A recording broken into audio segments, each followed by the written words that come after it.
Book 2, Growing Up, Chapter 1, Magical Beast, Shadow Mouse. Magical Beast Shadow Mouse?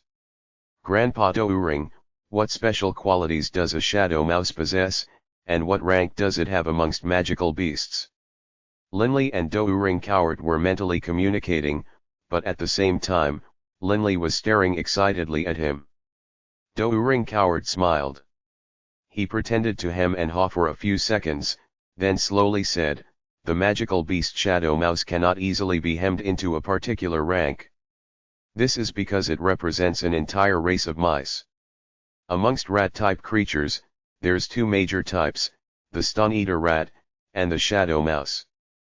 But both the stone-eater rat and the shadow mouse are omnivores. They can eat anything, whether it is stones, bones, or even meat." Linley mentally nodded. Just now, he had seen that black shadow mouse nibbling on a rock. Magical beasts are divided into 9 ranks. Magical beasts of the first rank are the weakest. And of course, above the 9th rank are magical beasts at the saint level. Douring Coward smiled at Linley. "Linley, the weakest type of stone-eater rat is the grey stone-eater rat. Stone-eater rats of the 1st to 3rd ranks are all grey in color, with some minor shading differences. A stone-eater rat, upon reaching the 4th rank, will see its fur turn pure silver.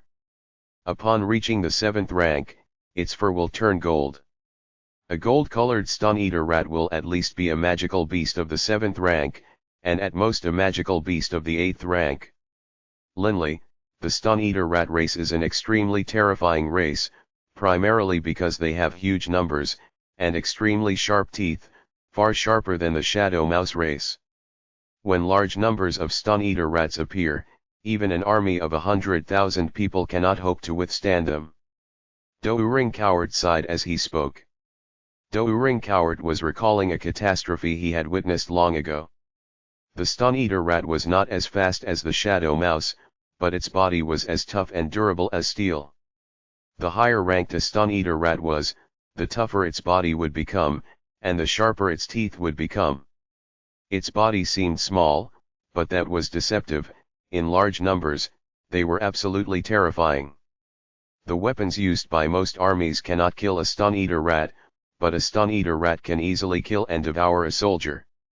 Douring Coward sighed again. In Linley's imagination, there appeared the image of a vast, endless flood of stone-eater rats descending from the wilderness or mountains and attacking an army of men. Imagining that flood of stone-eater rats devouring the entire army, Linley's heart shivered. Absolutely terrifying. Amongst the two races of rat-type creatures, the stone-eater rat has an extremely tough defense, sharp teeth, and huge numbers. But shadow mice? There are quite a large number of shadow mice as well, but their numbers are far less than stone-eater rats. Douring Coward seemed like an encyclopedia, all-wise and all-knowing. And shadow mice? How powerful is a shadow mouse? Linley asked. There was a shadow mouse not too far from him. Naturally, Linley wanted to know more about how powerful they were. The weakest stone-eater rat is a beast of the 1st rank. But the shadow mouse is different. The weakest shadow mouse is a magical beast of the 3rd rank, with jet black fur. When its entire body turns blue in color, that is a sign that it has reached the 5th rank. And when all of its fur has turned violet, that means it has at least reached the 7th rank, and at most the 8th rank. Douring Coward's words were clear and precise. Linley nodded inwardly. Based on potential power, a shadow mouse was not inferior at all to a stone-eater rat. Grandpa Douring, based on what you just said, a shadow mouse of the 3rd or 4th rank would have pure black fur. Only upon reaching the 5th rank would its fur turn blue. So are you saying that little guy there is a magical beast of the 3rd or 4th rank? Linley followed up with more questions. This black-colored shadow mouse is not ordinary. Douring Coward frowned as he spoke. The stone-eater rat is famed for its toughness and its sharp teeth, while the shadow mouse is famed for its speed and its sharp teeth. Speed is thus a very good way to determine the strength of any particular shadow mouse. It moved really fast, tens of meters in the blink of an eye. But since it is a shadow mouse, I guess that isn't out of the ordinary. Linley still remembered its earlier movements clearly. Doering Coward nodded. Shadow mice are indeed very fast, but for an infant shadow mouse to already have reached the speed of an adult shadow mouse is definitely out of the ordinary. A hint of a smile was on Doering Coward's face. Out of the ordinary. Linley looked at Doering Coward. Doering Coward continued, right. For an infant shadow mouse to have reached the speed of an adult shadow mouse of the 4th rank means that when it grows up, it has the possibility of becoming a violet-colored shadow mouse of the 7th rank. I suspect that it is the child of a violet shadow mouse. The child of a violet shadow mouse. Linley said questioningly. But its fur is black. Doering Coward laughed. Linley, violet shadow mice and blue shadow mice, when born, all start off with black fur. Only as their strength grows will the color of their fur slowly change. The color of their fur is proof of their power. Linley suddenly understood. So that is how it is. Grandpa Doering, then based on your words, this shadow mouse is really amazingly fast. The shadow mouse in front of me is slightly faster than even Uncle Hillman, but you are telling me that it is comparable to a shadow mouse of the 4th rank. For a magical beast of the 4th rank to be faster than a warrior of the 6th rank, Linley couldn't help but sigh in amazement. Doering Coward laughed. Linley, if they weren't so fast, why would they be called shadow mice? At the same rank of power, a shadow mouse, when running, was far, far faster than a human warrior. A shadow mouse is a rare prize as magical beasts go, especially the 7th ranked violet shadow mouse. Many a magus would want a violet shadow mouse, but they are simply too fast. An adult violet shadow mouse is valuable, but extremely hard to catch and tame. It is much easier to catch and tame an infant violet shadow mouse, but it is extremely rare for one to be able to meet an infant violet shadow mouse by itself. Doering Coward smiled as he looked at Linley. Linley could imagine it as well. A violet shadow mouse was a magical beast of the 7th rank at least, which meant that at the very least, they had a Velocidragon's level of power. Linley, a violet shadow mouse is considered a king amongst rats, and can command a large swarm of shadow mice. Although shadow mice are not as numerous as stone-eater rats, they are still quite numerous. An infant violet shadow mouse would therefore be protected by many adult shadow mice. Doering Coward glanced sideways at that distant black shadow mouse, still chewing some rocks. To be so powerful when still so young, 8 or 9 times out of 10, means that it is the infant of a violet shadow mouse. I really wonder how he managed to make his way to your clan's manor, without a single adult shadow mouse guard. Doering Coward said with an air of amazement. Linley also agreed with Doering Coward's words. Linley. Doering Coward suddenly looked at Linley with a strange look in his eyes.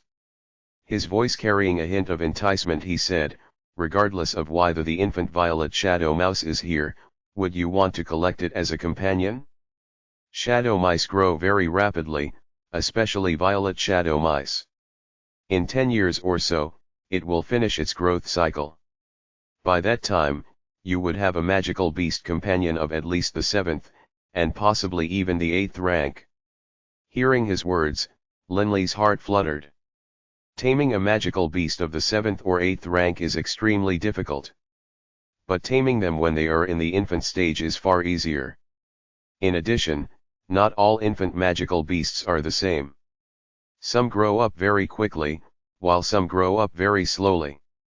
Amongst the dragon-type magical beasts, some can take 1,000 years to mature. Most humans simply don't have the ability to wait so long.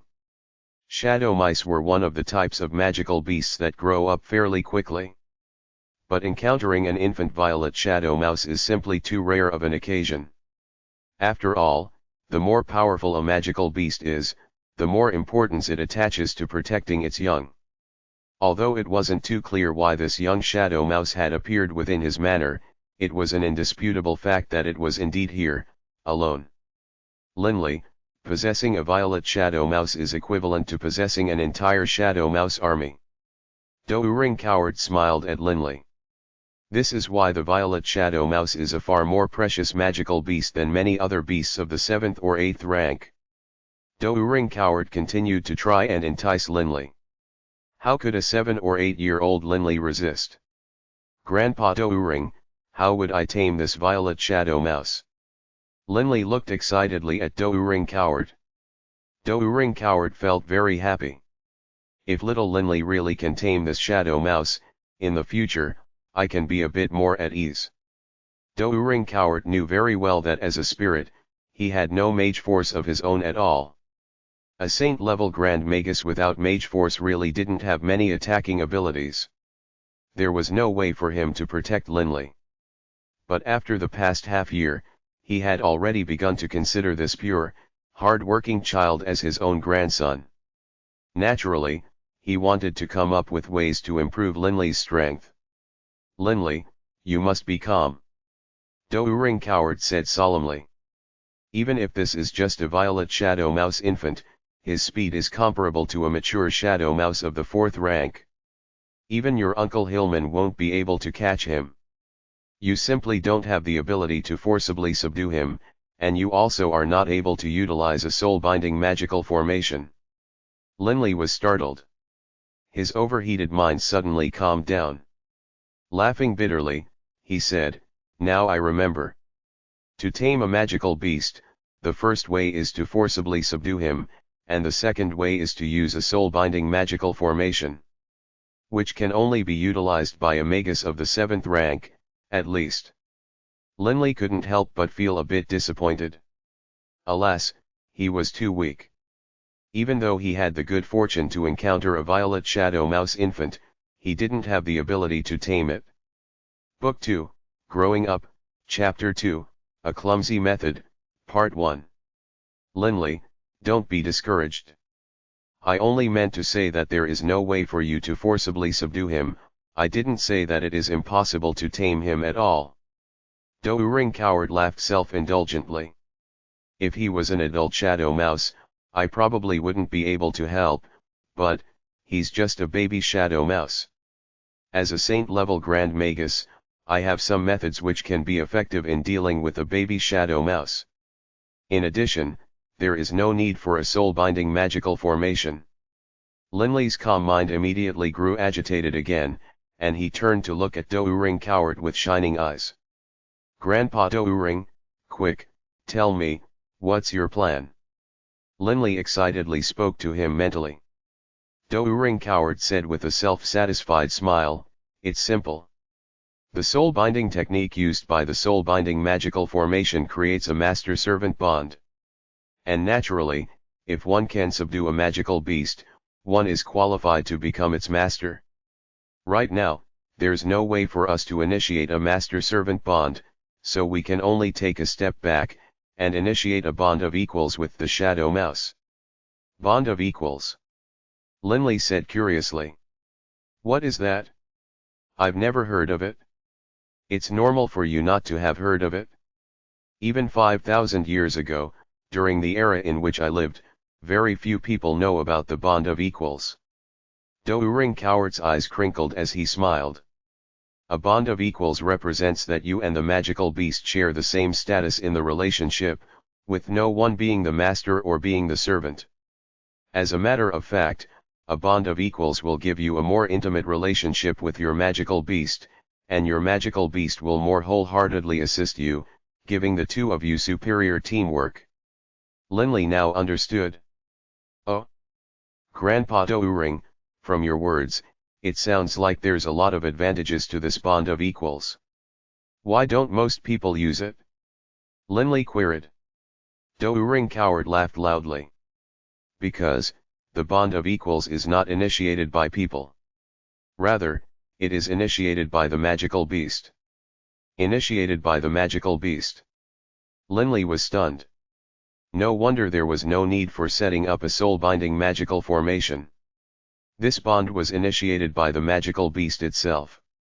Douring Coward continued, "Every single magical beast, upon birth, has the ability to initiate a bond of equals, but in their entire life, a magical beast may only enter this bond a single time. It isn't like the soul-binding master-servant relationship, where once the master dissolves the relationship, someone else can use another soul-binding technique to tame the beast again. Linley nodded. But it is extremely difficult to convince a magical beast to willingly initiate the bond of equals, Douring Coward continued more seriously. You need to convince a magical beast that you are like family and make it decide that it cannot bear to part from you. Only then would it willingly enter a bond of equals with you. Linley slightly nodded.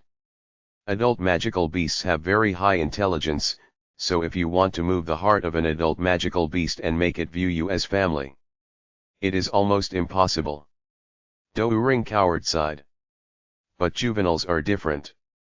It is much like how human babies have low intelligence and can easily be tricked into liking you by, say, giving them some tasty food. The intelligence of magical beast babies is even lower.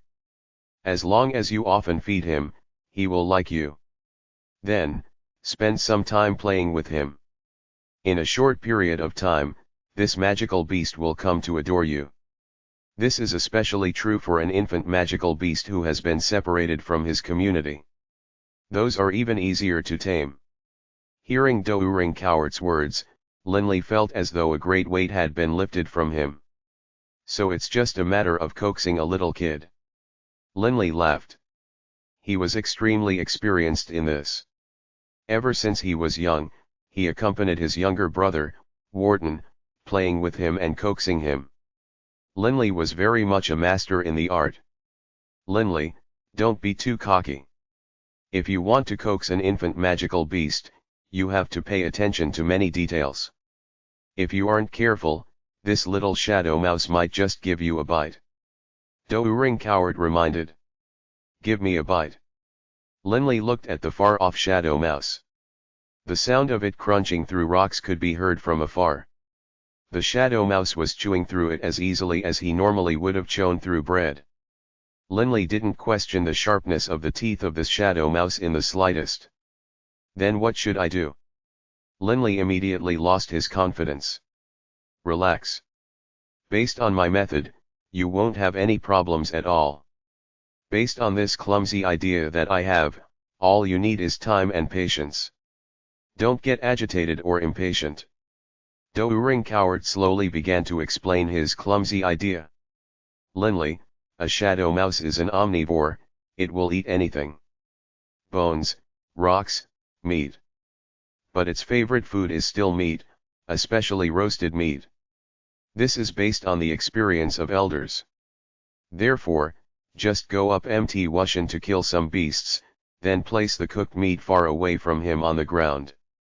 Remember. Do not try to get near him. Each time he eats, wait for him to approach you. Douring Coward laughed. If you try to approach him, it might cause him to attack you out of fear. But if he approaches you, then there won't be any danger at all. This method is clumsy, but very safe. Douring Coward said with a smile. Linley understood. This method really was a bit clumsy, but it was also simple and direct. Grandpa Douring, won't this shadow mouse run all over the place? Linley was worried that if he went and got some roasted meat, he might come back to find the shadow mouse had gone. There would be nothing he could do then. Who can say? It all comes down to your luck. But I believe that in a short period of time, it won't go anywhere. Douring Coward said.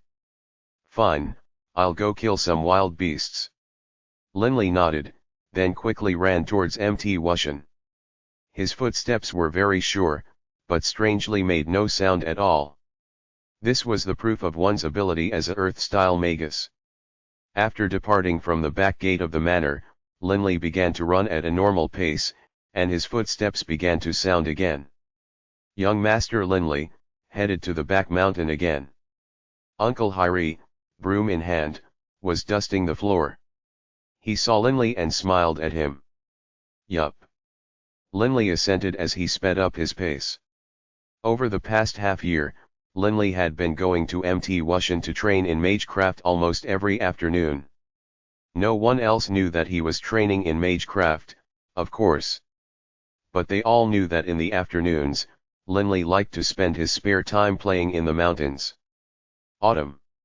Most of the trees on Mt. Wushan had shed their leaves, but there were still many evergreen trees, as well as some maple trees covered in deep red leaves. A vigorous, nimble shadow could be seen piercing through the mountain forests. Linley ran silently but nimbly and fast. After having absorbed Earth Essence for half a year, Linley didn't just possess mage force, his physical strength had been raised as well. By this point in time, Linley's body was comparable to the average 15 to 16-year-old in Wushan Township, and possessed the strength of a warrior of the first rank. There were many squirrels and rabbits on Mt. Wushan, while there weren't many fierce beasts. This was the reason why most adults didn't worry too much about their children playing in the mountain. After all, Mt. Wushan was a fairly small mountain, with very few large animals, much less magical beasts. Linley's footsteps suddenly halted, as he saw up ahead a dull yellow-colored rabbit eating grass. Even a very cautious wild rabbit wasn't able to detect Linley in the slightest. Wild rabbits have a fast reaction time, and run fast also. Best if I use magic. Linley immediately began to chant the words to a magical incantation. Linley felt that in the center of his chest, a small gust of earth-style mage force began to throb. Most warriors stored their battle chi approximately 10 centimeters below their navel, but magi stored their mage force directly in the middle of their chests, at the middle of a line between their nipples. But spiritual energy, of course, was stored in their head. It didn't make much of a difference if a magical incantation was mumbled or shouted. The only thing that mattered was making sure one's spiritual energy was guided by the energies released by the incantation. In scant seconds, Linley finished his incantation, and his eyes lit up as he stared at the hair. Earth style, magic of the first rank, earth spike. Poof. A sharp spike of earth erupted from directly beneath the wild hair, piercing directly into its chest. Scarlet blood flowed out, dyeing its soft fur. Shocked at the ambush, the hare immediately began to struggle, but all it succeeded in doing was make itself lose blood even faster. Book 2, Growing Up, Chapter 3, A Clumsy Method, Part 2. Linley immediately ran over and grabbed the rabbit by the throat with one hand. Crack! The rabbit, previously struggling in agony, twitched twice, then went still. Ever since watching those two battles half a year ago, the bloodthirsty nature of the dragon blood in Linley's veins had been in full sway. I am both a warrior of the first rank and a magus of the first rank, but in terms of attack power, my magic is stronger. Grabbing the wild rabbit, Linley couldn't help but laugh and sigh. Magi were divided into 9 ranks, and becoming a magus of the first rank was easy. But later on, it would become much harder, and take more time to attain each new rank. Many powerful magi of the 7th or 8th ranks would spend hundreds of years and still find it hard to attain a higher rank. But for the first rank, half a year would be enough for someone talented. Even if one didn't have much talent, as long as they met the basic requirements for becoming a magus. 2 to 3 years would be sufficient for them to become a magus. The rabbit in his clutches, Linley immediately began running down the mountain. Linley, why aren't you cooking it? Although the shadow mouse will eat raw meat, his favorite is cooked meat. Douring Coward's voice sounded in Linley's mind. Grandpa Douring, I bet you never coaxed any kids before. While running, Linley replied in a teasing voice. Douring Coward was startled. He had never had any grandchildren, and why would a revered saint-level grand magus like himself stoop to coaxing other kids? No, I haven't. Douring Coward was forced to admit. Linley self-confidently said, I often have to coax little Warden. Lemme tell ya, if you want to give a kid something, you can't give them something too good, right off the bat. Otherwise, in the future, they'll expect something really good every single time, or something even better. Right now, the shadow mouse is chewing on rocks. If I give him some raw meat, he'll be really happy. I'll give him raw meat for 7 or 8 days, and then I'll give him cooked meat. That will make him even happier. Douring Coward immediately understood. The older one got, the craftier one got. How could he fail to understand this logic? It was the same method he had used in dealing with subordinates. First, giving them just a little taste, and then giving them more later. If you gave them too much too early, it would be hard to satisfy their urges in the future. I read about this as well in a book regarding raising monkeys. Saying 3 in the morning and then raising to 4 in the afternoon is much more effective than saying 4 in the morning and then lowering to 3 in the afternoon. Linley grinned. Douring Coward suddenly felt that although Linley was only 8, he wasn't any inferior to many young adults. Looks like the educational methods of the Baruch clan are rather effective after all. Douring Coward silently sighed with praise. Education can raise a person's intelligence, but most commoners didn't have access to education. Most commoners could not meet either the entry requirements or the fee requirements for good magus academies or warrior academies. None of the people of Mt. Wushan found it strange for Linley to be running home with a wild hare in hand. In truth, ever since Linley had learned the Earth Spike spell, he often brought wild hares home. Young Master Linley is so formidable. He caught another wild hare. The commoners in the town grinned as they watched him pass by. Linley also politely smiled back at them as he walked past them on the street. I wonder if the shadow mouse will eat something which is provided by another. Taking a deep breath, Linley entered his family's manor and went to the back courtyard, and one careful step at a time, approached the location where the shadow mouse had appeared, his footsteps not making a single sound. In a short period of time, Linley returned to his earlier position. Where's the shadow mouse? Linley stared at the ancient building, but aside from some rubble and rotting leaves, he didn't see anything. Some of the stones still showed signs of being chewed on, but despite scanning inside the entire building, he couldn't see even the shadow of the shadow mouse. Linley couldn't help but feel despondent and miserable. Grandpa Douring, the shadow mouse isn't here anymore. It was just an hour. Did it leave already? A ray of light shot out of the coiling dragon ring and transformed into the white-robed Douring Coward. Douring Coward also frowned in confusion. That shouldn't be the case. It was just an hour. Did it really leave already? Suddenly. Crunch, crunch. That familiar, soft crunching sound could be heard once again.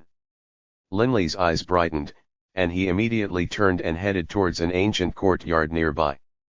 Arriving at the entryway, he clearly saw the black shadow mouse chewing on stones in one spot, unmoving.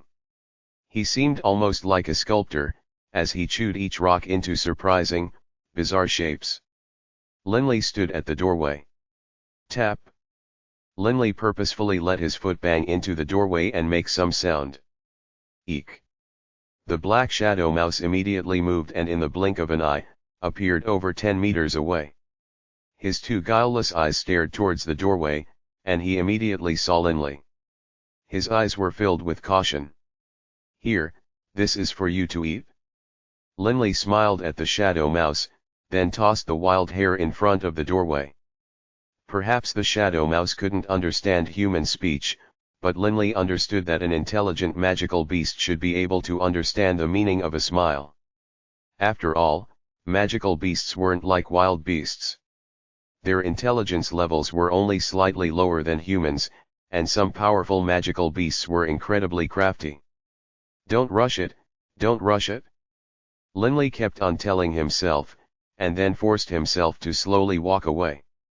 The shadow mouse saw Linley depart, and then looked at the wild hare. He only managed to resist for a short period of time, then he scurried like a flash to the doorway while still staring at the now distant Linley. Only then did he look at the dead hare. The shadow mouse immediately grew ecstatic and was so happy that he began to hop about. Squeak, squeak. The shadow mouse began to make a happy sound. And then he immediately began to eat the wild hare. His sharp teeth chewed at an incredibly fast rate. Although the shadow mouse had a small body, this wild hare, which was physically larger than the shadow mouse, was fully devoured by it, aside from the fur. Even the bones weren't spared. Burp. The little shadow mouse made a belching noise, and then, in a very human-like gesture, rubbed its belly, extremely content. Compared to stones, raw meat clearly was a much tastier treat. After finishing his meal, the shadow mouse glanced again in the direction which Linley had departed to. The baby shadow mouse immediately felt a degree of kinship for this young fellow. After all, he was just recently born, an infant magical beast. The baby shadow mouse even felt a bit of anticipation. Would this young man return in the future with another wild hare? That same day, before dinner. Wonder if the little shadow mouse ate it or not. Linley was currently in the back courtyard of the manor, and walked towards the area where he had tossed the wild hare earlier. Linley, don't worry. That's just a baby magical beast. It's always very hungry. Douring Coward's laughter echoed merrily in Linley's mind. Linley nodded slightly. He quickly arrived at the doorway, and saw that at the doorway, there was some rabbit fur splattered with blood. But the rabbit's flesh and bones were all gone. Seeing this, Linley's eyes immediately shone. Wonderful! Linley clenched a fist. The first step was a success. The only thing left to do was to persevere. The next afternoon, Linley killed another wild hare as well as a wild chicken. He gave the wild hare to Uncle Hyrie to prepare for dinner, and then tossed the wild chicken in the exact same location as he had tossed the hare, at the doorway to that courtyard. The shadow mouse is actually here staring at me.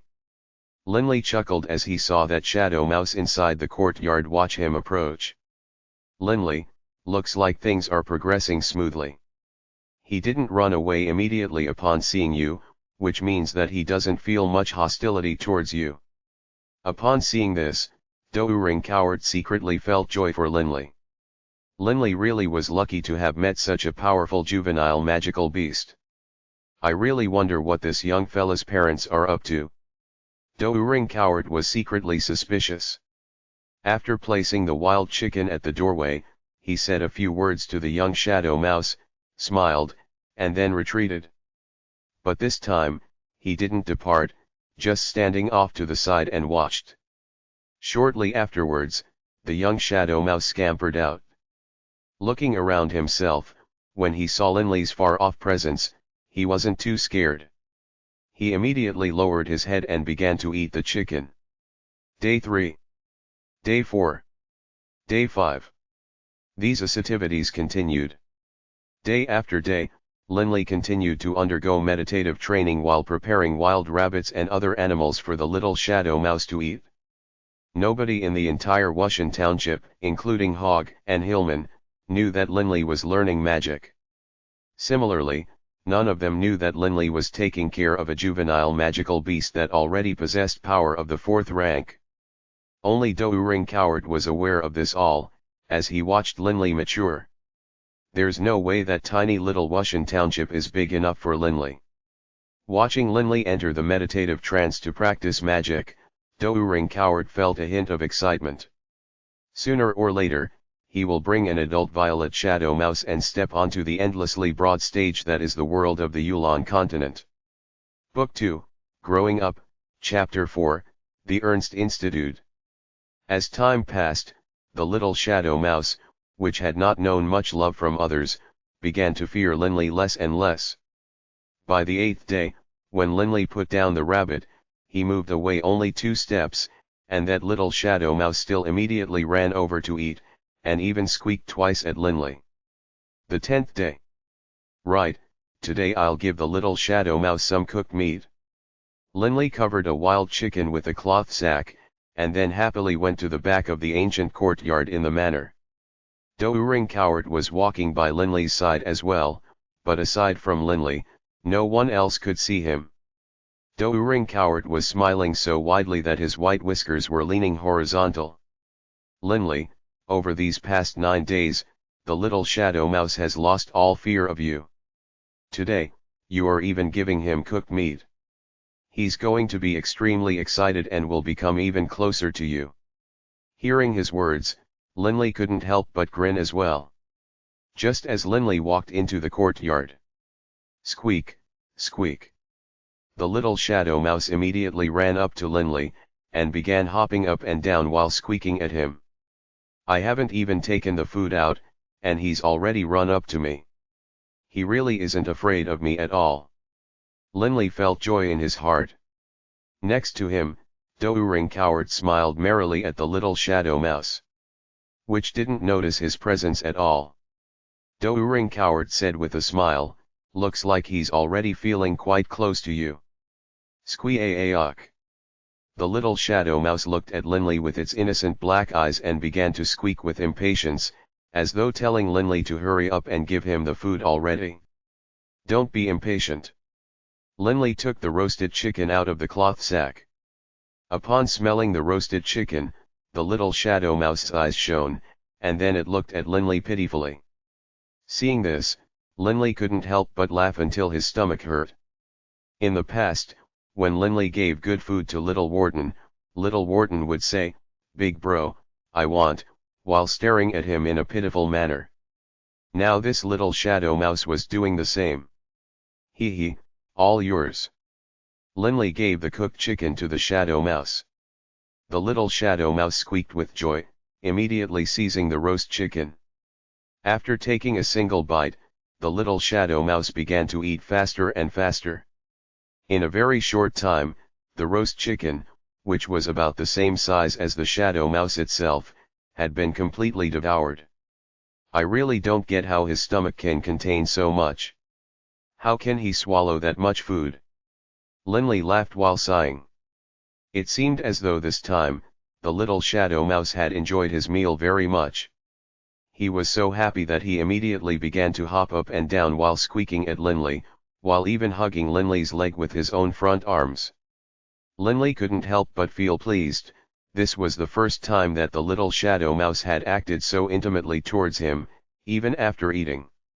Linley, try and use your hand to smooth his fur. Usually, most magical beasts like their family members to groom them and stroke their fur. Douring Coward advised.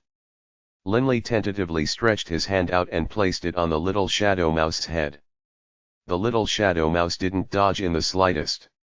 Instead, it contentedly half-closed its eyes. Linley immediately felt more confident, and began to stroke his fur, causing the shadow mouse to feel so comfortable that it began to snore. This little guy is so adorable. Linley was really beginning to like this little shadow mouse more and more. Grandpa Douring, magical beasts are so strange. That Velocidragon is so huge and has such tough scales, making it a magical beast of the 7th rank. But this little shadow mouse, when he grows up, will also become a magical beast of the 7th rank. Both of them have the same rank, but why is there such a big difference between them? While petting the little shadow mouse, Linley couldn't help but feel amazed. You can't judge them just based on their appearances. Perhaps an ordinary old geezer that you meet on the street is able to ride a flying dragon and level a mountain with the wave of a hand. Douring Coward laughed merrily. Linley understood this logic. But unconsciously, he still used appearances to judge. For example, that Velocidragon. Seeing how huge body was and seeing how its scales gleamed with a frozen golden light, anyone could tell how powerful it was. I really wonder when this little shadow mouse will initiate a bond of equals with me. Linley mumbled. There was nothing he could do. The bond of equals could only be initiated by magical beasts, so he could only passively wait. Douring Coward laughed. Things are progressing very well. Remember, you must have patience. Right. I got it. Linley laughed as well. In the blink of an eye, time passed. Linley had fed the little shadow mouse for 20 days now, and the little shadow mouse was behaving extremely familiarly with Linley. But for some reason, even though the two of them had become extremely close, the little shadow mouse still had not initiated the bond of equals. Darkness covered the land, and the entire Wushan township was very quiet. Within the Baruch clan's living room, candlelight flickered from within as Linley and his family, along with housekeeper Hyri, were enjoying supper together on the long dining table. "Linley, I hear that you've often been bringing roasted hares to the back courtyards." Halfway through the meal, Hogg put down his utensils and turned to Linley. Linley was startled. "Looks like it is time for me to confess," Linley said to himself, then looked at Hogg and nodded. "Father, recently I discovered a cute animal living in our back courtyard, an extremely cute animal. So I often bring him some food." "A cute animal?" Little Warden's eyes shone. "Oh." Hogg nodded. "People rarely visit the back courtyard, so it's normal for there to be animals there." "Right. In a week or so, the Fenley city is going to begin another round of magical aptitude testing and magus recruitment. Do you want to participate?" "Oh, the magus testing and recruiting event." Linley suddenly remembered this event. The ray of light which only Linley could see shot out from within the coiling dragon ring, turning into the white-bearded Douring coward. Douring coward laughed at Linley. "Linley, the magus testing and recruiting event is optional for you. Under my guidance, will you achieve less than at a magus academy?" Linley agreed with this line of thought. Douring coward was a saint-level grand magus. Would any magus academies require a saint-level grand magus to teach there? "What, you don't want to go?" Hogg's face, previously smiling, immediately grew cold as he frowned. Hogg remembered clearly that ever since the battle between the dual-element magus of the 8th rank and the small party, Linley had very much wanted to become a magus. Why was he hesitating now? In Hogg's heart, he too hoped that his son could become a magus. "Father, No, Linley, accept your father's offer." Douring coward frowned and hurriedly said. Linley's words died unspoken on his lips. At the same time, he suspiciously asked, "Grandpa Douring, I have you to teach me, right? With you teaching me, why would I need to go to a magus academy? Isn't that a waste of family resources?" "No," Douring coward said seriously. "I haven't interacted with the Yulan Continent for over 5,000 years. 5,000 years, Linley. You must understand that many magi in the world have been continuously researching and developing new spells during this time period. Who knows how many new spells have been developed in the interim?" Linley suddenly understood. "And Linley, you must know that Wushan Township is not the stage on which you will perform. You must step onto a far wider stage." Douring coward said seriously. "A far wider stage?"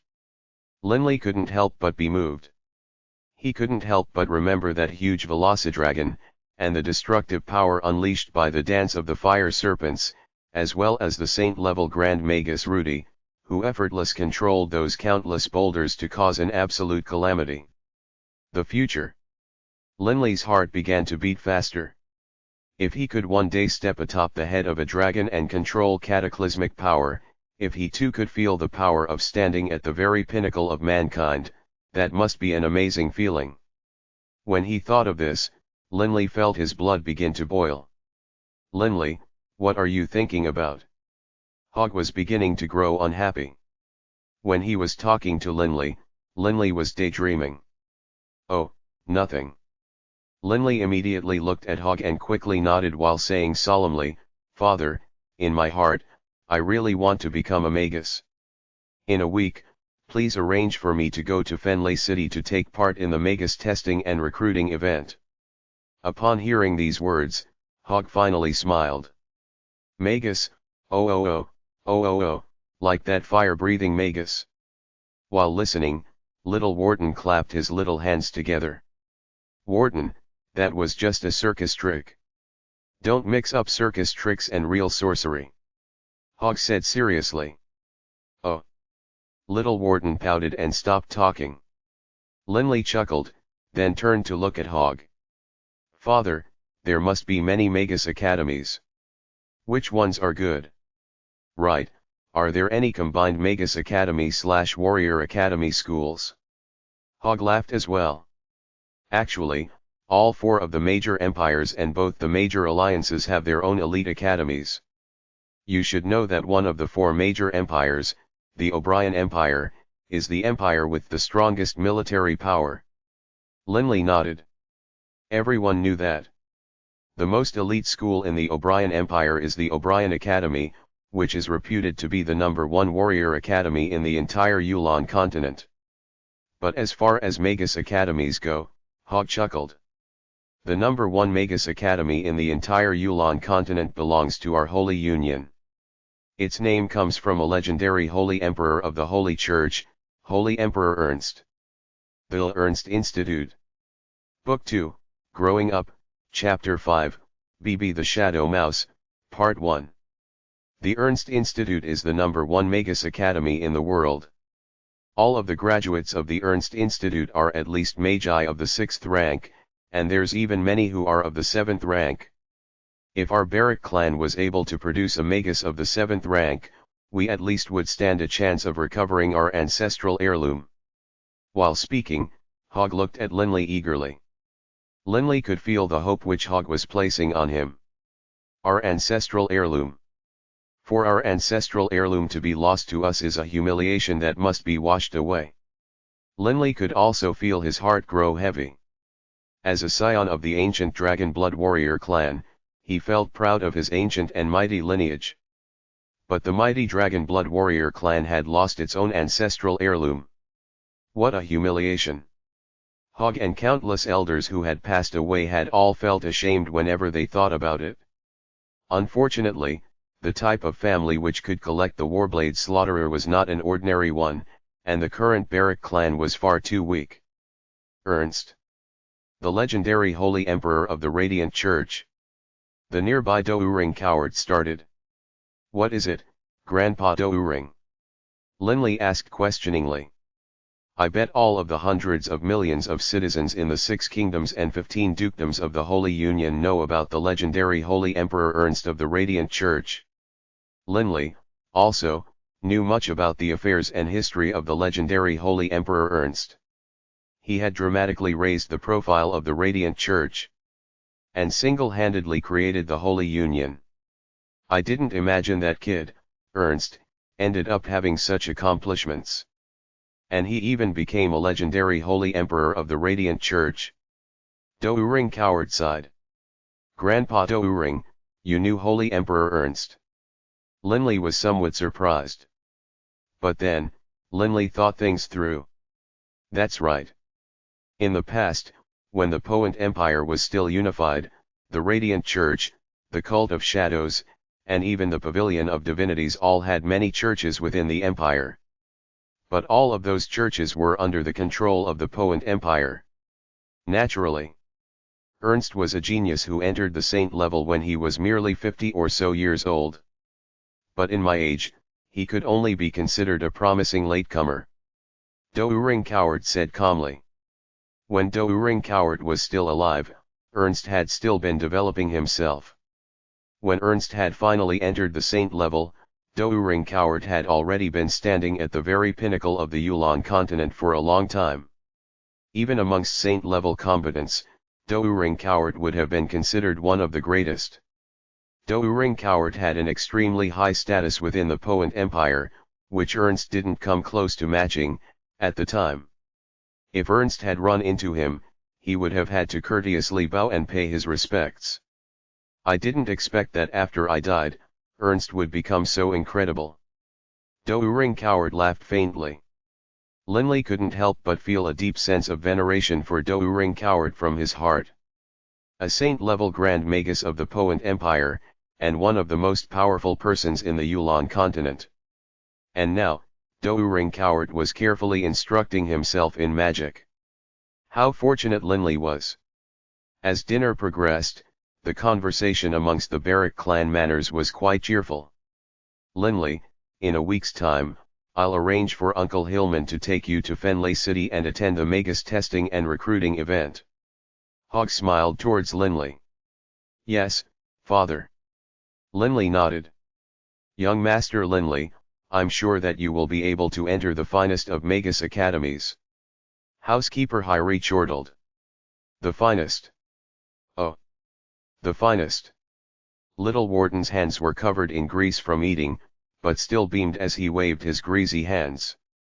Hogg smiled faintly as he said, becoming a magus is no easy thing. Perhaps only 1 in 10,000 has the talent. The requirements for entering the Ernst Institute are even higher.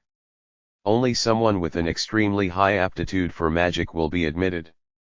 If Linley can become a magus, I will be very satisfied, regardless of what academy he is accepted to. I won't let you down, father. Linley's words were filled with confidence. Because Linley, after all, was already a magus of the first rank. As time flowed onwards, in the blink of an eye 7 days had passed. Linley was lying on the grass near the back courtyard, while the little shadow mouse was hopping up and down around Linley. It was squeaking non-stop, but Linley paid him no mind. The little shadow mouse rolled its eyes, then stood up on its hind feet and placed its front feet on top of Linley's body. Squeak! The shadow mouse called out with displeasure. Linley rubbed the little shadow mouse's head. All right, stop making a fuss. Tomorrow, I'm going to leave home and go to the capital. After the magus recruitment event is over, I'm going to be going to a magus academy. I'm afraid we won't have many chances to meet after that. There was no way he could bring a little shadow mouse into a magus academy. Not a single student in a magus academy was an ordinary one, and there were many powerful magi there as well. If they found a little shadow mouse there, they would probably immediately subdue and tame him. Even magi of the 7th and 8th ranks were present in magus academies. Catching a little shadow mouse wouldn't be too hard. After all, he hadn't bonded with the little shadow mouse yet, so anybody could subdue and tame him. Sniff, sniff, hearing Linley speak, the little shadow mouse also began to sniff in a low tone. You don't even know what I'm saying, Linley shook his head helplessly. I don't know how much time I will have to spend in a magus academy, or how many years I will be there for. Will we ever meet again? Linley stroked the little shadow mouse's fur, somewhat unwilling to part from it. After playing with the little shadow mouse for the past month, he had really come to care for the cute little shadow mouse. The little shadow mouse enjoyed the petting so much that its eyes grew half-lidded as it squeaked quietly in contentment. The next day, after lunch. The Baruch family's front courtyard. Hogg stood there, straight as a ramrod. Staring directly at Linley, he said, Linley, Wushan Township is located fairly close to the capital, just 90 or so kilometers away. You should be able to make it to the capital before nightfall. Remember, when you reach the capital, don't cause any trouble. There are too many rich and powerful people in the capital. Yes, father. Linley bowed as he said. Hillman, I entrust Linley to you. Hogg looked at the nearby Hillman. Hillman smiled as he said, Lord Hogg, please set your mind at ease. All right, you can go now. Hogg laughed. Farewell, father. Linley said respectfully, and then smiled at little Warden. Warden, your big brother is gonna leave now. Little Warden immediately squinted towards Linley. In a sad voice, he said, Big brother, bye-bye. Linley glanced at the back courtyard, thinking to himself, I'm afraid no one is going to come bring meat to the little shadow mouse in the next few days. Hillman, who was next to him, said to Linley, Linley, let's go. Yes, Uncle Hillman. Linley didn't think about it anymore, and immediately followed Uncle Hillman as they departed from the manor. Squeak. On the rooftops above the living room of the Baruch clan manor, the little shadow mouse watched Linley and Hillman depart. The little shadow mouse's mind was filled with questions. In his eyes, This was the time when Linley should be going off to kill a wild hare. Why had he taken up a bag and headed off with someone else? The little shadow mouse really liked Linley. Over the past month, the friendless little shadow mouse had really come to view Linley as family. Squeak. The little shadow mouse's body flickered and in the blink of an eye, disappeared from atop the eaves of the Baruch clan's manor. In 2 or 3 movements, it moved, reappearing on top of a nearby peasant's house, still watching Linley and Hillman. As it followed behind Linley, the little shadow mouse soon had left Wushan Township. Book 2, Growing Up, Chapter 6, BB the Shadow Mouse, Part 2. The little shadow mouse had previously watched Linley go hunting rabbits in the mountain, but this time, Linley wasn't headed for the mountain. He was headed off in a totally different direction, traveling on a road.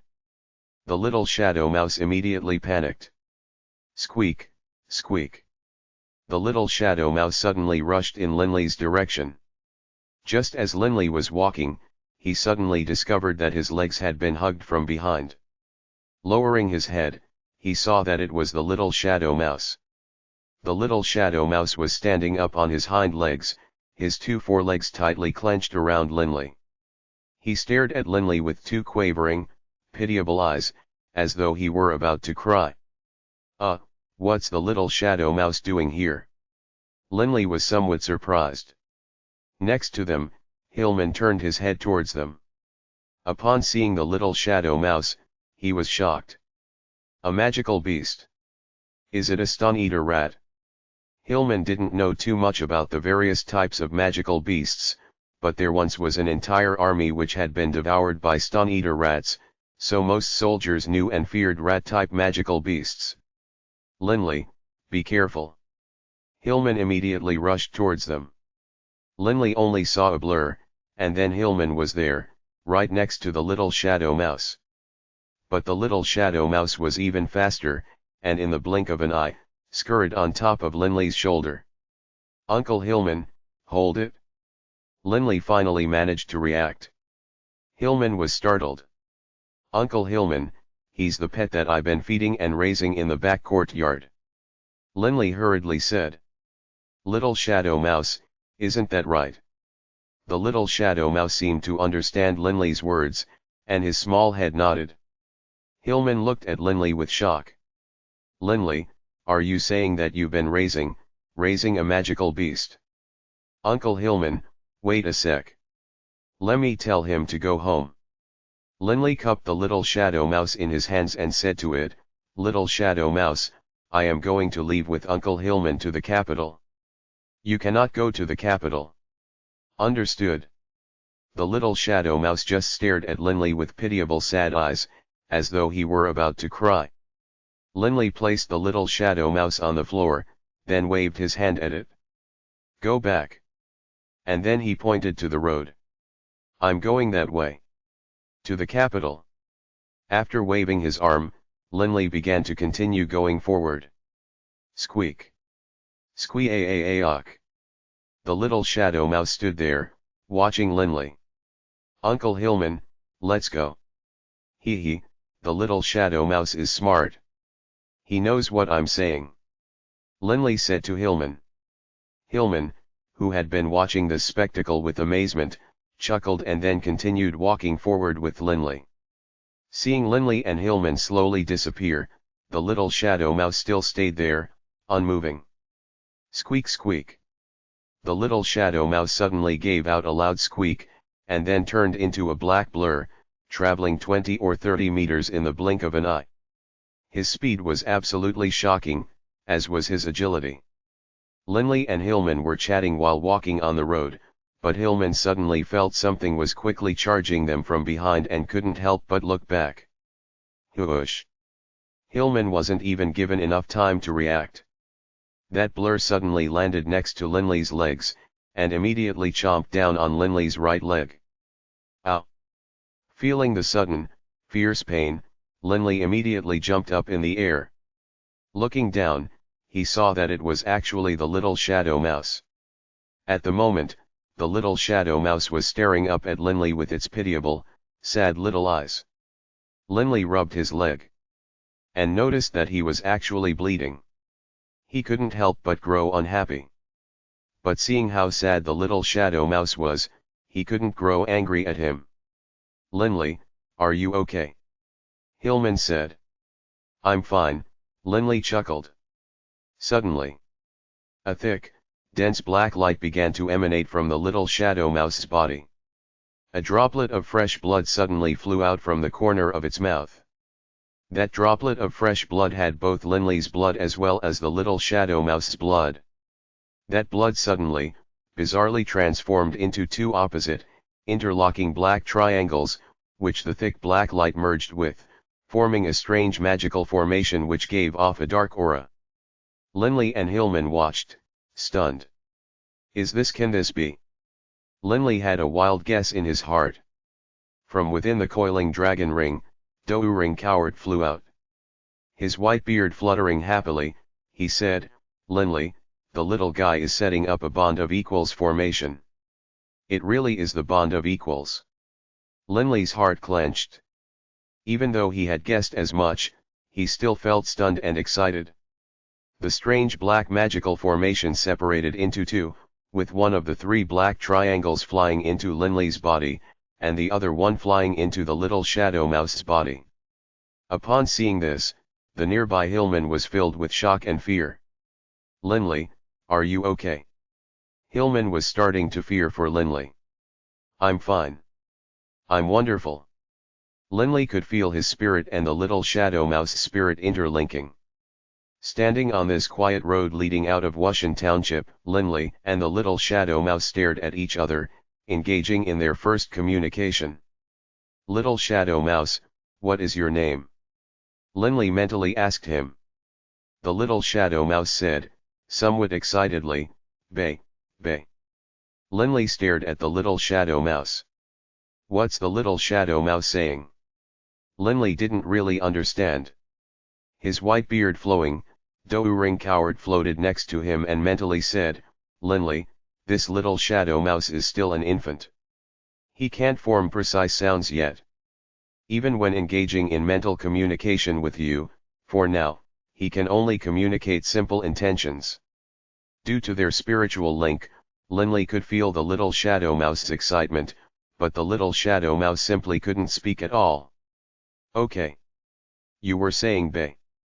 Bay, then I'm going to call you BB. How's that?" Linley grinned as he watched the little shadow mouse. The little shadow mouse seemed to ponder for a while, and then happily nodded. "BB." Linley was grinning so widely, his face was about to split.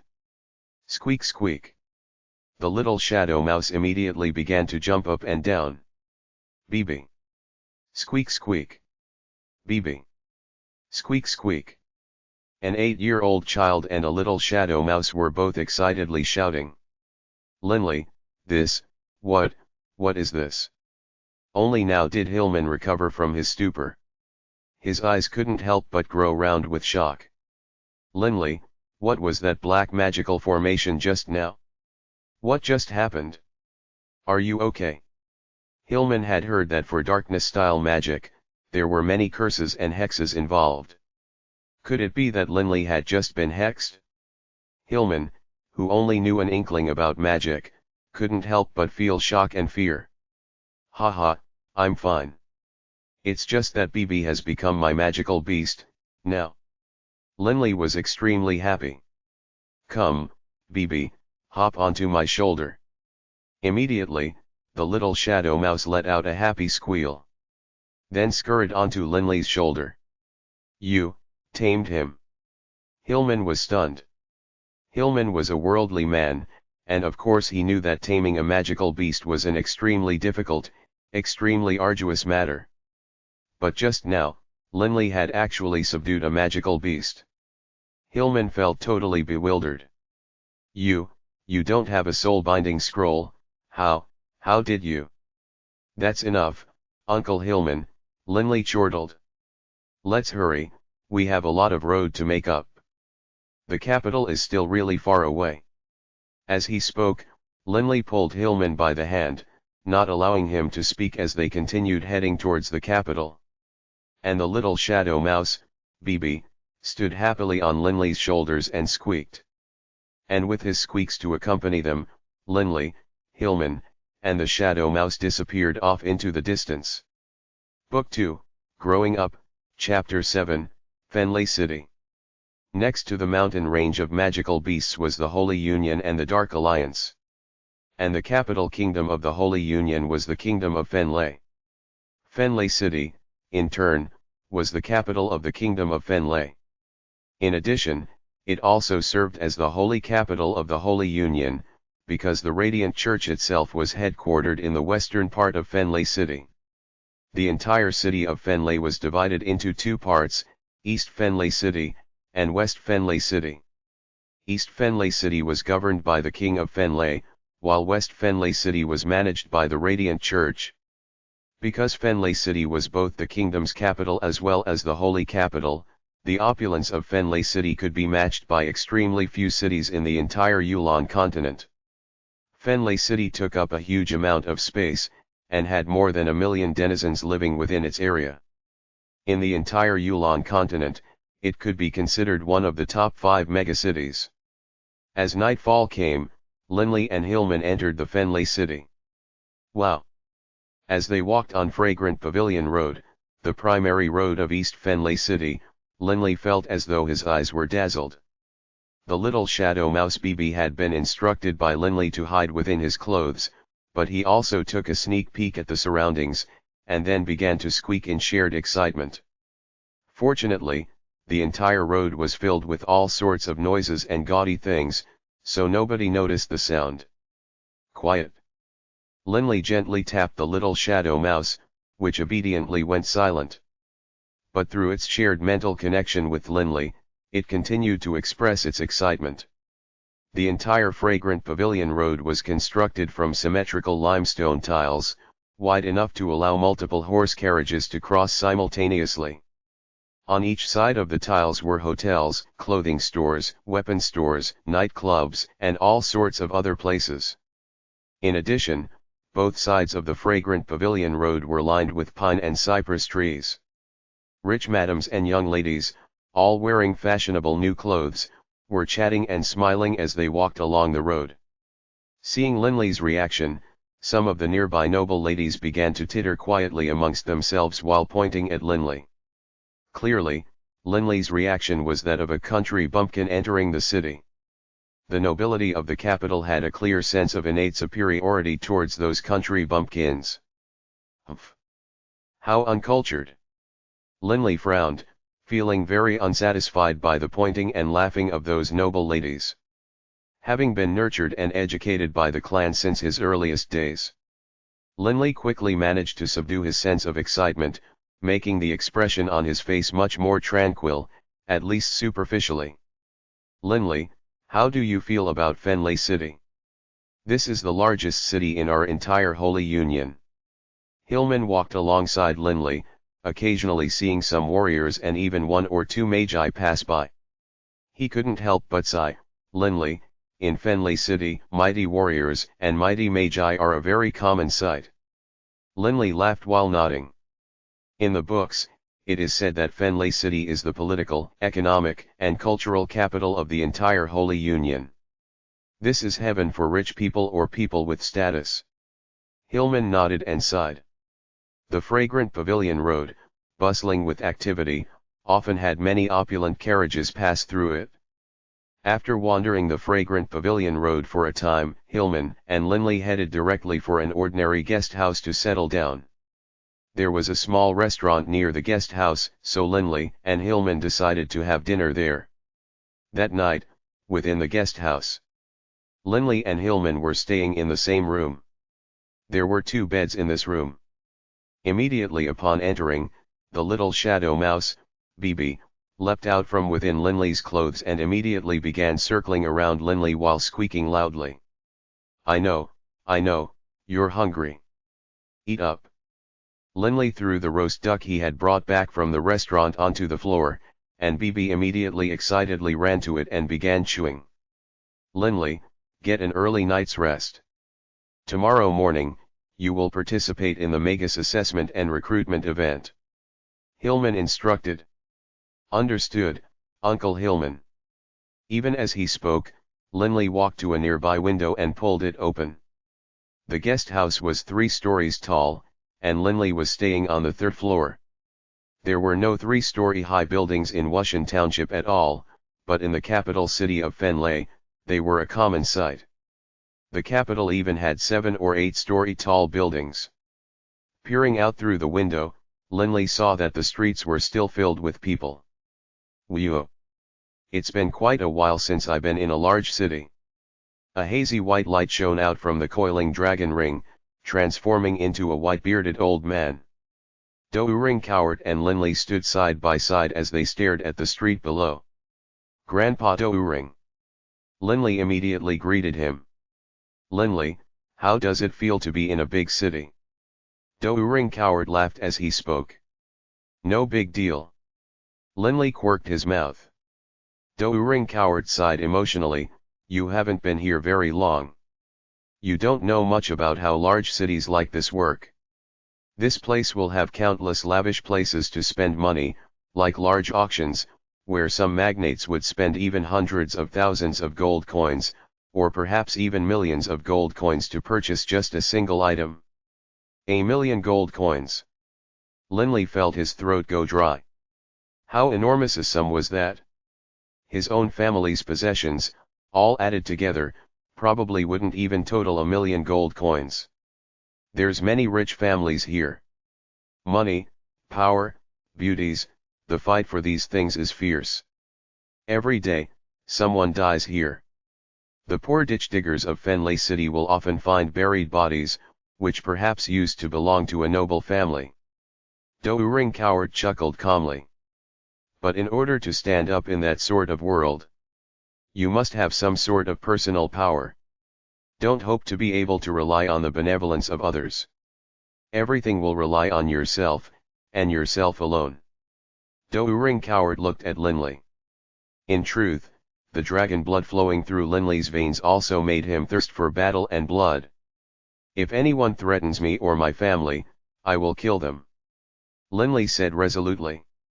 After having read many history books about the rise and fall of noble families, Linley knew very clearly that showing mercy to enemies was the same as being merciless to oneself. If you let an enemy off the hook, they might one day murder your family. However, right now my power is very weak. Linley couldn't help but recollect how, when he had first entered Fenley City, those noble ladies had looked down upon him. In the eyes of those upper-class people, he was nothing more than an impoverished little country bumpkin. With a calm smile, Linley sat down on the bed and entered the meditative trance, beginning to gather energy. The meditative trance was a good way to train one's spiritual energy.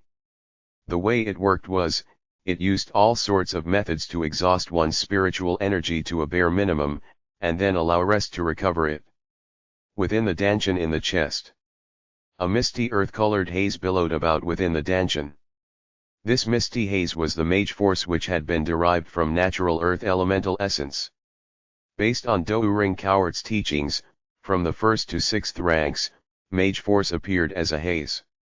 As a magus continued to progress, the quality of the mage force would rise, and so too would its density. Upon reaching the 7th rank, the mage force of a magus would condense into a liquid. Thus, between the 6th rank and the 7th rank, there was a major leap to be made.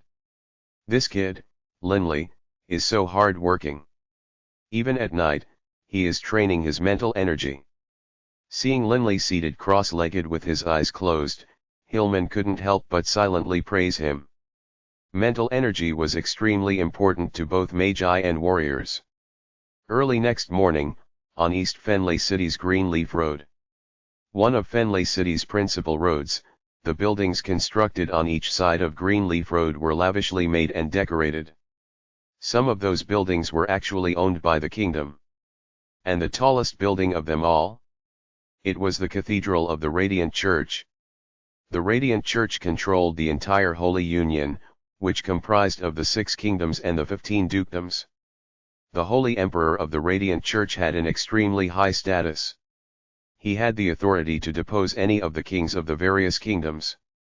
This is why in Fenley City, the tallest building was the Cathedral of the Radiant Church. This morning, many people were gathered around the entrance to the Cathedral of the Radiant Church. The vast majority of the people there were richly dressed noblemen. Countless carriages filled up the space in front of the Radiant Cathedral, and the various nobles chatted to each other. Linley and Hillman had arrived here as well. "Uncle Hillman, there's so many people here today. Many nobles brought their children here." Linley laughed towards Hillman. At this time, the little shadow mouse, BB, was hiding within Linley's clothes, occasionally peeking out to see his surroundings. Hillman laughed calmly. "Nobles. Every single student of the Ernst Institute can easily become an earl in any kingdom." An earl in any kingdom. Linley immediately understood. It wasn't hard to be conferred a noble title in any kingdom, but to become an imperial noble would be extremely difficult. After all, any of the four great empires were a match for the entire Holy Union. The kingdom of Fenley couldn't come close to comparing to them. "Oh, Lord Doyle Daoer, you came as well." "Eber 11 Bo, I'm here because of my child, of course." "Yes, come pay your respects to Uncle Eber." Not too far away, a group of nobles were chatting amongst themselves. The testing fee alone at this magus testing and recruiting event was 10 gold coins. And if a student was accepted to a magus academy, then the school fees would be even higher. Most magus academies charged hundreds of gold coins each year. Ordinary families simply couldn't afford the fees. But if their children were selected, naturally they would be able to find a noble patron to pay for them. However, not all magus academies had expensive tuition fees. For example, the number one magus academy, the Ernst Institute. Because it admitted so few students, any students who hailed from the Holy Union did not have to pay any fees at all. After all, everyone who could be admitted to the Ernst Institute had to be genius level. In the future, their possibilities were limitless. Humph. Those commoners and country bumpkins have also come. Aren't they just dreaming? A faraway noble laughed. There were some commoners amongst the hundreds of people crowding the square, and some countryside nobles such as Linley.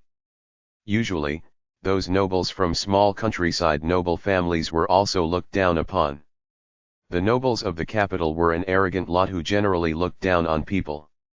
"Linley, don't pay any attention to the likes of them," Hillman said in a low voice.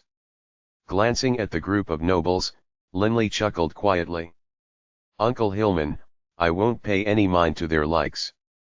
Under the tutelage of his father Hogg, Linley wouldn't pay too much heed to that group of self-centered, arrogant nobles.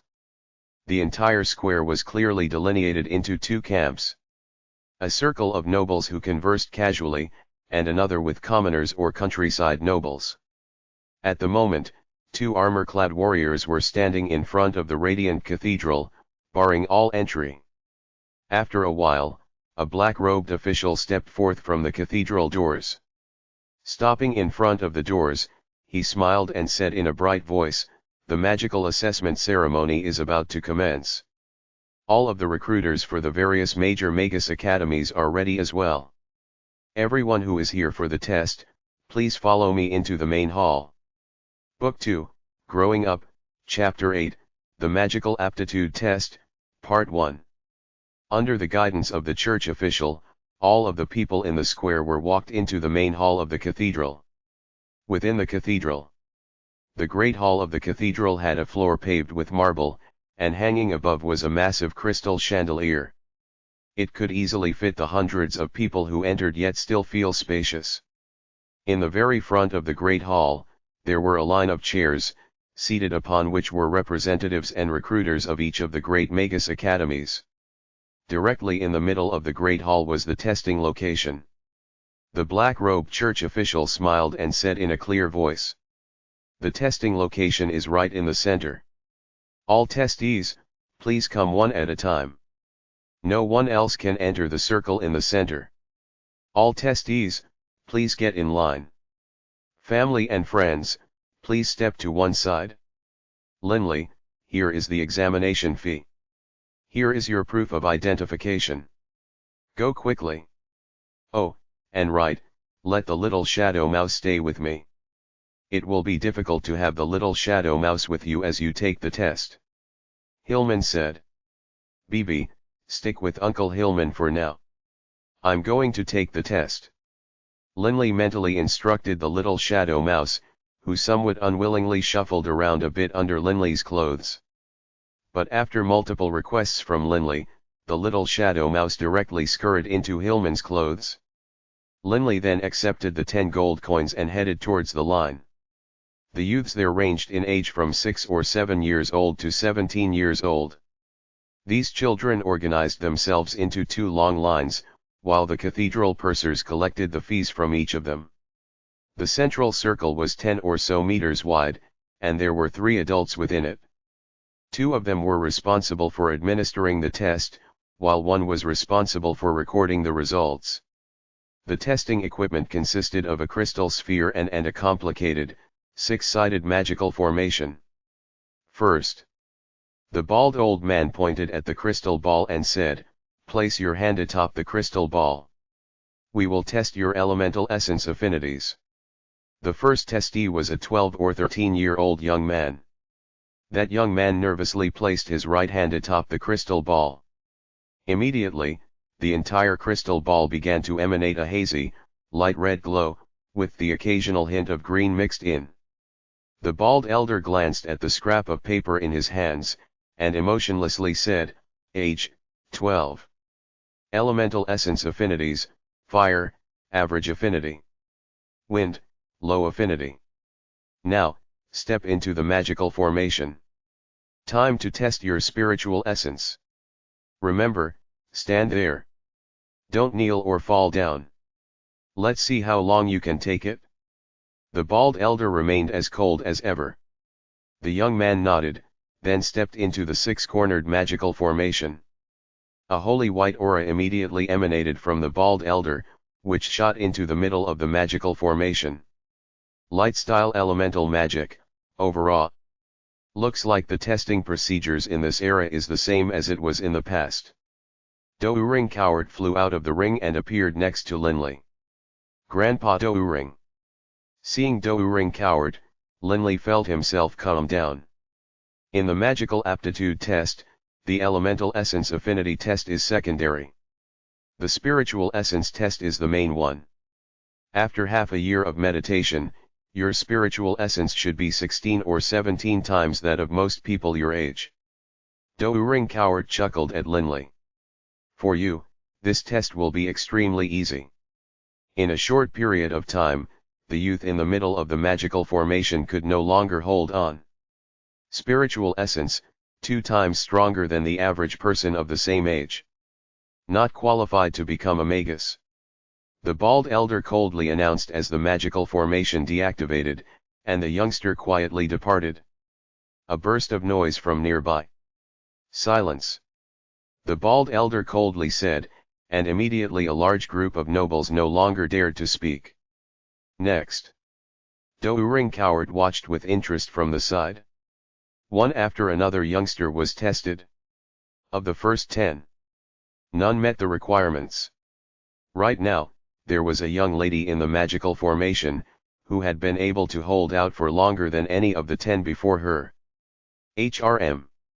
The bald elder's eyes shone, and he immediately increased the power of the magical formation. After a long period of time, the young lady finally dropped down to one knee. The bald elder nodded in a satisfied manner. A hint of a smile on his face, he said, "Spiritual essence, 8 times stronger than most people your age. The minimum qualifications for becoming a magus have been met. You also possess average elemental essence affinity. You can become a magus." The judgment of the bald elder had just determined the fate of this young woman. Oh, how wonderful! The first person to shout with joy was not the young woman. Rather, it was the young woman's father, a bald, middle-aged, gentlemanly-looking person. "Quiet!" the bald elder snapped in a cold, unhappy voice. Immediately, the ushers came and escorted the girl and her father to where the line of Magus Academy's recruiters sat. Many envious eyes were cast towards the young woman. As time went on, the people in the main hall grew more and more numerous. The magical testing event would go on for 7 days, so most people didn't see the urge to come right away at the beginning. When Linley's turn came, the line of test takers had already stretched out the main doors of the cathedral. Next, the bald elder said again. Linley calmly walked into the center, with Doering Coward remaining by his side. In Doering Coward's eyes, only a saint-level combatant could, just barely, detect his presence. These ordinary magi definitely couldn't detect him. Linley placed his right hand on the crystal ball. Instantly, the crystal ball suddenly burst forth with light, as though it were the sun. Earthen rays of light intersected with green rays of light, and there were even some thin lines of red spaced in between. That eye-piercing brightness forced even the people nearby to squint their eyes. Seeing the sun-like brightness emanating forth from the crystal globe, everyone in the great hall was stunned. The bald elder quivered as he stared at the piece of paper in his hands. It was written clearly on top that Linley was 8 years old. Age, 8. Elemental essence affinities, earth and wind, affinity level of exceptional for both. Fire affinity, average. That bald elder felt his heart thumping wildly. Most magi had average elemental essence affinity. Even high elemental essence affinities were quite rare, and as for exceptional affinity was ridiculously rare. By way of explaining, an ordinary magus might take 10 hours to produce a certain amount of mage force, but Linley would only require a single hour to get the same result. Oh! The entire hall was shocked. Not only was the kid's elemental essence affinity of the exceptional level, it was for 2 different elements. This was simply too terrifying. Exceptional affinity for the wind element. The nearby Doering Coward was shocked. Whoa, I have affinity for the wind style as well. Linley was stunned. He couldn't help but turn to look at Doering Coward. Doering Coward squeezed out a smile. Linley, I did tell you early on that I could only test for the earth elemental essence affinity. Right. When you absorbed natural elemental essence, did you never sense any wind essence? Wind elemental essence. Linley was stunned. The first time you taught me to process elemental essence, you told me to not be distracted, so although I did notice some green-colored specks of light around me, I didn't pay any attention to them. But later on, when I began to absorb earth elemental essence, I would be surrounded by earth essence and the green specks would no longer appear. Doering Coward now understood. When training mage force, especially dual element mage force, if one only focused on training one element such as earth, all the nearby earth elemental essence would be drawn near while all other essences, including wind, were pushed aside. Afterwards, whenever I trained, I only sensed earth elemental essence nearby. I didn't think about those green specks of light. Linley was feeling extremely happy as well. Because he knew how powerful a dual element magus was, far more powerful than a single element magus. After the elemental essence affinity test, the spiritual essence test. Book 2, Growing Up, Chapter 9, The Magical Aptitude Test, Part 2. Remember, when engaging in the spiritual essence test, you must hold strong. Resist for as long as you can. Doering Coward said solemnly. I don't know much about the wind style, so you absolutely must go to a Magus Academy. With such strong elemental essence affinities, it would be an absolute waste for you not to train in the wind style. Linley understood this as well. Please enter the magical formation. The bald elder actually used the word please in addressing Linley. Even the nearby nobles began to look at Linley with a new light in their eyes. For a person to have exceptional elemental affinity meant that they could generate mage force in an extremely short period of time. The rest of the time could be spent on cultivating spiritual energy. His future prospects would therefore be unlimited. Linley stepped into the magical formation. The magical formation immediately glowed with a white aura, and then a sense of pressure immediately flooded into Linley's spirit. Light-style elemental magic, overawe. How weak. Compared to the overawing presence of the black dragon from half a year ago, it simply isn't even close to being on the same level. Linley was relaxed enough to even think about that. As time went on, the aura of the magical formation grew stronger and stronger, and the overawing presence grew stronger and stronger as well. Everyone in the Great Hall held their breaths, as everyone watching knew very clearly that in the future, this plainly dressed youngster would definitely become a powerful magus. Does anyone know that youngster? What clan does he belong to? The nobles in front were all whispering to each other. If they had made friends with this youngster of amazing potential, they would have acquired, in the future, an extremely formidable ally. His name is Linley. Some of the Magus Academy recruiters learned his name from the test administrators. The entire group of Magus Academy recruiters, who had previously been sitting there, smiling, all ran over in masse to watch. Which Magus Academy would not want to recruit a genius such as this? Standing alone in the magical formation, Linley continued to resist the overawing presence. Linley was breathing heavily, and at the moment, his entire mind felt hazy. That powerful spiritual pressure was pressing down on him like a mountain, and the strength of the pressure was continuing to rise. But Linley was continuing to persevere. The longer I can hold on, the better an academy I can enter. Linley gritted his teeth. And then, when the pressure had reached a certain height, Linley finally could no longer resist. He dropped to one knee, his hands clenching into fists on the floor. Everyone's gaze turned to the bald elder. His face suffused with happy red glow, the bald elder announced in a clear voice, "Spiritual essence, 18 times that of his peers, high level. High spiritual essence, exceptional elemental affinity." At this point in time, all of the Magus recruiters charged forth. "Hello, Linley. I come from the Lander Landa Magus Academy. Our Lander Magus Academy sincerely would like to admit you into our school. As long as you enroll with us, your entire tuition will be free, and every year we will even provide you with 1,000 gold coins for living expenses. We will also invite an especially skilled magus teacher to personally train you. Linley, I come from the Welling Yulan Magus Academy. We." Seeing the swarm of people around him and how warmly they were treating him, Linley was stunned for a long moment, while in his heart, he sighed with amazement. In the blink of an eye, so many recruiters had learned his name. This was really too amazing. "Hey, everyone, please return to your seats.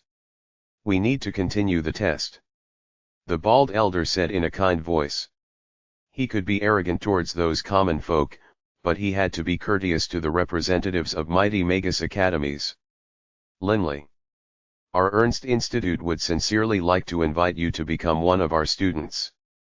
From far away, another voice sounded out, and when it did, the entire hall went silent. Even the bald elder stopped speaking. Linley turned around. A white-robed middle-aged man walked over. Smiling, he said, "Exceptional elemental affinity, high spiritual essence, and dual element. Linley, our Ernst Institute would very much welcome you to join us. I don't know if you would be willing to enter our Ernst Institute." Hillman, nearby, had been staring in stunned silence. He immediately ran over next to Linley, so excited that his hands were quivering. "The Ernst Institute? Enter the Yulan Continent's #1 Magus Academy, the Ernst Institute." What did that represent? That represented that immediately upon graduation, even if he was just an average student, he could easily become an earl in any of the nearby kingdoms. If he was a superior student, even the 4 great empires would sincerely welcome him to join them. Across the entire massive Yulan continent, each year the Ernst Institute only enrolled a scant 100 students. 100 students a year. What did this mean? Every single student who enrolled into the Ernst Institute could be described as a genius. Linley agreed to him. Hillman excitedly said. Linley also felt extremely excited, but his head was extremely clear, and he also looked very calm on the outside. Linley knew very well that upon becoming a member of the Ernst Institute, and with the guidance of Do-Ring Coward, in just a few decades, it would not be too difficult to become a magus of the 7th or 8th ranks. His clan would once again flourish. "Sir, it would be my honor to enroll within the Ernst Institute," Linley said courteously. Surprised at Linley's equanimity, the white-robed man still smiled. "Linley, I will inform the Institute of your biographical details. When the time comes, just bring your proof of identity to the Institute and take a second, correlating test. Then, you will become an official student of our Institute." It was pointless to try and get someone else to take the test for you, because each school would do a backup test as well. Each academic year is divided into 2 semesters, with the first semester beginning in February 9th. As long as you arrive by February 9th, you will be fine. This is your proof of identity. It can also be considered your proof of admission. The white-robed man withdrew a sealed red envelope from within his sleeves. In fact, immediately upon knowing Linley's test results, he had recorded Linley's details into the paperwork in the envelope. Because the white-robed man believed without a doubt, no one would refuse an offer from the Ernst Institute. "Thank you." Linley accepted the envelope. Linley didn't look too excited on the outside, but Hillman was uncontrollably excited. A student at the Ernst Institute. Who amongst them were not venerated? Linley's future accomplishments could already be predicted. "Uncle Hillman, let's go." Linley placed the red envelope into his clothes, and then left the main hall with Hillman. Despite being packed, everyone in the main hall, from the commoners to the nobles, all discreetly made way for him to move through.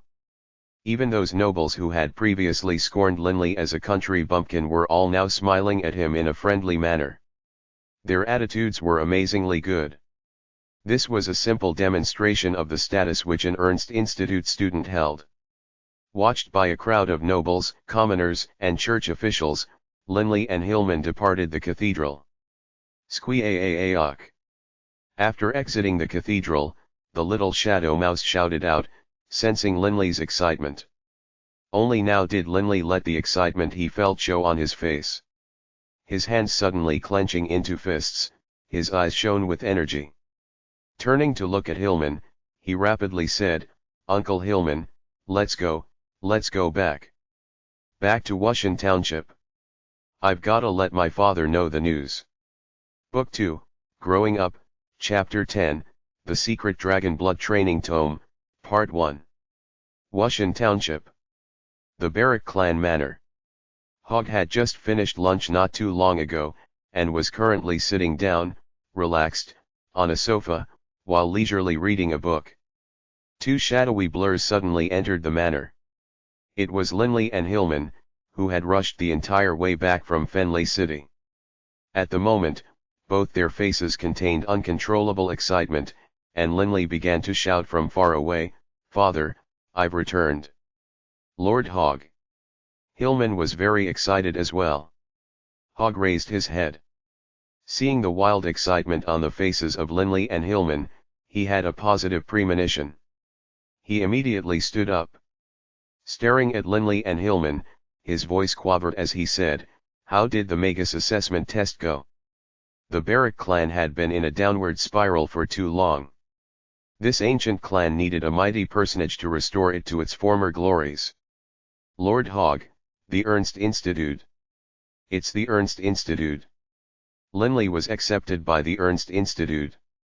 Hillman said excitedly. Hogg seemed to have turned into a statue. At the moment, Hogg felt as though his brain had suddenly been deprived of oxygen, as everything went blank for a moment. "Ernst, Lord. Lord." Hillman called out twice. Hogg, slowly regaining his mental faculties, suddenly hurried walk towards Linley and Hillman. In a disbelieving tone, he said, "Ernst, did you just say, Ernst Institute?" "Right now, Hog's eyes were bulging and round. "Father, here's the acceptance letter from the Ernst Institute." Linley directly handed the admissions envelope to his father. Hog was stunned for a moment, then quickly accepted the red envelope and removed the letter from within it. He carefully scanned the letter. Several names in bright red particularly stood out: Ernst Institute Linley. Ha ha, ha ha ha ha ha. Elders of the Baruch clan, there is hope for our clan again. Hog suddenly lifted his head to the sky and laughed wildly, so hard that his entire body was trembling, so hard that tears began to flow. There is hope for our Baruch clan again. That wild laughter and those coursing tears absolutely stunned Linley. "Father," Linley said in a soft voice, as though afraid to disturb his father. Linley had never seen his father act so wildly before, and his father's tears made Linley's heart quaver as well. Housekeeper Hyrie came over as well.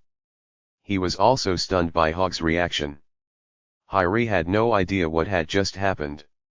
Hog took a deep breath, then looked at Linley, his eyes filled with boundless excitement. "Good, good. Hillman, Uncle Hyrie." Hog looked at the two of them. "Tonight, I am going to host a banquet. Quick, make the arrangements. Tonight, I am very happy, extremely happy. To have such a son, even if I die, I will be able to proudly face the elders of the Baruch clan." "Yes, Lord Hog," Hillman and Hyrie responded. Squeak squeak. Suddenly, the little shadow mouse BB scurried out from within Linley's clothes.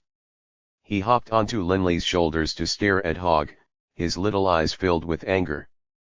Mentally sensing the little shadow mouse's emotions, Linley didn't know whether to laugh or to cry.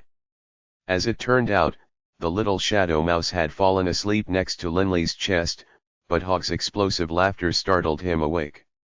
An infant shadow mouse spent a great deal of time napping, and hated being awakened. At this moment, naturally he was extremely furious. Shadow mouse. A magical beast, shadow mouse. Upon seeing the little shadow mouse with Linley, Hog's facial expressions changed dramatically. "Father."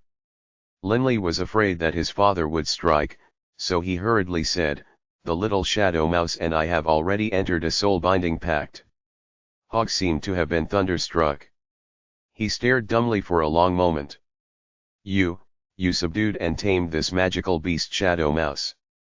The two ways to tame a magical beast were 1, subduing it by force, and 2, setting up a soul-binding magic formation. Hog naturally knew very well that Linley's physical strength was very weak.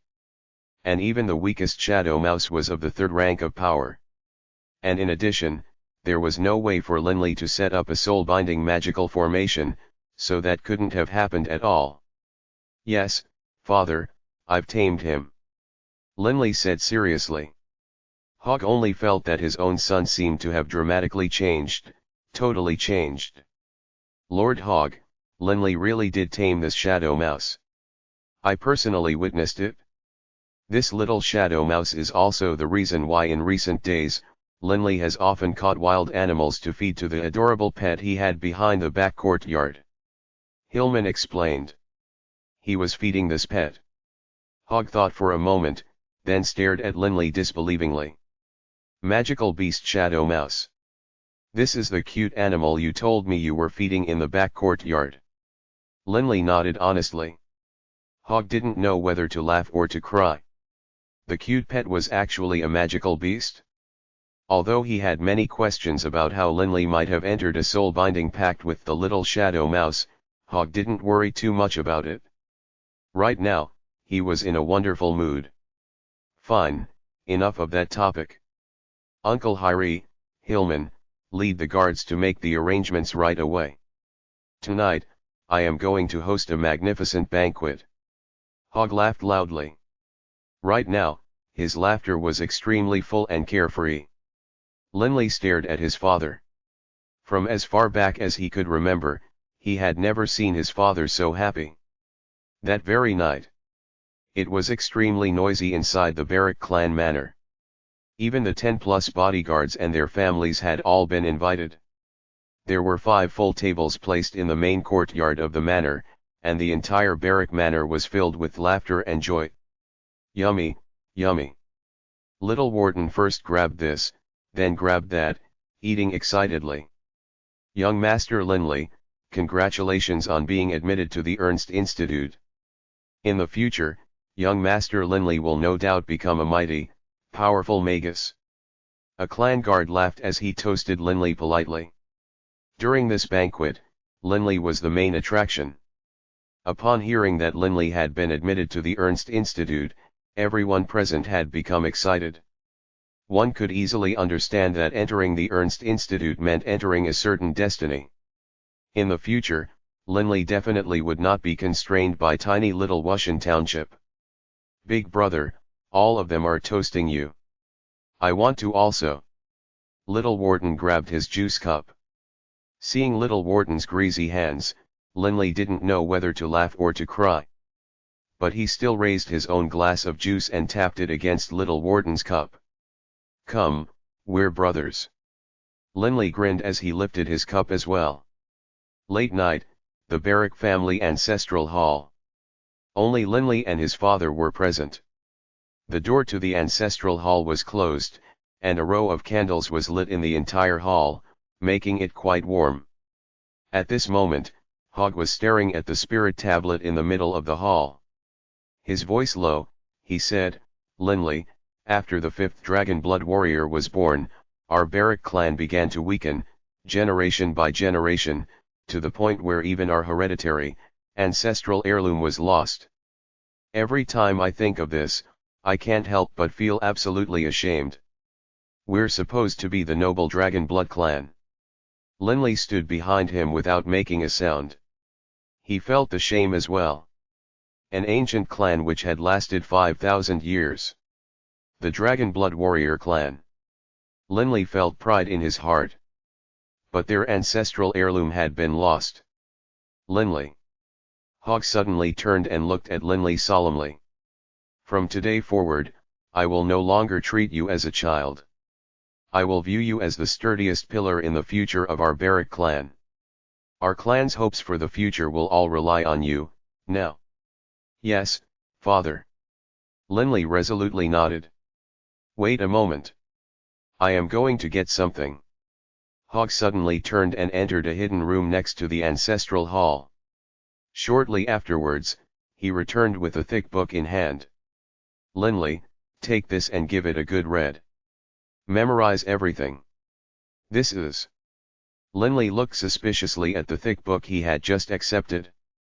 There were no words on the cover, but when he opened it, there were 4 big words printed on the first page, Secret Dragonblood Training Tome. Book 2, Growing Up, Chapter 11, The Secret Dragonblood Training Tome, Part 2. The Secret Dragonblood Training Method. Linley couldn't help but look strangely at his father. Hogg smiled. Not only is it the secret Dragonblood training method.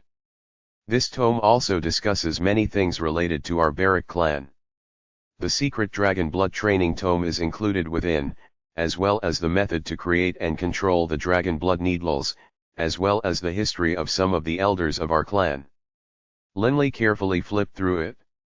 Indeed, the tome was divided into 4 sections. The first part was regarding the secret Dragonblood training tome, while the rest were regarding other matters pertaining to the clan. Linley, even if this tome falls into the hands of outsiders, it would be useless to them, as there is simply no way an outsider can train in accordance with the secret Dragonblood training method. As for our family history, so what if someone learns about it?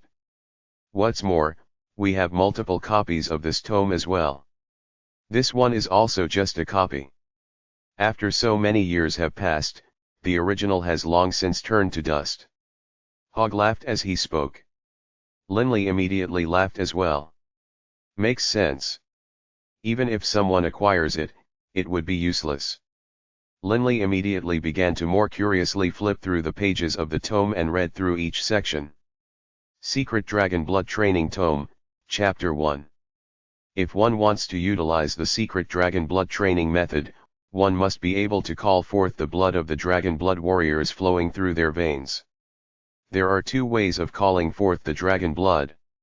The first method requires the density of the dragon blood having reached a certain level. But if the density is insufficient, there is still a second method. Reading this, Linley was stunned. Aside from a high density of dragon blood, there was another method.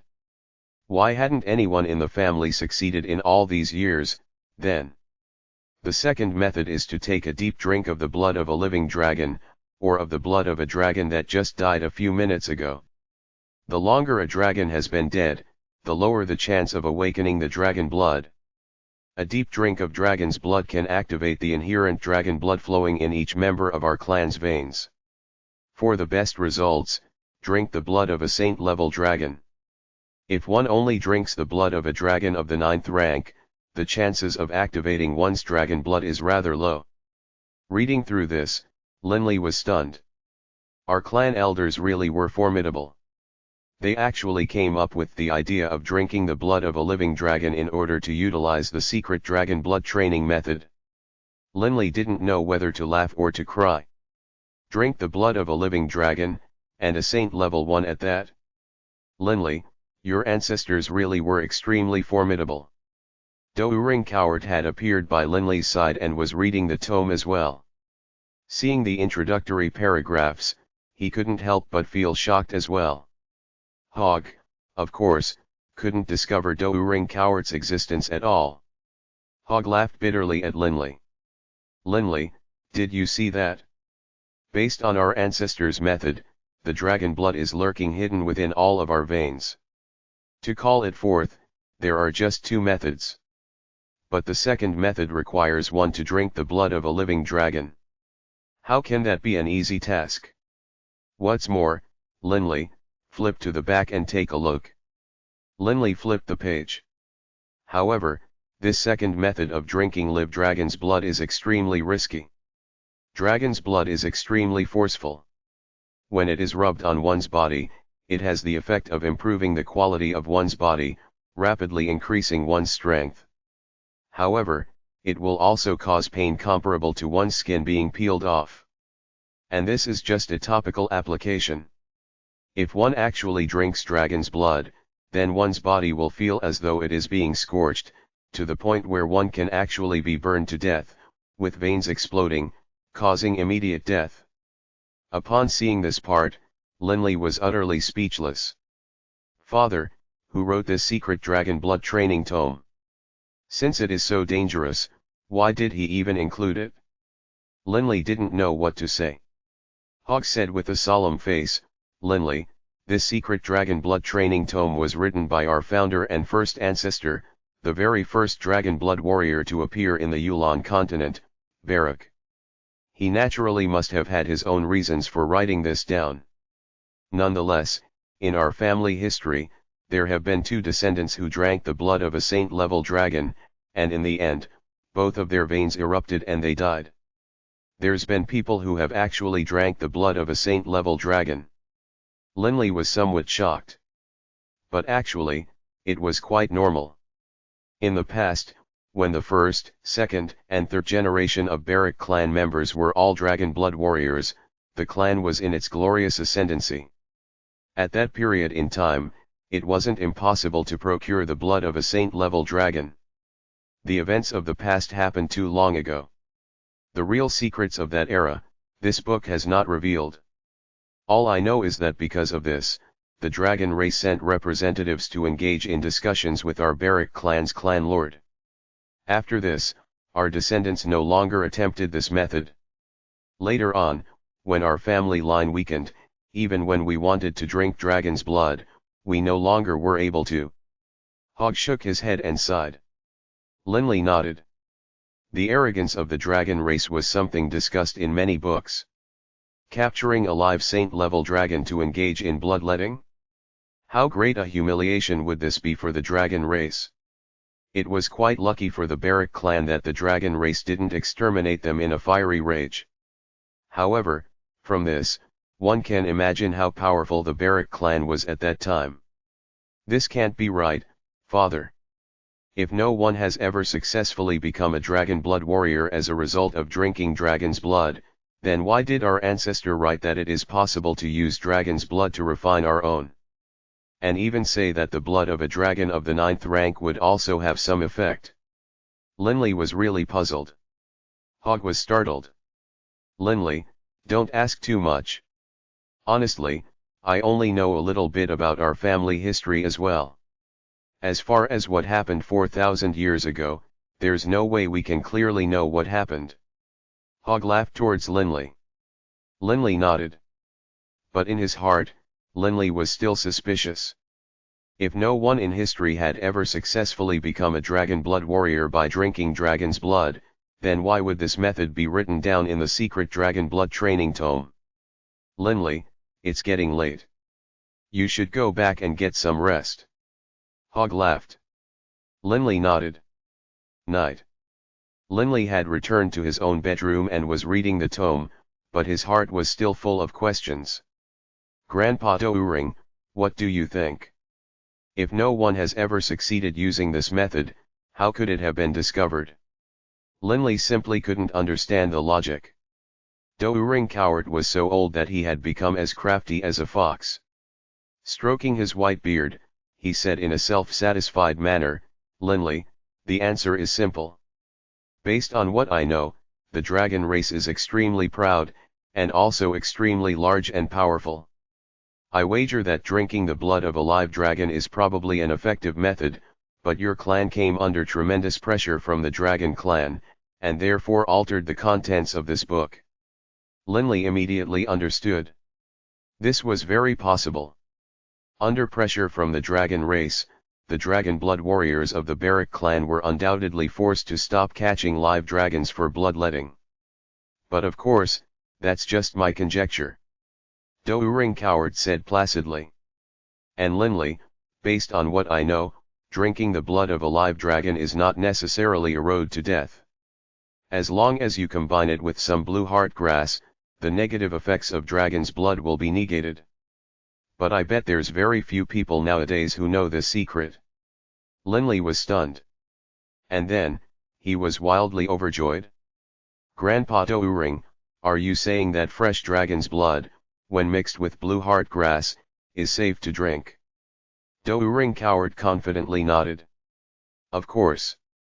In the past, in the Poent Empire, when a princess acquired a serious disease, in the end, the only method of curing her was a medicine that included a mixture of fresh dragon's blood and blue heart grass. As a matter of fact, I was the one who personally caught a saint-level dragon. I remember the master physician who provided the prescription saying that everything in this world has its equal and opposite. For every single ingredient, there was another that would match with it. In that era, the only person who knew how to mix fresh dragon's blood with blue heart grass was that old physician. Since 6,000 years have gone by, no doubt no one knows it any longer. Douring Coward said calmly. Linley nodded. Fresh dragon's blood and blue heart grass, Linley's eyes shone with excitement. In the future, when I am powerful enough and become a magus of the 9th rank or even higher, I will use fresh dragon's blood and blue heart grass to let little Warden become a Dragonblood warrior. Linley even hoped that, if he had the chance, he himself would use this recipe. If he could become both a saint-level magus and a Dragonblood warrior, but of course, that was just a dream. To even be able to catch a saint-level dragon was a distant, untouchable dream. The road ahead is still long. Time to sleep, time to sleep. I need to train tomorrow. Book 2, Growing Up, Chapter 12, Instructions. Time flowed on, and in the blink of an eye, months had passed. Many new trees had begun to sprout on Wushan Township, filling the area with a feeling of spring. Beneath a pine tree, Linley was seated cross-legged in a meditative trance, generating mage force. After having entered the meditative trance, Linley could clearly sense large amounts of earthen specks of light and green specks of light. These countless specks of lights continuously swirled into his body, and through his limbs and his bones, were purified and stored within the central dantian in his chest. Within his central dantian, there was a smoky earthen mist intermingled with a smoky green mist. The earthen mist was his earth element mage force, while the green mist was his wind element mage force. Whew! Slowly releasing a breath, Linley exited his meditative trance. Douring Coward, wearing a moon-white robe, was seated cross-legged next to him, a smile on his face as he enjoyed the surrounding scenery. Seeing Linley awaken, he laughed. "Linley, tomorrow you are heading to the Ernst Institute, yet you are still hard at work today." Linley's lips curved up in a smile. "Grandpa Douring, I believe you were the one who said that strong combatants must work hard every single day, and not relax for even an instant. Only long-term training will produce astonishing power. Little punk, so now you are going to give me instructions." Douring Coward laughed while grumbling. Hee, Linley chortled. Whoosh! A black shadow from far away came flashing towards them, appearing on Linley's shoulders in the blink of an eye. It was the shadow mouse, Bibi. Young Bibi leaned towards Linley, making a chewing motion with his mouth, while pointing at a nearby dead hare. Just from the look on Bibi's face, Linley knew what was up. "You want me to cook it?"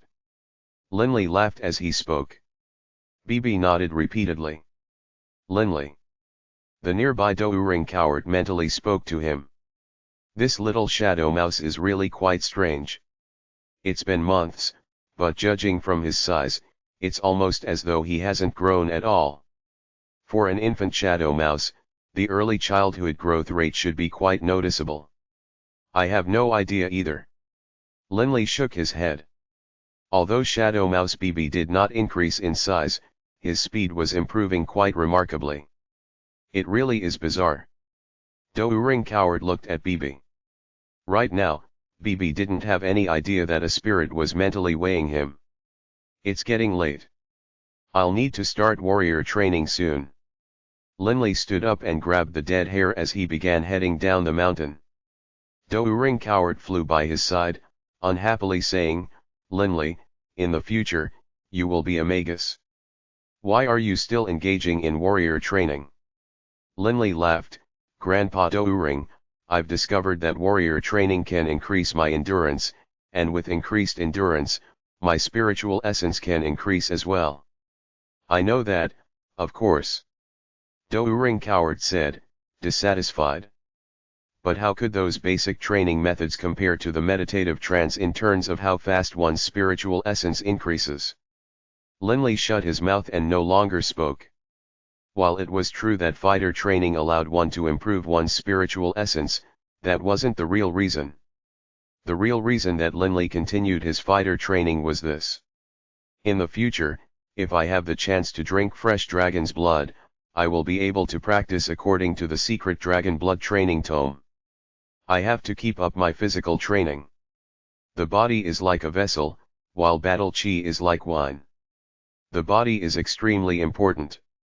The earlier I begin building my fundamentals, the faster my improvement will be when I study the secret Dragonblood training tome in the future." Actually, based on Linley's affinity for elemental essences, each day, he didn't have to spend too much time or effort to gather and generate mage force. Most of his time was spent in the meditative trance, training his spiritual essence. But spending significant amounts of time training spiritual essence was exhausting. Warrior training served as a form of rest and alternative exercise. The next morning, all of the commoners of Wuxian Township gathered on the main road in town, all for the purpose of sending off Linley. It was definitely an incredibly glorious thing for Wuxian Township to be able to produce a magus who would attend the Ernst Institute. Each year, the Ernst Institute only accepted 100 students from across the entire Yulan Continent. At the moment, Linley was still within the Baruch clan manor, while Hillman and the others were all outside. The only people within the manor were Hogg, Linley, Little Wharton, and housekeeper Hyrie. "Linley, today you are going to go to the Ernst Institute and formally become an Ernst Institute student. When you graduate from the Ernst Institute, you will be a powerful magus. Before you depart, as your father, I want to say to you, on this last day," Hogg had a belly full of things he wanted to speak to Linley. But after pausing for a long time, Hogg only said a few simple sentences. Linley, remember the ardent desire that the elders of the Baruch clan have held for centuries, and remember the humiliation of the Baruch clan. Hogg's face was turning slightly green. When you graduate, you will be at least a magus of the 6th rank. If you work hard and train hard, it won't be too hard to become a magus of the 7th rank. And in addition, you are a dual element magus. A dual element magus of the 7th rank would definitely be a major force in the kingdom of Fenley. In the future, you will definitely be capable of retrieving our clan's ancestral heirloom. If you do not, even if I die, I will not forgive you. Hogg fixed a deathly stare on Linley. Even if I die, I will not forgive you. These words made Linley's heart tremble. These were the instructions his father gave to him upon their parting. Father, don't worry. So long as I live, I will ensure that the ancestral heirloom of our Baruch clan is restored to us. I so swear. Linley promised, meeting his father's steely gaze, his own eyes filled with resolve as well. Hogg's eyes began to shine, and he patted Linley on the shoulder with a mighty clap. I believe in you, son. On the road headed east of Yulan Township, Linley turned his head, saw the hundreds of familiar faces which had come to send him off, with his father, Hogg, and his younger brother Warden standing in the lead. Big brother, bye-bye. Little Warden waved mightily. Seeing his father and his younger brother, Linley also waved, his eyes turning red. Father! Warden! Linley's heart was filled with longing. Ever since he was born, Linley had never left home for an extended period of time, but this time, he would be gone for extremely long. At this moment, the little shadow mouse, Bibi, was obediently perched on Linley's shoulders, not making a sound, as if he sensed Linley's thoughts. The nearby Douring coward, in spirit form, also looked encouragingly at Linley. Linley, let's go. Hillman said. Hillman was escorting Linley to the institute, acting as his bodyguard in the event they met with any bandits. Linley unwillingly took one last glance at his family, and then finally forced himself to turn away and begin traveling in the direction of the Ernst Institute. Farewell. My family. Farewell, my home. Yulan calendar, year 9991. The 9-year-old Linley, accompanied by the young shadow mouse, Bibi, and the Baruch clan's guard captain, Hillman, departed from Yulan Township. Book 2, Growing Up, Chapter 13, A Congregation of Talents. Ernst Institute. The finest magus academy in the entire Yulan Continent. The Ernst Institute is located in a rustic area approximately 20 kilometers south of the holy capital of Fenley City. The Ernst Institute was founded and financially supported by the Radiant Church. Naturally, it was wealthy and knew how to throw around money. They took up a very large space, with a circumference of 10 kilometers. Such a huge academy was nearly the size of a city. Outside of the Ernst Institute, few visible signs of human presence could be seen, just an empty mountain range. Restaurants, clothing stores, bars, and other sorts of service industries were all located on the campus itself. It could be said that the students of the Ernst Institute spent their entire lives within the campus. What an imposing style! Linley stood at the gateway to the Ernst Institute. He couldn't help but sigh with emotion. The main gate of the Ernst Institute was fully 50 meters wide. Above the great gate was an enormous, crescent moon-shaped construct, covered with all sorts of magical scripts which one could tell at a glance were amazingly complicated. Just from seeing how complicated the scripts were, one could imagine how powerful and mighty the magical formation protecting the Ernst Institute was.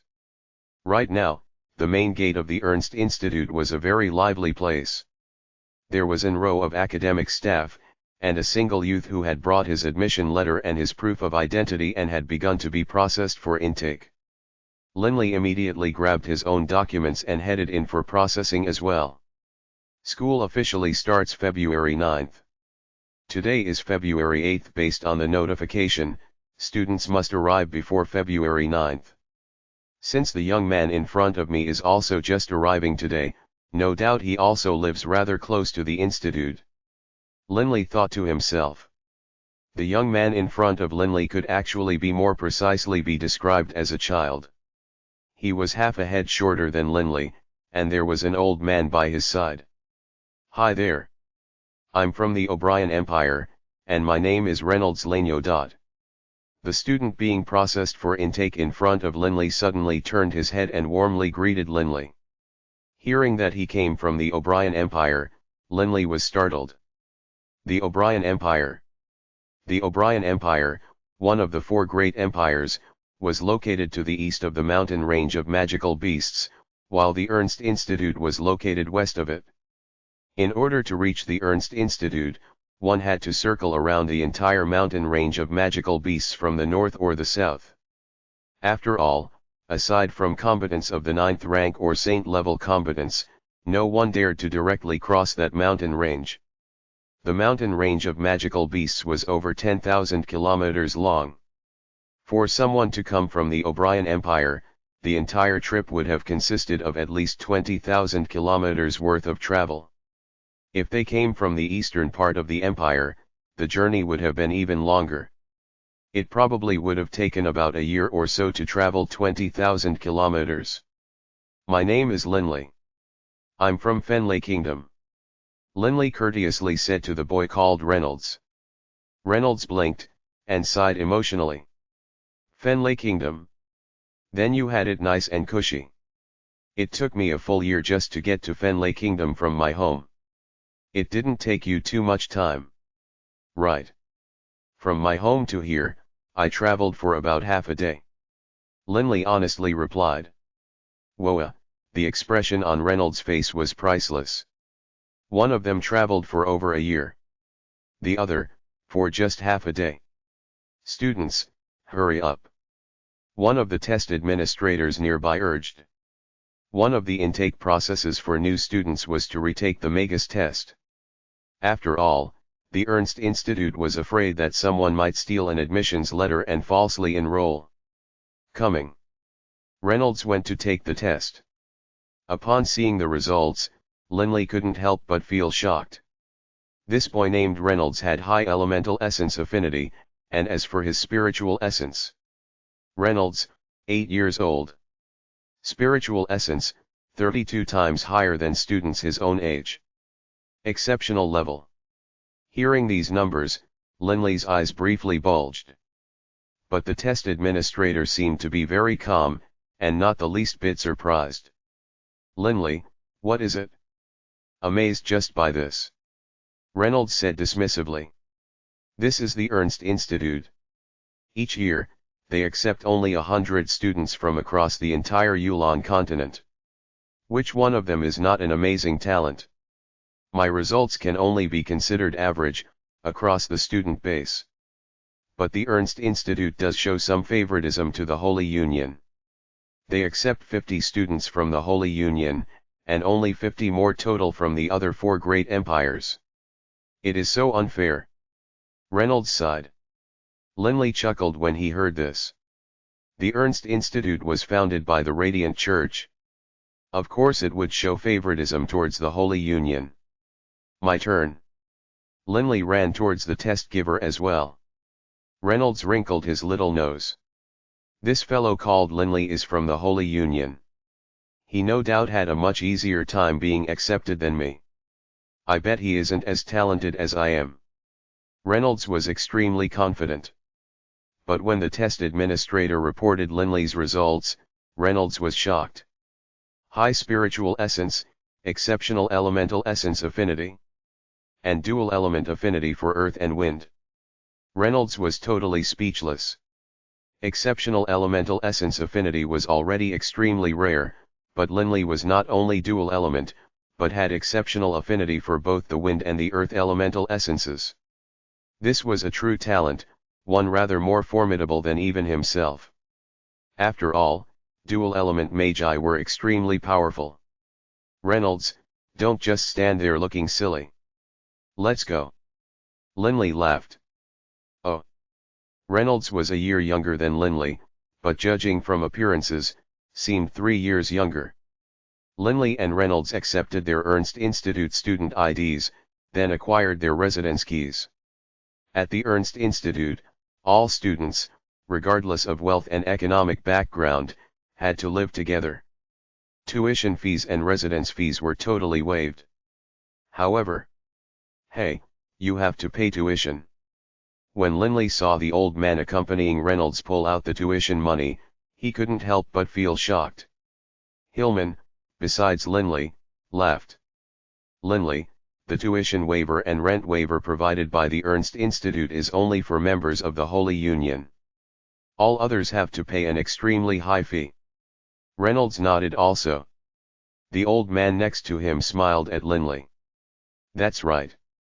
This isn't just the rule for the Ernst Institute, the #1 warrior academy in the Yulan Continent, the O'Brien Academy, does the same. They provide a full tuition waiver for their own empire's students, but charge an astronomical fee for students coming from other places. Linley wasn't stupid. He immediately understood. Linley, my young master has the same residence key as you. The two of you should be living in the same residence. I hope that in the future, the two of you can help each other out. The old man said. Reynolds said unhappily, okay, Grandpa Lomulumu, you can go back now. I've already arrived at the Ernst Institute. Uncle Hillman, you can go back as well. I can take care of myself. Linley smiled as he spoke to Hillman, and Hillman nodded back, satisfied. Linley, then I'll go back now. Work hard. Hillman encouraged. Linley smiled and nodded. Linley, let's go. Reynolds warmly grabbed Linley by the hand, and began to run into the institute. Farewell, Uncle Hillman. Hillman and the old man both watched the children enter the institute. Only after a long time did they depart. After saying his farewells to Uncle Hillman, Linley and Reynolds entered the Ernst Institute together. The Ernst Institute was filled with shady groves, lakes, stone bridges, ancient buildings, an ancient aura permeated the entire place. Just from the size of the giant trees, which 7 people would have to surround in order to hold hands, one could imagine how old the place was. It really is something. It isn't nearly as gaudy as some of the newer institutes. This is what is known as sophistication. Reynolds' curious eyes took in their surroundings while he spoke. Within the Ernst Institute, as a one-time event, there were many instructional signs telling students where each location was. Clearly, this was intended to help assist the new students. Linley, let's go find our dorm. Reynolds, pulling Linley's hand, began hurrying in the direction of the dormitories. Dorm number 1987. Linley and Reynolds had completed their intake processes at the same time, one after another. Most dorms held 4 students. When Linley and Reynolds arrived at the dormitory area, they couldn't help but sigh in amazement. At first glance, there appeared to be thousands of standalone dormitories. Amongst the thousands of dormitories, there were even a few 2-story apartment-style dorms. 1987, Linley and Reynolds inspected the dorm numbers, running south non-stop. The dorm area was numbered very logically, beginning from 0001, with each row housing 100 individual dorms. When Linley arrived at row 20, he saw dorm 1901. And then, as they continued running east, Reynolds began to pant for breath, until finally, they arrived at dorm 1987. Book 2, Growing Up, Chapter 14, The Brothers of Dorm 1987, Part 1. Whoa, I'm exhausted. Linley, how come you are in such good shape? Reynolds was panting for breath, but Linley didn't feel anything. What, you are tired already? Linley started to laugh. How short a distance had they just run? He didn't even feel too tired after running from Wushan Township to the Ernst Institute. Hey, just put it down there. Right. Put the box down there. Put it down carefully. If you break it, there's no way you can afford to compensate for it. From within dorm 1987. The clear voice of another youth could be heard. Linley and Reynolds glanced at each other, then entered curiously. Immediately upon entering, they saw several muscular men busily moving things about. A gaudily dressed youth was standing in the center of the room, directing their moves. Immediately upon seeing Linley and Reynolds, the young man's eyes brightened, and he excitedly ran over. "Haha, you guys are my dorm mates, right? I've waited so long for you guys. Up till now, it's just been me here. Let me introduce myself. My name is Yalu, and I suppose I just barely qualify as a member of the Holy Union." "What do you mean, you just barely qualify as a member of the Holy Union?" Reynolds mumbled, and then said, "My name is Reynolds. I'm from the O'Brien Empire. My name is Linley. I'm from the Holy Union's Kingdom of Fenley." Linley smiled as well. As long-term dorm mates, in the future, they would be together for a long period of time. "Oh, Reynolds, Linley, I am so happy to see you fellows. Hey, where did my exercise equipment go?" Yale turned his head and stared at his servants. "Exercise equipment?" Reynolds blinked at Yale. "Yale, what do you have those for? Are you going to be a warrior?" Yale wrinkled his nose as he chortled. "Although I am a dignified magus, I still need to work out and have a good physique. Otherwise, how will I be able to seduce beautiful women? There's many beautiful women amongst the ranks of the magi. And the female magi of the Ernst Institute are not only pretty, they are also very classy. Plus, there's a lot of face to be gained by being able to brag to others that I have an Ernst Institute student as my girlfriend." Reynolds was speechless. Linley didn't know what to say either. Seeing the exercise equipment, Linley wanted to go work out, but he didn't expect that these were the tools which Yale planned to use to do bodybuilding to seduce pretty girls. "I'm 8 years old. How about you, Yale?" Reynolds clearly was very open-minded. Yale was extremely tall. The 9-year-old Linley was already 1.5 meters tall, but Yale was half a head taller than even Linley. "Me? I'm 10. Haha, but I'm not getting any younger. My elder brother lost his virginity at age 12. I've got to do some advanced preparations as well." Yale's eyes shone. "What does losing virginity mean?" Reynolds looked questioningly at Yale. "Yeah, what's losing virginity?" Linley also looked curiously at Yale. Staring at his two dorm mates, Yale became momentarily speechless as well. Besides Linley, the ghostly form of Do-Ring Coward was holding his belly as he laughed uproariously. This made Linley ask him curiously, "Grandpa Do-Ring, why are you laughing?" "Young master, we've arranged everything," an extremely muscular man said respectfully. You can leave now. Go back and tell my father that in the future, if there isn't something urgent, not to bother me." "Oh, right. Remember, every year, he can't forget to transfer money into my Magi site card. He should know very well that a magus needs a lot of money for his Magi staff and socketable gems." Yale said loudly and casually. "Yes, young master," the man said respectfully. Yale nodded, satisfied, then dismissed the men with a wave of his hand, as though he were a general. "Magi crystal card." Reynolds stared at him in amazement. "The Magi crystal card is only offered by the Golden Bank of the Four Empires, which all four of the great empires established together. I heard that the processing fees for requesting a card totals 100 gold coins." "Right on." Yale was quite knowledgeable about this. The minimum starting balance for a Magi crystal card is at least 1,000 gold coins. "But I'm afraid that 1,000 coins wouldn't be enough to even sustain a month's worth of expenditures for me." Linley, upon hearing these words. "Rich guy." Linley sighed to himself.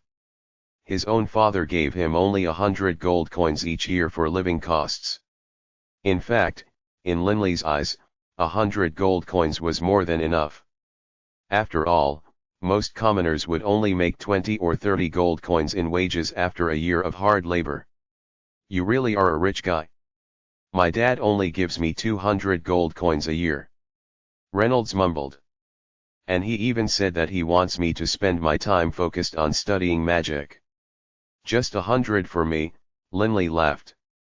But for a simple life, it's enough. Bah, brothers, my money is your money. If you run out, just come find me. In the future, we'll probably be living together for decades. We'll be brothers for decades. Why quibble about yours and mine? Yale was extremely expansive, but just as he finished speaking, Linley and Reynolds both started. Decades. Linley stared at Yale in shock. Yale said casually and naturally, Linley, you can only graduate from the Ernst Institute if you reach the rank of a magus of the 6th rank. For a magus, the higher you progress, the harder it becomes. For most people, it takes a couple decades to become a magus of the 6th rank. Linley frowned. Decades. He was going to be a fiscal burden to his father for decades? Grandpa Douring, why didn't you tell me this? Douring Cowart's voice rang out in his mind.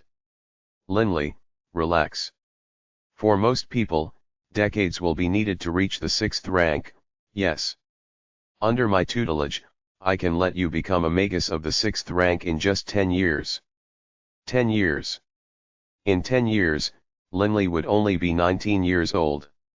Only now did Linley relax. Is everyone here already? A clear voice rang out, as a child walked into the room.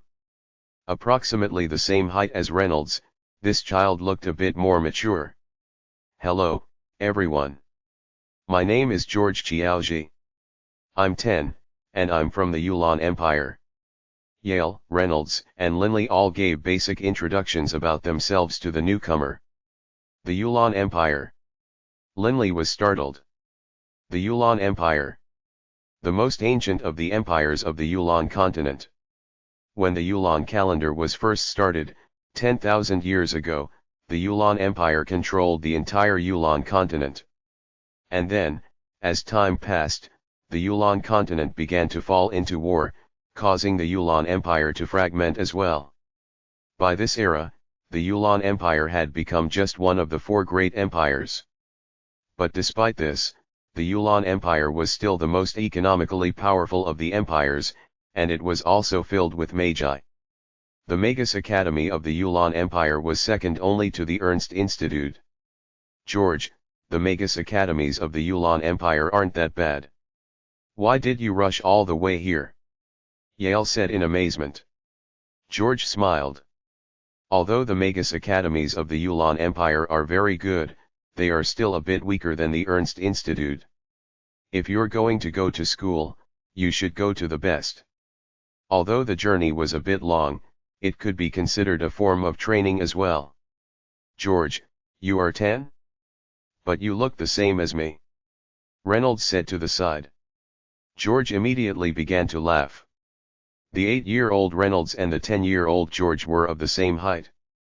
Both were the shortest in the group. Linley was half a head taller than them, while Yale was the tallest of them all. Enough of that topic.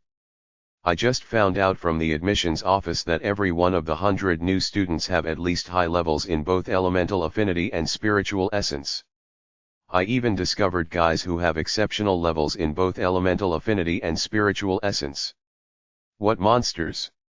George seemed to have good inside information. Yale pursed his lips.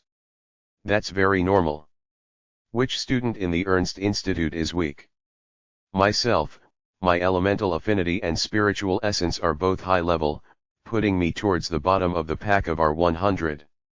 If it wasn't for the fact that my old man has a special relationship with the Radiant Church, I probably wouldn't even be able to make it in. Linley couldn't help but stare at Yale in shock. This Yale fellow's dad surely was something quite amazing, to have a special relationship with the Radiant Church. The person in our dorm with the highest natural talent is Linley. But have you guys heard of the unmatchable talent who is studying at the Ernst Institute? Yale glanced at the other three. Linley and Reynolds both shook their heads. But George smiled as he nodded. I've heard of him. The #1 genius of the Ernst Institute, Dixie Dick-11, a talent that appears once in a century. He is a dual-element magus, and has exceptional levels of elemental affinity and spiritual essence. But his spiritual essence is especially amazing, 62 times that of others his age.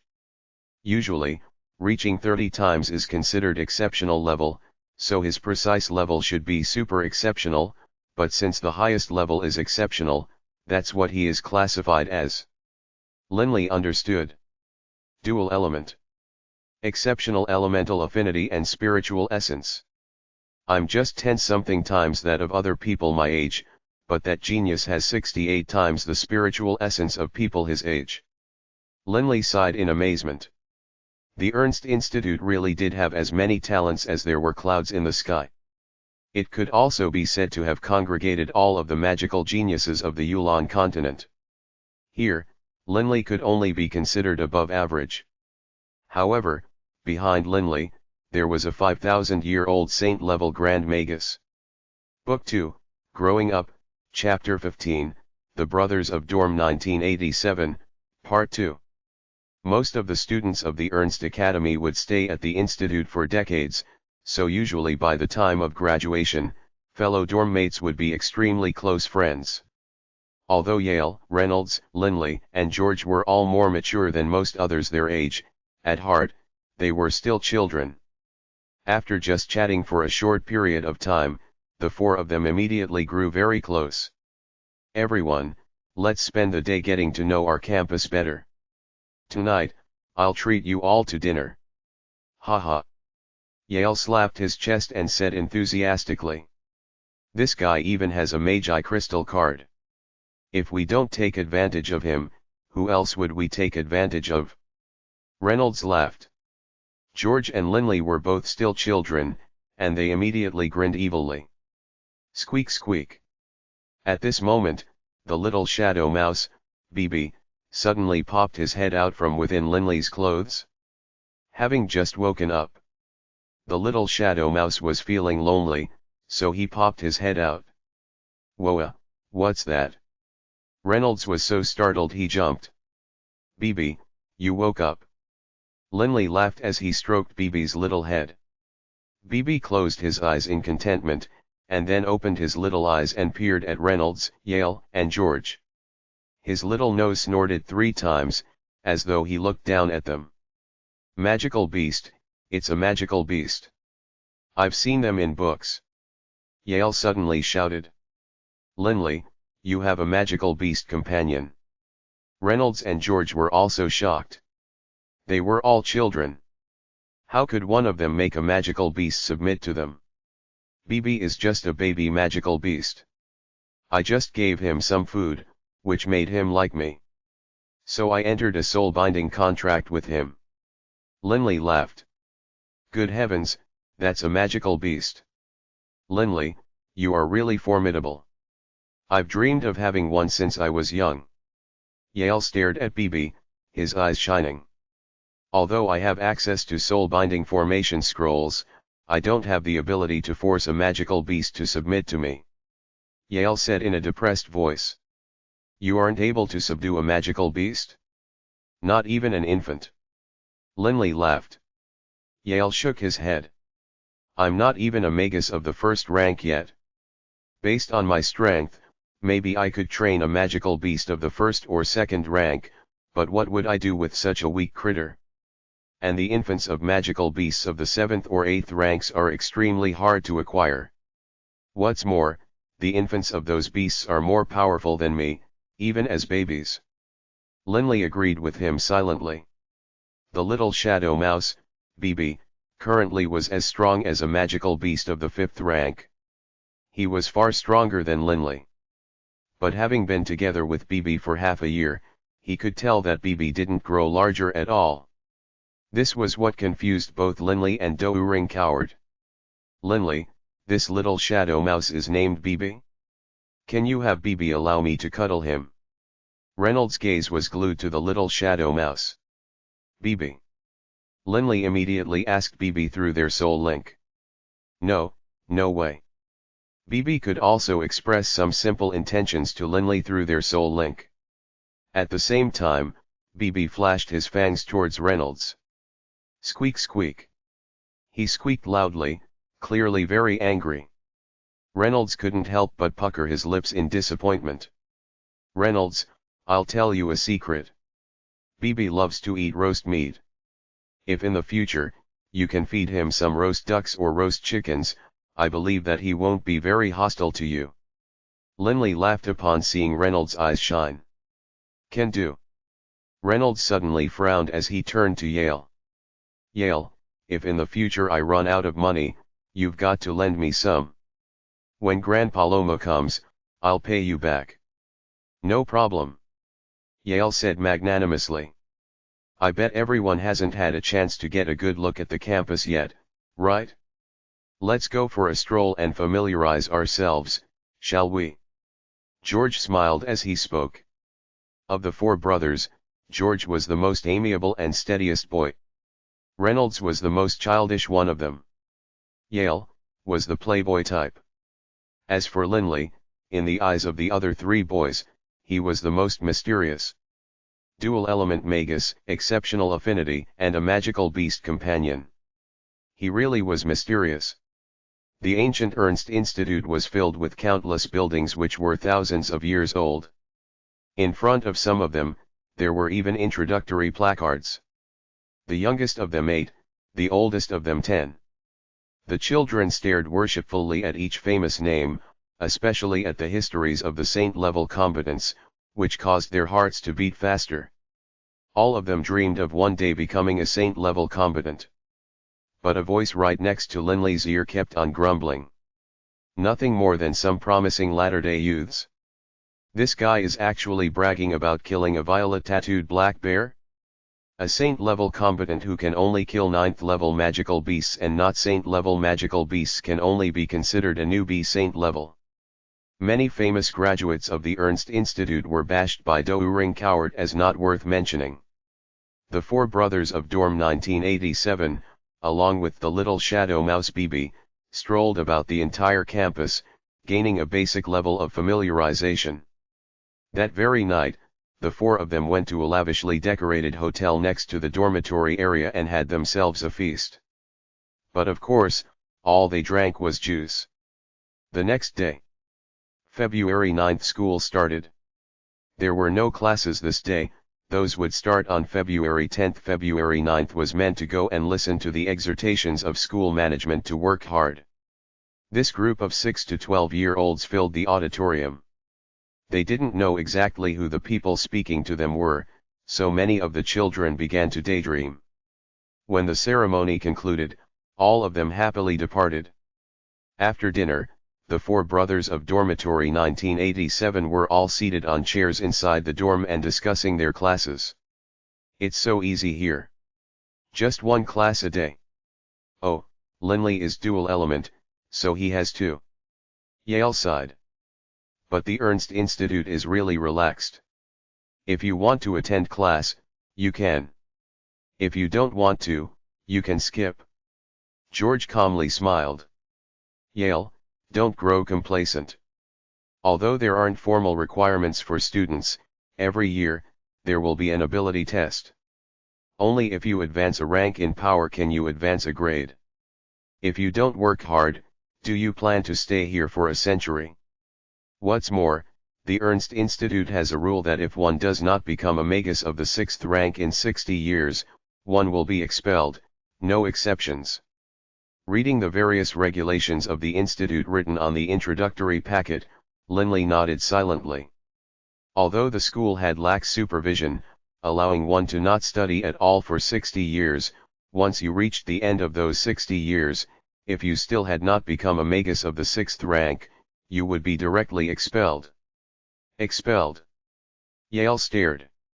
If I really were to be expelled, my old man would probably kill me. Expulsion by the Ernst Institute would result in an unbearably humiliating reputation. no one would be willing to shoulder it. After all, to have been accepted meant they were all talented people. Class starts tomorrow. I wonder how the teachers are. If they aren't even as good as my Grandpa Lomua, I'll have come for nothing. Reynolds mumbled. Reynolds, your Grandpa Lomua is a magus? Linley asked, somewhat surprised. Of course. On the long road from the O'Brien Empire to the Ernst Institute, Grandpa Lomua had already begun to teach me magic. Reynolds said proudly. When Linley and the other three were chatting with each other, they all felt very excited. The earth element class isn't that important. In terms of understanding the earth element, how could any of the teachers at the Ernst Institute compare with Grandpa Douring? The most important class is the wind element class. I wonder what wind magic is like. The day had already begun to grow dark, but the sounds of laughter and chatter continued to sound out from the 4 children within dormitory 1987. Book 2, Growing Up, Chapter 16, Wind-Style Magic. For the academic calendar of the Ernst Institute, every month, the first 28 days had classes. Only the last 2 days were free. Earth magic classes were taught from 8 a.m. to 10 a.m. in the morning, fire magic was taught from 10:30 a.m. to 12:30 p.m. in the afternoon, water magic from 2 p.m. to 4 p.m. in the afternoon, wind magic from 4:30 p.m. to 6:30 p.m. in the afternoon, lightning magic from 7 p.m. to 9 p.m. at night, and light magic from 9:30 p.m. to 11:30 p.m. at night. But since the majority of students were single element, they only had to take 2 hours of classes a day. Linley was dual element, which meant each day he had just 4 hours of classes. But because these classes were on a voluntary basis, if you didn't want to go, no one would force you. The School of Earth Magic was divided into 6 classes, with each class having its own building. New students and first-rank magi attended the first-grade class, magi of the second rank attended the second-grade class, magi of the third rank attended the third-grade class, and so on, up until the 6th rank who attended the 6th-grade class. Magi of the 6th rank could choose to graduate at any point in time. But naturally, if they elected not to, they could continue to study. February 10th. Within the classroom of first-grade classes. The classroom for first-grade Earth Magic was extremely large, and was capable of seating hundreds of students. 20 students had already arrived, and Linley selected a seat located relatively in front, sitting down. At 8 a.m., there were around 50 students present. I expect only part of the students present are new. I wonder how long the others have spent here. Linley wondered to himself. After all, for a new student to reach the 2nd rank, usually they would need to train for several years. Greetings, everyone. An amiable, kindly-looking brown-haired middle-aged man stood in front of the class. My name is Wendy Wendy, and I will be your instructor in Earth Magic. Today, we have approximately 20 new students. So, same as always, first we are going to have our new students introduce themselves, so that we can all get to know each other. Immediately, one new student after another began to introduce themselves. My name is Gerhans Geerhan. I come from the great grasslands to the far east. Upon hearing Gerhan's self-introduction, Linley was shocked. The students here really do come from all over the Yulan Continent. There's even someone from the great grasslands in the far eastern part of the Yulan Continent. In the great map of the Yulan Continent, the Holy Union and the Dark Alliance were located west of the Yulan Continent's mountain range of magical beasts. East of the range were the 4 great empires, but even further east of the empires was a vast grassland, which contained 3 kingdoms of its own. The distance between the great grasslands and the Ernst Institute was unbelievably great. A one-way trip alone would take at least 3 years.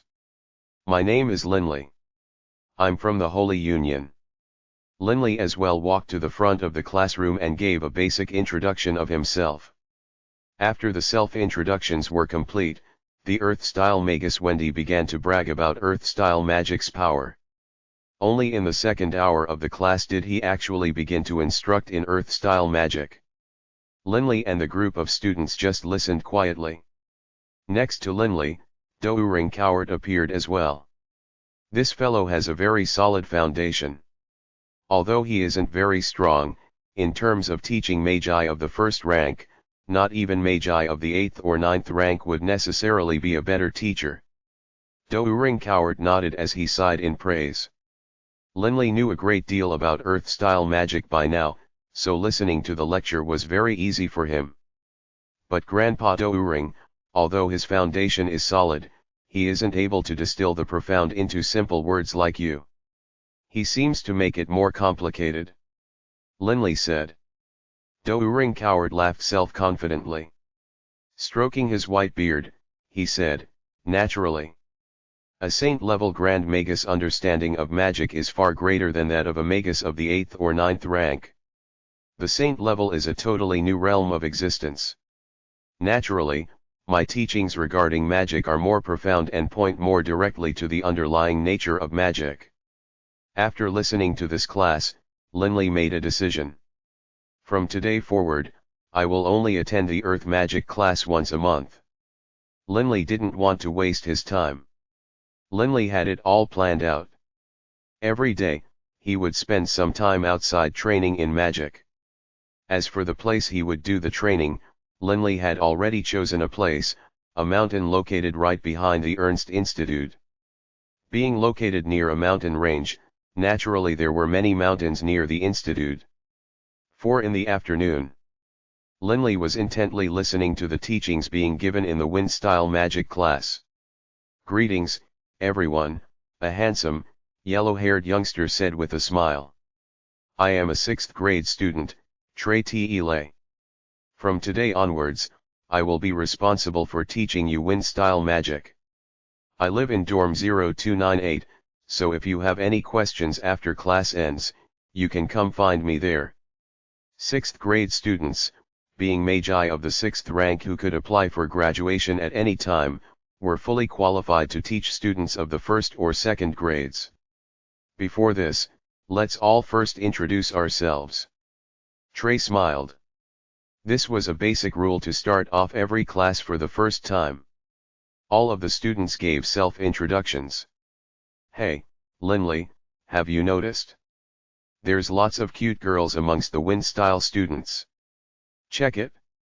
That little blonde girl just smiled at you. Douring Coward, next to Linley, pointed as he spoke.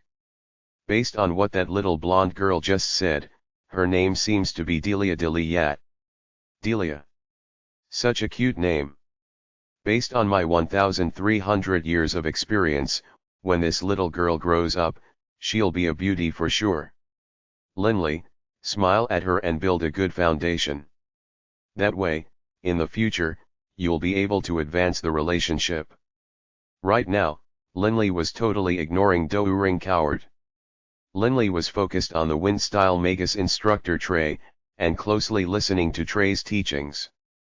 Wind-style magi are the fastest, most nimble magi in the world. In addition, we are the only magi who can fly before reaching the saint level.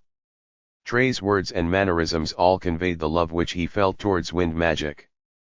Do you wish to use your own power to fly above the skies? To soar in the air and gaze down upon countless mountains? How wonderful the feeling is, and how many people desire it?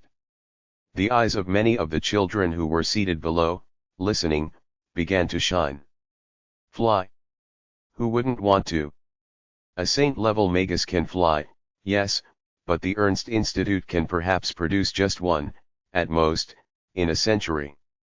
But we magi of the wind style can, upon attaining the 5th rank, immediately execute the floating technique. Trey said confidently, and wind style magi are extremely fast. When they execute the supersonic technique, they can dramatically increase their speed. But of course, those are just common techniques. The legendary forbidden technique, Annihilating Tempest, is the most powerful destructive technique of them all.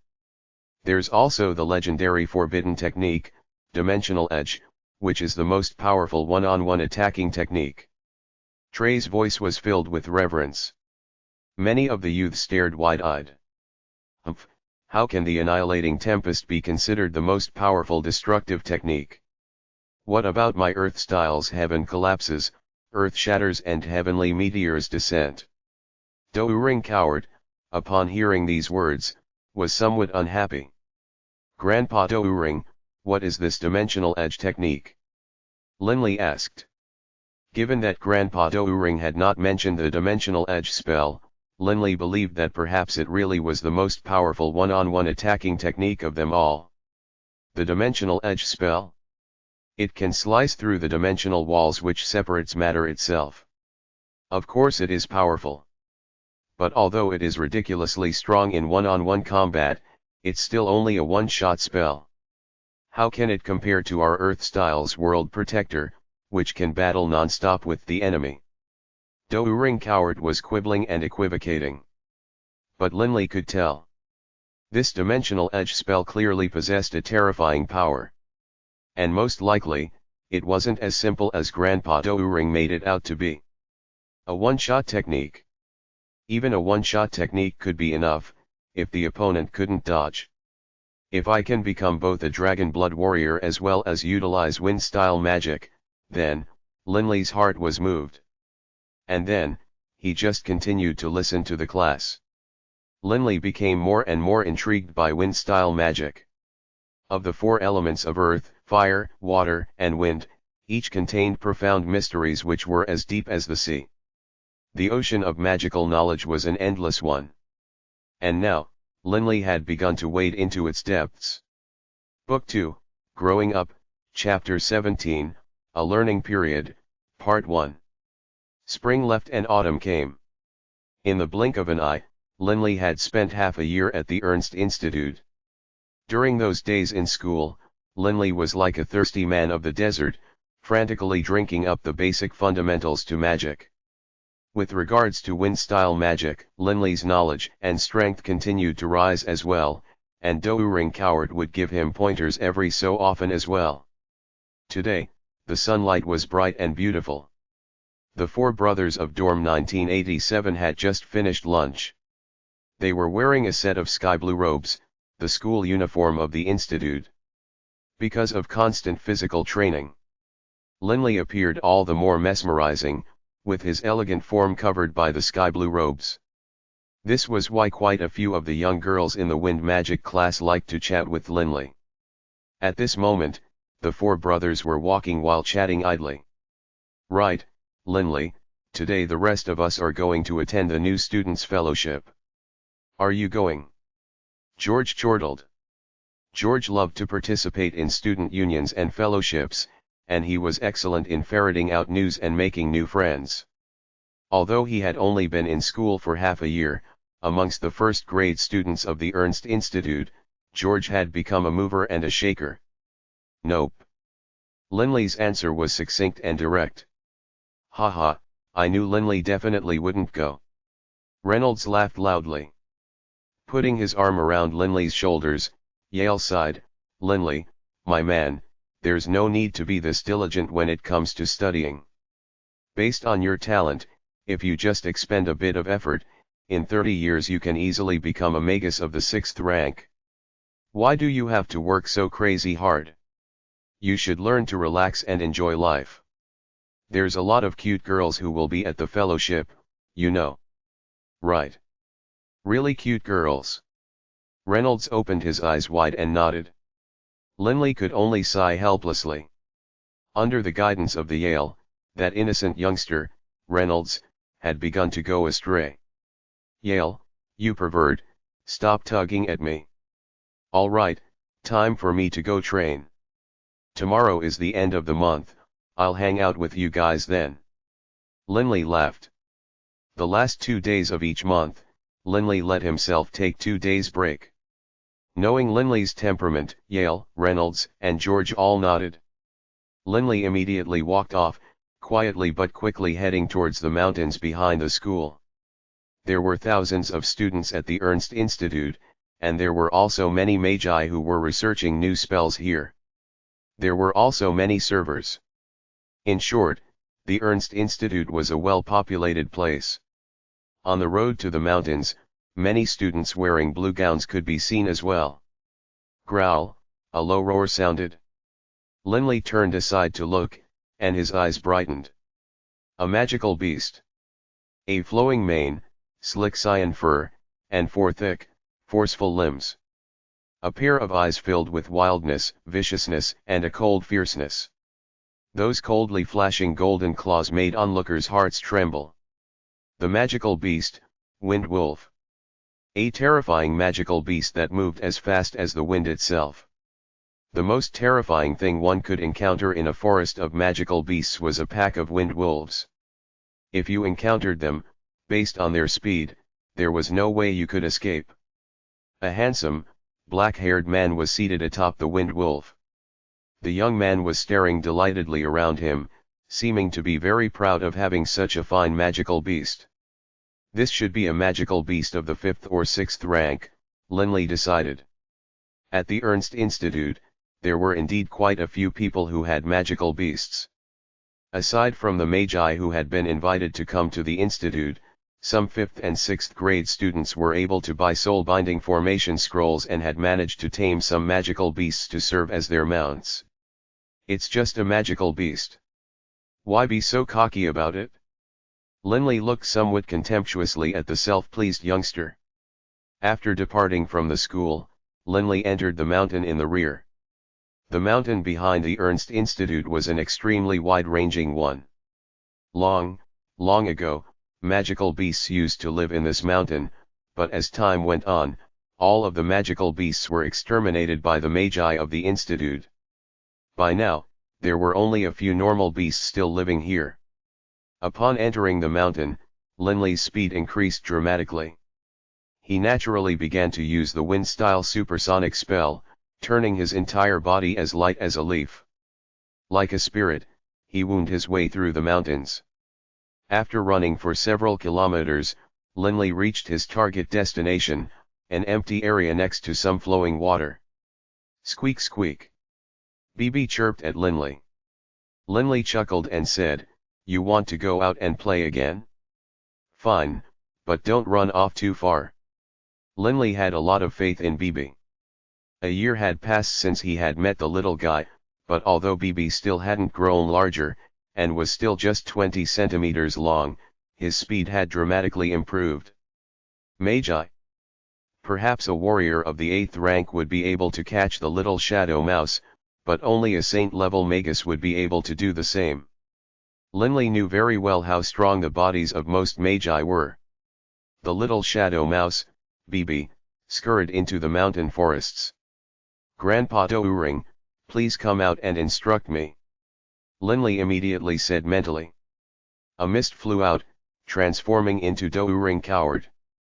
Douring Coward blinked and glanced at Linley. "Linley, what's going on? In the past, haven't you always ignored this old fellow and entered the meditative trance first? Why are you calling me out now? I was having a wonderful nap just now, humph. You ruined my beautiful dream." Linley quirked his lips. Although Grandpa Douring was a saint-level Grand Magus, after getting to know him, Linley realized that although he looked kindly and amiable on the outside, on the inside, he was a playful scamp. "Grandpa Douring, I feel like I have reached the level of a magus of the 2nd rank. I want you to take a look and see for yourself," Linley finally said. "A magus of the 2nd rank?" Intrigued, Douring Coward ran some calculations. Right, about a year has passed since you started learning with me. Right, first, perform the introductory spell of Shattered Rocks. Do your absolute best, understood? Shattered Rocks could be considered a spell which scaled. There was a Shattered Rocks spell of the 1st rank, but there was also a saint-level spell for the Shattered Rocks, only, the name for it was called Heavenly Meteor's Descent. Naturally, when the strength of an Earth-style magus increased, his power in using the Shattered Rocks would also increase. "Yes, Grandpa Douring." Linley immediately began to quietly mouth the words to a spell. The words had long since been memorized by Linley to the point where he could recite them without thinking. As the words to the spell continued, Linley could feel his entire spirit enter a special mode. The earth-style mage force in his chest began to roil about, and natural elemental essence began to gather there as well. Suddenly, the nearby earth began to crack and shatter. 5 skull-sized pieces of rock flew up and began to circle around Linley's head. These 5 rocks were all covered with earthen specks of light, and as Linley's eyes began to shine, he let out a deep shout. The 5 rocks rapidly shot off to a far distance, carrying a gust of wind with them. Smash! The 5 stones covered in earthen light smashed into a thick tree trunk. The tree swayed, but its trunk did not shatter. In the end, the 5 stones still came tumbling down to the ground. Yeah, not bad. Doering Coward's eyes lit up. To be able to control 5 stones at once with such impressive speed shows that you do, in fact, have the power of a magus of the 2nd rank. Doering Coward was very much satisfied with Linley's performance. Linley couldn't help but reveal a hint of a smile on his face as well. He had just taken another step towards his goals. Linley would never be able to forget the words his father had said to him when he left. If you cannot bring it back, even when I die, I won't forgive you. These words had pierced Linley's heart like a sharp knife, and he was constantly reminded of them. Right now, Doering Coward was chortling happily. But Linley, you must understand that a magus of the 2nd rank counts for little. Based on our ranking systems, magi of the 1st and 2nd rank are all considered entry-level magi. Magi of the 3rd and 4th ranks are considered mid-level magi, and 5th and 6th ranks are high-level magi. A magus of the 7th rank is called a senior magus, a magus of the 8th rank is a master magus, and a magus of the 9th rank is a archmagus. These ranks of 7 through 9 are the highest. The road you have to travel is a long way. I know. Linley nodded. Good. Train hard. Doering Coward once more entered the Coiling Dragon Ring. Linley collected himself, suppressing his excitement at becoming a magus of the 2nd rank. He once more tranquilly sat and entered the meditative trance. The strong became strong one step at a time and through achieving many accomplishments. Approximately 3 kilometers away from Linley. Linley's wind-style magus instructor, the 6th ranked magus Trey, frowned.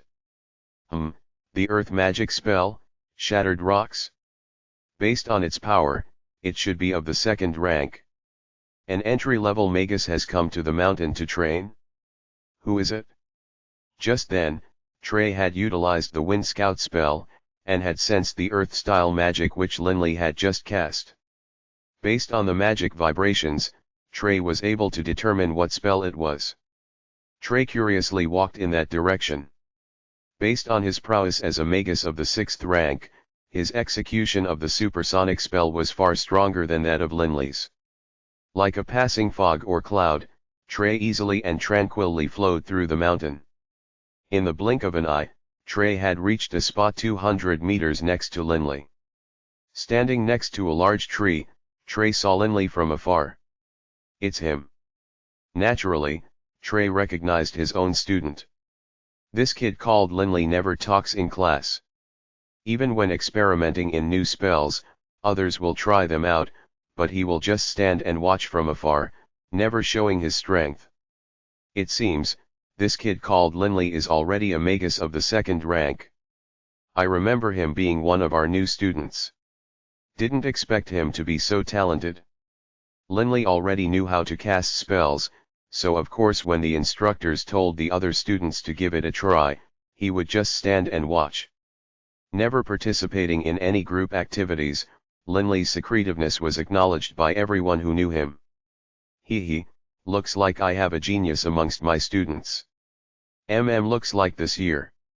I should receive a reward when the 1st grade student competition commences. A brilliant smile was on Trey's face. As for Linley, right now, being in a meditative trance, he couldn't sense anything more than 100 meters away from him. Book 2, Growing Up, Chapter 18, A Learning Period, Part 2. A month had passed after Linley had become a magus of the second rank. Within the first grade wind magic classroom, Linley would only go to the earth magic class once every month or so, but he attended every single wind magic class. Today, Linley was seated in his usual spot. "Linley, you came." Just as Linley sat down, a very adorable young lady sat down next to him. Seeing the girl, Linley smiled. "Delia, you came pretty early. There's still quite some time before the next class starts." Sitting together with a beautiful girl was of course something enjoyable. Naturally, Linley wouldn't push her away. Delia was no ordinary person. Her brother, Dixie, was the #1 genius of the entire Ernst Institute, and described as a talent which would be found once in a century at most. He, too, was a dual-element mage, and his elemental essence affinity was exceptional. But what's more, he was a supreme talent with 68 times the spiritual essence of an ordinary person. As the sister of Dixie, Delia naturally was pretty exceptional as well. "It's because I know you always come early." Delia beamed, her eyes crinkling. The two sat together and chatted. Time passed quite quickly, and before they realized it, class had started. Instructor Trey energetically explained in front, and Linley sat beneath him, listening intently. But Delia, every so often, would sneak a peek at Linley. "All right, today's class is over for now. But before class ends, there's something I must inform you all about."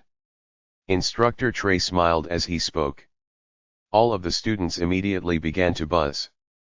The older students all know that our Ernst Institute has a tradition.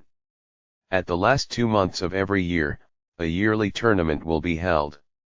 The yearly tournament is always the most noisy, energetic time at the Ernst Institute. The students who achieve victory in the yearly tournament will likely have a higher chance of being rated superior upon their graduation.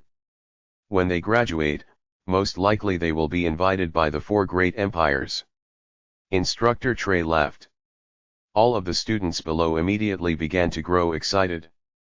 At the Ernst Institute, talents were as common as the clouds. And the #1 problem that all talents shared was that they didn't like to admit inferiority to others. Thus, the yearly tournament had become a way for talents to become famous. Close to 90% of the students would pay attention to the tournament, and everyone with some ability would participate. Naturally, we wind magic practitioners will also do battle. Everyone interested in enrolling, please speak to me. Instructor Trey smiled as he spoke, but his gaze drifted towards Linley. "Instructor, I wish to enroll." Many students below immediately began to clamor to enroll. "Great." Instructor Trey took out a duck feather quill pen and began to record down names, but after taking down 10 or so names, he realized that Linley was busy chatting with Delia, apparently not interested in enrolling at all. Trey walked over. Linley involuntarily glanced up and immediately called out respectfully, "Instructor Trey." The nearby Delia also paid her respects. Trey smiled and nodded. "Linley, this yearly tournament is an excellent opportunity to train oneself. I expect all of the elites of the first grade students will attend. Why aren't you enrolling? This is a rare opportunity." "I'm not interested," Linley said directly. Instructor Trey couldn't help but start. "Linley, you no doubt are unaware that the victors of the tournament will receive some rewards." Instructor Trey said enticingly. Rewards?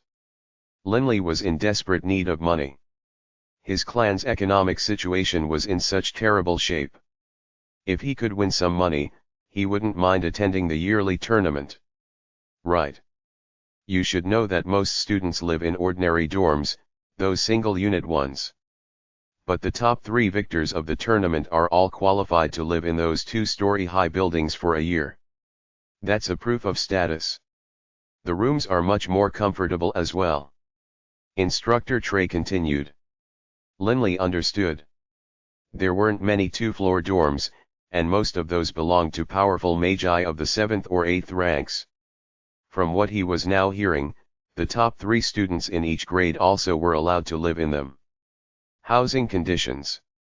Linley didn't care about it at all. "I'm not attending," Linley still said. Instructor Trey grew somewhat impatient. As a 6th grade student, if one of Trey's students became one of the top 3 in his grade, not only would he be rewarded, he would also gain a lot of face. Young people all cared about face. Instructor Trey leaned in towards Linley, saying in a low voice, "Linley, are you concerned about revealing your ability? I know that you are a magus of the 2nd rank." Hearing these words, Linley couldn't help but look up at Trey in surprise. How did Instructor Trey learn about his current level of power? After all, it was hard to judge one's abilities from external appearances. Seeing the expression on Linley's face, Instructor Trey thought that he had hit the mark. Laughing, he said, "Linley, if you have ability, you shouldn't hide it. Even if you decide not to attend the competition for fear of revealing your ability, I might just decide to expose you myself." "Whatever. Still not going." Linley stood up unhappily, and then politely paid his respects. "Farewell, instructor." And then, ignoring the stupefied look on Trey's face, he immediately left. Bah! This kid. After recovering, Trey couldn't help but laugh. The nearby Delia couldn't help but cover her mouth and giggle as well. By the time the wind magic class had ended, it was almost 6 at night. The sky was growing dark. Linley ran back towards his dorm. The brothers of dorm 1987 shared strong affection towards each other, and at night they always ate together. "Linley, you're back," a curly-haired youngster from dorm 1986 said warmly to Linley. "Harry Holly, have you eaten dinner?" Linley smiled back in response. Linley was on excellent relations with most of the nearby neighbors. Harry laughed and nodded. "Of course I have. Your 3 brothers are all waiting for you inside. Linley's back. Let's go, everyone, time to eat." Yale's voice sounded out. Clearly, from inside their dorm, Yale had heard Linley's voice. Yale, Reynolds, and George all walked out and waved to Linley. The 4 brothers proceeded towards the dining areas. The Ernst Institute contained some luxurious restaurants, but after being persuaded by Linley, Reynolds, and George, Yale no longer took them to those places. The dishes in the small dining hall were simple and fresh, very pleasing to eat. After ordering some food, the 4 brothers began to chat amongst themselves. Linley got most of his news regarding the Institute's goings-ons from his 3 brothers, as Linley, who spent all his time training in the mountain, probably would be totally in the dark otherwise. "Man, in about a month, the school year is coming to an end. The last 2 months of each year, the entire institute will engage in the yearly tournament. The top 3 students in each grade are all allowed to live in those 2-story dorms for a year," Yale said. "The yearly tournaments." Linley began to laugh. He had just heard about this from the classroom. "Haha, I'm definitely attending," Reynolds said confidently. Yale pursed his lips. "Punk, you became a magus of the 1st rank on the road from the O'Brien Empire to the Ernst Institute. I wager that by now, you aren't too off from becoming the magus of the 2nd rank. That really is unfair." Reynolds spent a full year traveling from his home to come here. On the entire journey, Reynolds' family housekeeper had been teaching him magic, which is why he had become a magus of the 1st rank even before the journey ended. George smiled towards Linley. "Ha, you are forgetting about Linley. Linley was a magus of the 1st rank by the time he entered the institute as well. What's more, he's crazy about training, and he's a dual-element magus. I think he's probably the strongest person in our dorm." Linley quirked his lips in a smile. "George, don't flatter me. Linley, have you gained your 2nd rank yet? Be honest." George stared at Linley. How could he gain his second rank so quickly? From an introductory student to the first rank, based on our talent, a year is necessary. But from the first rank to the second rank, at least 2 years is needed. The nearby Reynolds frowned as he spoke. Not necessarily. I also feel Linley's been really sneaky. Yale also looked at Linley. Linley, have you become a magus of the second rank? Linley casually nodded. What was the big deal about becoming a magus of the second rank?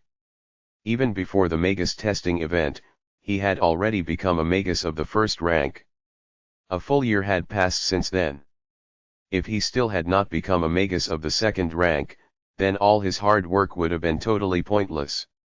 You really reached it? Yale, Reynolds, and George's eyes all bulged out. None of them expected it to be true. Go enlist in the yearly tournament, Linley. You've gotta take part. Give those guys a good trampling and gain some prestige for Dorm 1987. Yale immediately said. By now, the servers had brought the dishes they ordered. Eat, eat. I'm not interested in the yearly tournament. Linley had no interest in competing with those weaker than himself. Those tournament battles were nothing more than exercises in showing off. Yale and the other three traded glances. They all knew how hard Linley trained. Although in their year, there were geniuses who had exceptional levels of elemental affinity and spiritual essence, in terms of being hard-working, none of them could match Linley. And with Linley being dual element, in their hearts, all of them believed that Linley was most likely the most powerful amongst the first-grade students. It would be such a waste if you didn't participate. Someone else is going to get the glory, once again, in the yearly tournament. Yale mumbled. Too bad I'm not strong enough. If I had your strength, Linley, I would have given a dazzling display long ago. Then, I would be able to seduce some pretty girls. Linley laughed. That's enough. Let's eat. Stop fantasizing. Linley really didn't care about the yearly tournament in the slightest. But the vast majority of the students at the Ernst Institute were extremely excited about it. And not just the students. Even some of the full magi residing at the Ernst Institute would pay close attention to the tournament results. Book 2, Growing Up, Chapter 19, Who is Number 1? Part 1. The mountain behind the Ernst Institute, a place of tranquility. Linley sat cross-legged next to flowing water. Listening to the murmurs of the water, he naturally entered the meditative trance, and all the nearby earth essence and wind essence immediately began to shine. Everything within 10 or so meters around Linley became extremely clear to behold. Earth and wind essence entered his body through his four limbs, as his flesh, bones, and organs all slowly absorbed nourishment from the essences. Slowly but resolutely, the strength of his body was continuing to climb. Additionally, a large portion of the wind and earth essences, after purification, came to rest with the central dantian in the middle of his chest. Splash, splash. The flowing water murmured unceasingly. Next to him, the little shadow mouse, Bibi, was chewing on a wild duck. The scene was as peaceful as a painting, as though it had come out of a painting. But while it was peaceful here, the Ernst Institute was extremely rowdy. All of the thousands of students, as well as many of the magi, and even many important people from the outside world were all at the Ernst Institute, watching the various battles. The yearly tournament. All of the students of the Ernst Institute were prideful heaven-blessed talents. Each and every single battle was amazing to behold. Amongst the first-grade students, balls of earth, flashes of lightning, and blades of wind flew hither and to. But the battles of the third and fourth grade students were really astounding. Various supportive spells and area of effect spells were used. Spells such as Shattered Rocks now caused dozens, approaching 100, of large stones to smash upon the heads of the opponents, and lightning forked down without stopping. And the 5th and 6th graders. That was all the more terrifying. All sorts of astounding spells continuously flashed, filling the compound with unending sounds of explosions. The watching students all were roaring non-stop, as the energy was reaching a crescendo. Virtually all of the people in the institute were here. The yearly tournament went on for a bit over a month, which naturally was the wildest, most rowdy month each year at the Ernst Institute. During this frenetic period, Linley would only occasionally watch the battles of the 5th and 6th grade students. All of the rest of his time, he would quietly train by himself. This tournament actually requires one to not intentionally try and kill one's opponent. How can this sort of competition be considered a real competition, when one's hands and feet are tied? Under the influence of Doering Coward, Linley, too, began to view the competition with disdain. Linley, your current assignment is to train hard and build up your strength. As far as combat experience goes, when you become a magus of the 5th rank, you should enter the mountain range of magical beasts and enter a series of genuine life and death experiences. Doering Coward persuaded Linley. The Hwadley Hotel, the most expensive hotel and restaurant within the Ernst Institute.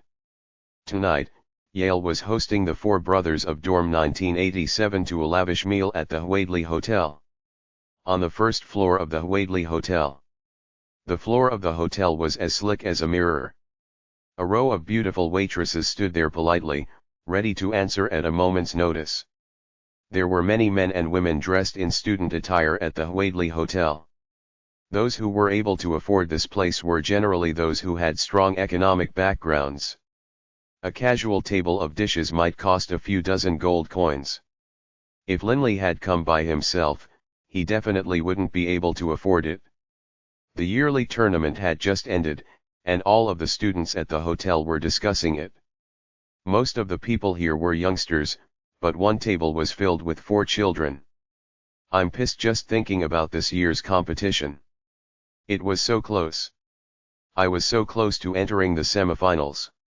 Maybe I would have been able to enter the top 3. Reynolds was extremely dissatisfied. Reynolds was the youngest of the 4, and also the proudest of them. Yale laughed. It really was a shame.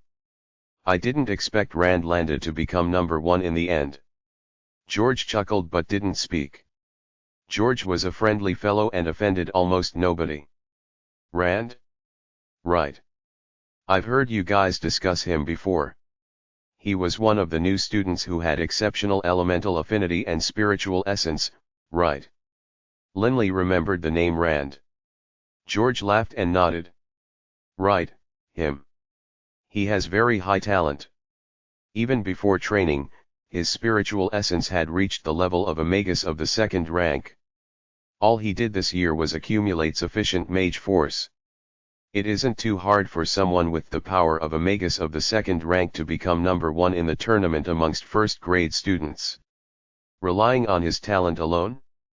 When it comes to talent, can he compare to our institute's number 1 genius, Dixie? Yale quirked his lips. I looked down upon Rand. He won the 1st grade tournament, so what? Linley, you didn't see how self-satisfied he looked upon winning. I really can't imagine how he would look if he actually were to win the 5th or 6th grade tournaments in the future. The stronger a magus became, the harder it was to progress even further. This was why the large majority of students at the Ernst Institute were high-level magi. The higher one's grade was, the fiercer the competition was. Reynolds nodded as well. I also don't like him. Our school's number 1 genius, the 3rd grader Dixie, won the 3rd grade tournament. Look at how composed he was. The difference between the two is too huge. What's more, the strongest amongst us 1st graders isn't Rand. Right. 3rd bro, you didn't participate. If you had, humph, Yale harumphed. Based on age and seniority, the 4 of them had begun to address each other as 2nd bro, 3rd bro, and so on. Hey, what are you guys saying? Linley and Yale turned their heads. 4 youths in the same hotel were making their way down from the 2nd floor. Their leader, a golden-haired youth, stared at Linley's group coldly. Yale said loudly, "Oh, So it's Rand. What, didn't you hear what we were saying? Linley couldn't help but laugh helplessly to himself. Yale feared neither heaven nor hell, and cared tremendously about face. Humph, don't think I didn't hear, Rand said coldly. The brown-haired youth next to Rand sneered as well. He arrogantly said, Rand, don't quibble with these four useless things. It's not worth your time. Reynolds, what do you think you are looking at? What, you aren't satisfied with the way you lost in the tournament? Reynolds stared at the brown-haired youth, his mouth quirking in disdain. And what do you think you are? You just got lucky and beat me once. Why so cocky? The brown-haired youth's face grew cold. George smiled at everyone. Rand, enough. It was wrong of us to so casually discuss you. Let's just forget about it. Shut your mouth, George. This is none of your business. Rand stared at Yale. Yale, last time I saw you at the Fragrant Elm Bar, your arrogant manner pissed me off.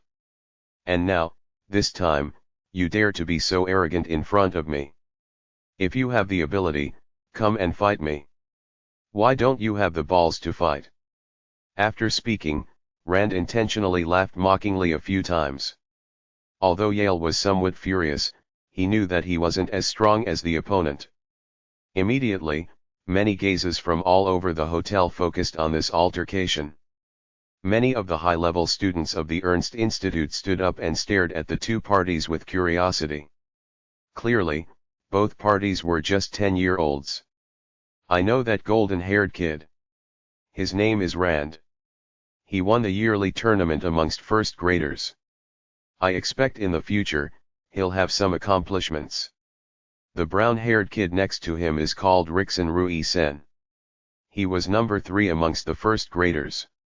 I know him. In terms of strength, Rand's party is stronger than their opponents. This should be fun. The group of magi of the 5th and 6th ranks all chatted and laughed, watching the two parties. Seeing others notice him, and hearing them praise him as the winner of the first grade tournament, Rand's face became even more arrogant, and he looked at Linley and the others even more contemptuously. Rand glanced at the table where Linley and the others were sitting. Juice? You guys are still drinking juice? Oh, Yale, I really feel embarrassed for you. The 4 brothers of my dorm are all drinking victory wine. You guys are drinking juice. Seeing how Rand went on endlessly, Linley couldn't help but begin to frown. Rand, we 4 brothers are eating here. Get the hell out. Linley's face sank down, and he stared coldly at the 4 of them. If he was training and was disturbed by beasts, he would immediately kill them. Oh, and this one. Rand's eyes shone as he stared at Linley. How come I never knew that in Yale's dorm, there was someone such as you? Linley's gaze grew cold. Like a wild rabbit, he shot forward with incredible speed. Rand's eyes only had time to widen. You dash. Before he could even react, Linley grabbed Rand by the chest and, just based on physical strength, hoisted him in the air. Wah, Rand couldn't make any noises come from his throat, and his eyes were filled with fear. Linley stared coldly at Rand. Rand, heart filled with fear, felt as though he would be killed at any moment. At this moment, Linley felt the dragon blood in his veins begin to blaze, as his bloodthirsty nature began to awaken. Linley couldn't help but frown as he tried to calm down. This is the Ernst Institute. I can't kill someone for no reason. The 3 students next to Rand were all stupefied and frightened as well. F***ck off. With the wave of an arm, Linley slammed Rand to the floor, as though he were nothing more than a beanbag. Book 2, Growing Up, Chapter 20, Who is Number 1? Part 2. By now, Linley had nearly reached the peak of the 2nd rank for warriors. Given that the strength of an ordinary warrior of the 1st rank was enough to raise 100 pounds, a warrior of the 2nd rank could casually throw about 100-pound objects. Cough, holding his throat, Rand coughed a few times, and then stared furiously at Linley. You actually. Yeah. Yale suddenly shouted loudly, his face filled with excitement. That felt so good. Third bro, I didn't expect you to be as strong as that. That kid is pretty small, but he is so strong. Those magi of the 5th and 6th ranks were all astonished. There were some magus instructors in the hotel as well, and all of them were staring at Linley with surprise. A kid who appeared to be perhaps 12 or 13 years old was able to casually toss a 90-pound person with one hand. And this youth was a magus. Hey, Rand, weren't you bragging about how you were number 1 amongst the first graders? Yale mocked. Rand's face went red, as his heart was filled with fury and shame. Staring at Linley, he shouted fiercely, are you a magus? If you have the skills, compete with me using magic. What sort of behavior was that? A noble magus actually used the lowly skills of a warrior. Rand was filled with anger and humiliation. He had just won the yearly tournament for the first graders, but just now, when Linley seized him by the throat and hoisted him up, he had been filled with the terrifying sense that his life was in the hands of another. Right, if you have the skills, compete using magic. Are you even a student of the Ernst Institute? Rand's nearby friends immediately called out in support. But towards Linley, the 4 of them felt some dread in their hearts.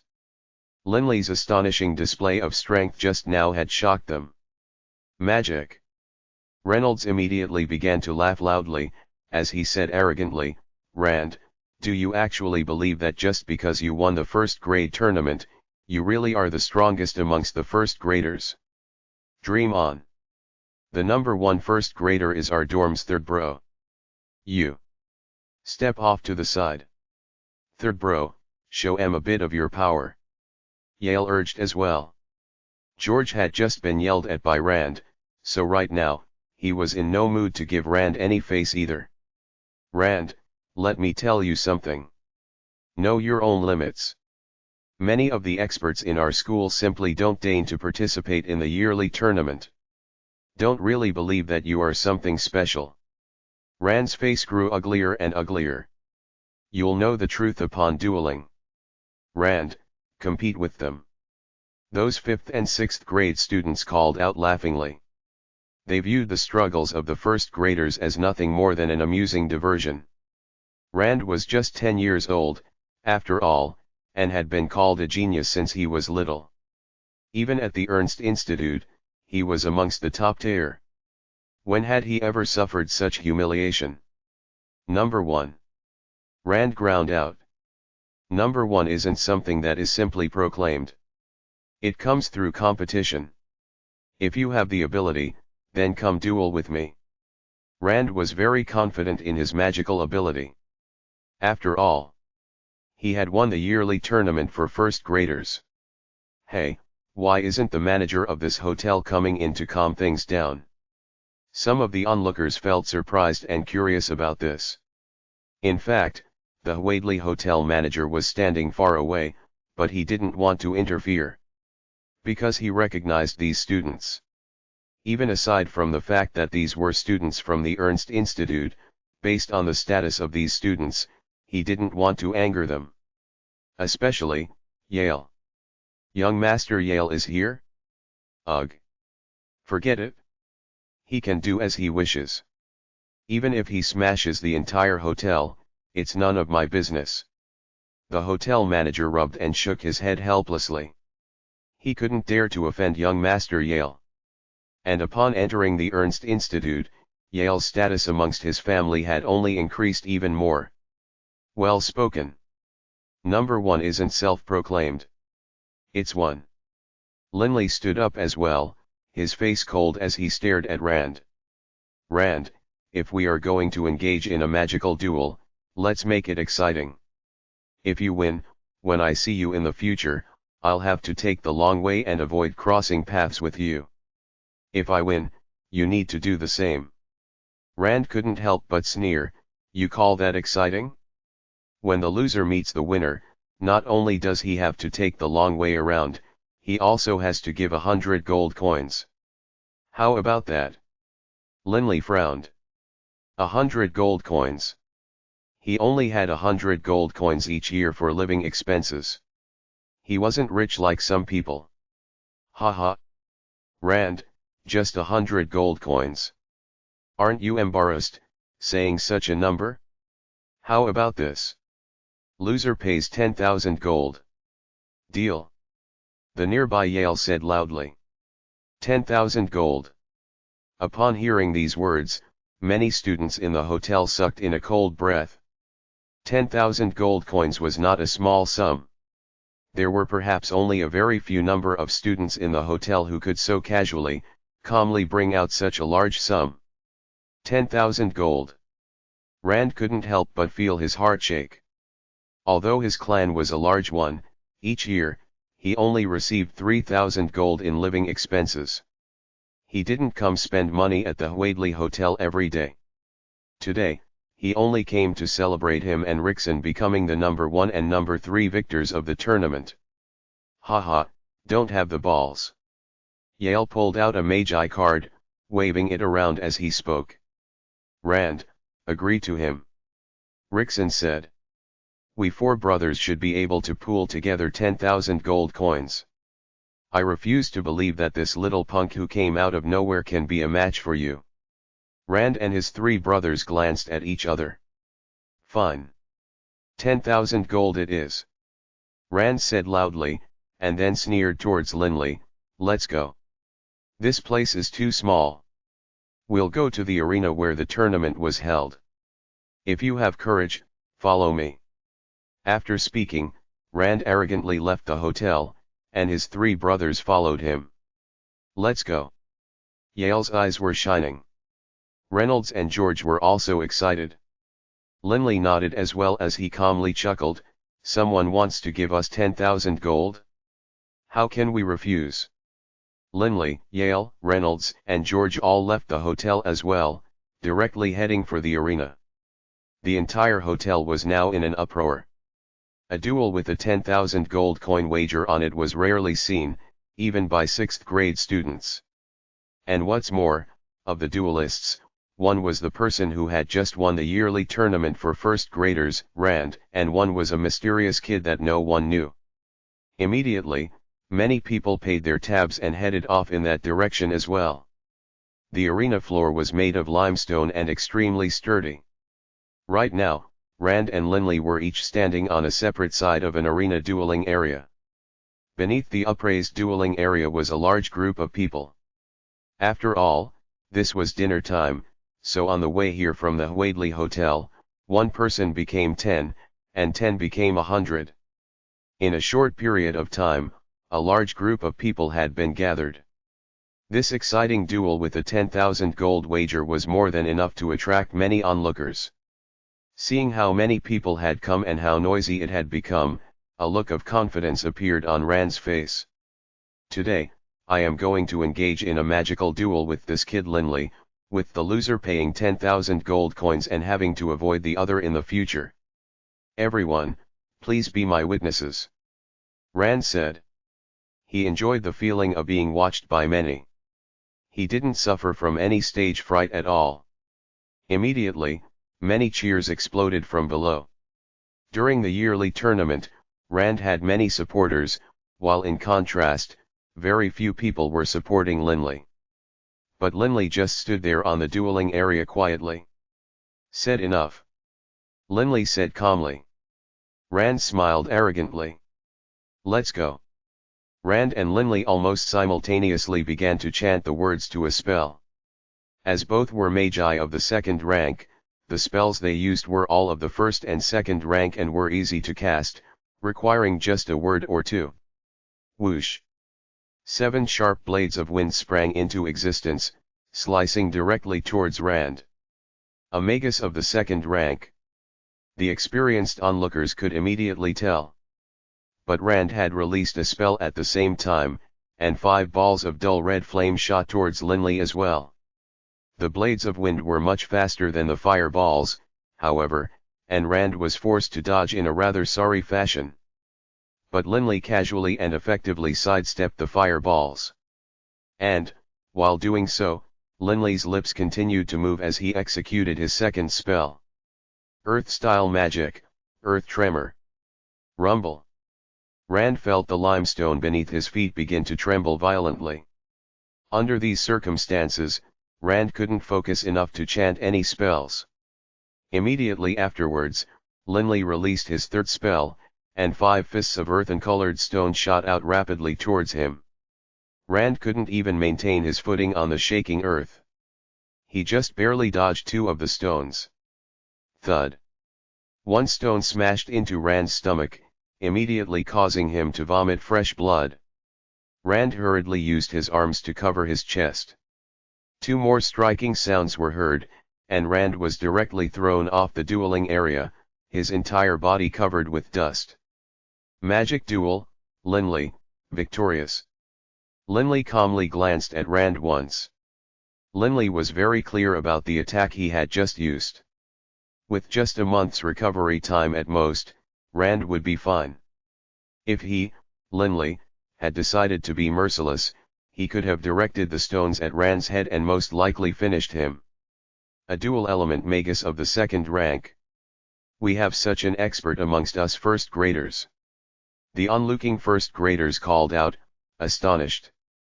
For a 2nd rank magus to appear amongst the first graders was a rare event, much less a dual-element magus, who would be the absolute strongest amongst them. This kid controlled his mage force very precisely. And his body movements were very nimble. Some of the 5th and 6th graders were a bit surprised. Just now, when facing the fireballs, Linley had been able to dodge while continuing to chant the words to a spell. From this one could tell how agile Linley was. Haha, Rand, did you really think you were number 1? Our dorm's third bro, just using magic, is still able to easily trample you. Yale laughed loudly. Cough, cough. Rand stood up, clutching his chest. Rand knew in his heart that just then, Linley had shown mercy. Yale, tomorrow, bring Linley. I'll go with you to the Golden Bank of the 4 Empires local branch to transfer money. 10,000 golds. I'll keep my word. Rand took a long look at the distant Linley. This defeat at Linley's hands had totally woken Rand up from the arrogant haze of being a genius. Even if one was talented, if one wasn't strong enough, he would still be defeated by others. Linley, thank you. Rand said, bowing, causing Yale and others to be startled. And then, Rand stared at Linley and said resolutely, but there will come a day when I will defeat you. And then Rand, still clutching his chest, left with the help of his brothers, returning to his own residence. Linley, you are too awesome. You won your brothers a lot of face. Reynolds immediately ran over and embraced Linley, who had stepped down. Linley glanced around. Many people were now staring at him and discussing him. Most of the talented people at the Ernst Institute had become well known already. Nobody expected such an individual to appear out of nowhere amongst the first graders and easily defeat Rand, the tournament champion. Hi Linley, my name is Donnie Dan and I, a water magus of the 1st rank. I'm glad to meet you. Immediately, a golden-haired girl with a tall, slender figure walked over and said to Linley with a smile. Hi, my name is Linley. Linley didn't have the habit of talking to strangers much. Sorry, I'm going to go train and enter the meditative trance now. After speaking, Linley glanced expressively at his 3 brothers. Yale and the others knew what he was thinking, and immediately, the 4 brothers ignored everyone around them and departed, leaving behind that young lady, Donnie, who frowned unhappily. Book 2, Growing Up, Chapter 21, The Prolx Gallery, Part 1. The Golden Bank of the 4 Empires was a bank that had been jointly established by the Yulan Continent's 4 great empires. People who were capable of opening a Magi crystal card account with the bank were undoubtedly people of great wealth. Given that the card itself cost 100 gold coins, normal people wouldn't be willing to part with such a high sum. 10,000 gold coins, if divided into hand-sized pouches, would fill 100 pouches. Even a burlap rice sack would be half-filled and very heavy. 100 gold coins, gone like that. Walking out from the local branch of the Golden Bank of the Four Empires within the Ernst Institute, Linley couldn't help but sigh to himself. Now, next to his chest, was a Magi crystal card of his own. Linley knew that while he continued to live at the Ernst Institute, if he put a huge pile of gold coins in his dorm, it wouldn't be safe. The safest option was to put them all in a Magi crystal card. It must be known that the cost to create the card was not low. It had taken master goldsmiths centuries to develop, and each card responded to the fingerprints of its owner alone. Thus, every single Magi crystal card could only be used by its original owner. This was the reason why Magi crystal cards cost 100 gold coins. With these 10,000 gold coins, my living expenses at the Ernst Institute will be more than sufficiently covered, with lots left over. I can help father as well. Linley felt very happy. Yale's arm was around Linley's shoulders, and he whistled a little tune while delightedly peering at the nearby Rand and his brothers. Rand and the other three had taken out their living expenses money, and the four of them had perhaps only 1,000 gold coins left. But fortunately, the school year was about to end. Reynolds and George were both calmly smiling as well, and were joking with Linley to the side. But in truth, neither Reynolds nor George had suffered much in the past. Second bro, third bro, fourth bro, tomorrow, at the end of the month, my father will come over. At that time, I will arrange for carriages and guardsmen to be brought over. Where should we four brothers travel to? Yale suggested. The Holy Capital. Reynolds, George, and Linley's eyes all shone. Fenley City, the Holy Capital, was no ordinary city. The Holy Capital is a great idea. On the way here from the O'Brien Empire, I stayed at Fenley City for 2 days. I haven't had a chance to visit many places yet. Reynolds hurriedly said. George and Linley both nodded. The Holy Capital has lots of places to visit. Tomorrow, I'll take you guys out and expand your horizons. Yale said mysteriously. At dawn the next day, Yale and the others all had breakfast together, and then directly went to the Ernst Institute's main gate and began waiting for Yale's escorted carriage. After waiting for 2 hours, the carriage still had not arrived. Squeak squeak. Bibi, perched on Linley's shoulder, began to squeak. Bibi is getting impatient. Yale, you pulled us all here early in the morning, but the carriage still hasn't come. Reynolds said unhappily, while Yale laughed apologetically. I don't know either, they should be here by now. Linley just stroked Bibi's little head. There they are. Yale suddenly shouted loudly. George, Reynolds, and Linley, all of whom had almost fallen asleep, turned to look. From afar, there really was 4 carriages and hundreds of mounted guardsmen hurrying towards them en masse. Above the formation, there were even 7 or 8 griffins, and of the hundreds of riders, over 10 were riding magical beasts such as the vampiric iron bull or wind wolves. So Yale's clan guard divisions are so formidable, Linley couldn't help but feel shocked. The eyes of Reynolds and George also shone. Doering Coward was seated next to Linley, enjoying the sun. Upon seeing the cavalry division, his eyes lit up as well. Very shortly, the 4 carriages and hundreds of riders arrived at the main gate. 3 magi came out to greet them at the gate. A middle-aged man stepped forward in front of the 4 carriages. Before even speaking to the 3 magi, he strode towards Yale. Second uncle, what took you guys so long? Yale said unhappily. This second uncle of Yale's immediately laughed and said, ha ha, did you grow impatient? All right, your carriages are all ready. The last one is filled with some goods, I'll have them clear them out so you have a place to sit. You are going to the Holy Capital, right? Cascachi, take 3 others with you. You are responsible for protecting young Master Yale. This second uncle ordered. Off in the distance, a bald rider immediately dismounted, walked in front of Yale, and bowed. Cass pays his respects to young Master Yale. Next to Linley, Douring Coward's eyes lit up and he said to him, "Linley, this brother of yours definitely is extraordinary. Based on how he dismounted and his eyes, I can feel that this Cass is an expert who is a good deal stronger than even your Uncle Hillman. In addition, that hawk on his shoulder should be a magical beast of the 7th rank, the blue-eyed Thunderhawk." For Cass to be praised by Douring Coward as an expert meant that he definitely was out of the ordinary. "Linley, let's go. Enter the carriage quickly. Let's go to the holy capital." Yale beckoned. Linley and the other 3 entered the carriage together. The interior was very spacious, and the 4 of them weren't cramped at all. Immediately, the carriage driver began heading towards the direction of the Fenley city, the holy capital. Cass and the other 3 riders all followed from behind. In the cabinets within the carriage, there were actually fruits, honey, and wine. The 4 brothers began to eat and drink and chat within the carriage. The Ernst Institute was only 20 kilometers away from Fenley City, so after about half an hour or so, they arrived. They left the carriage.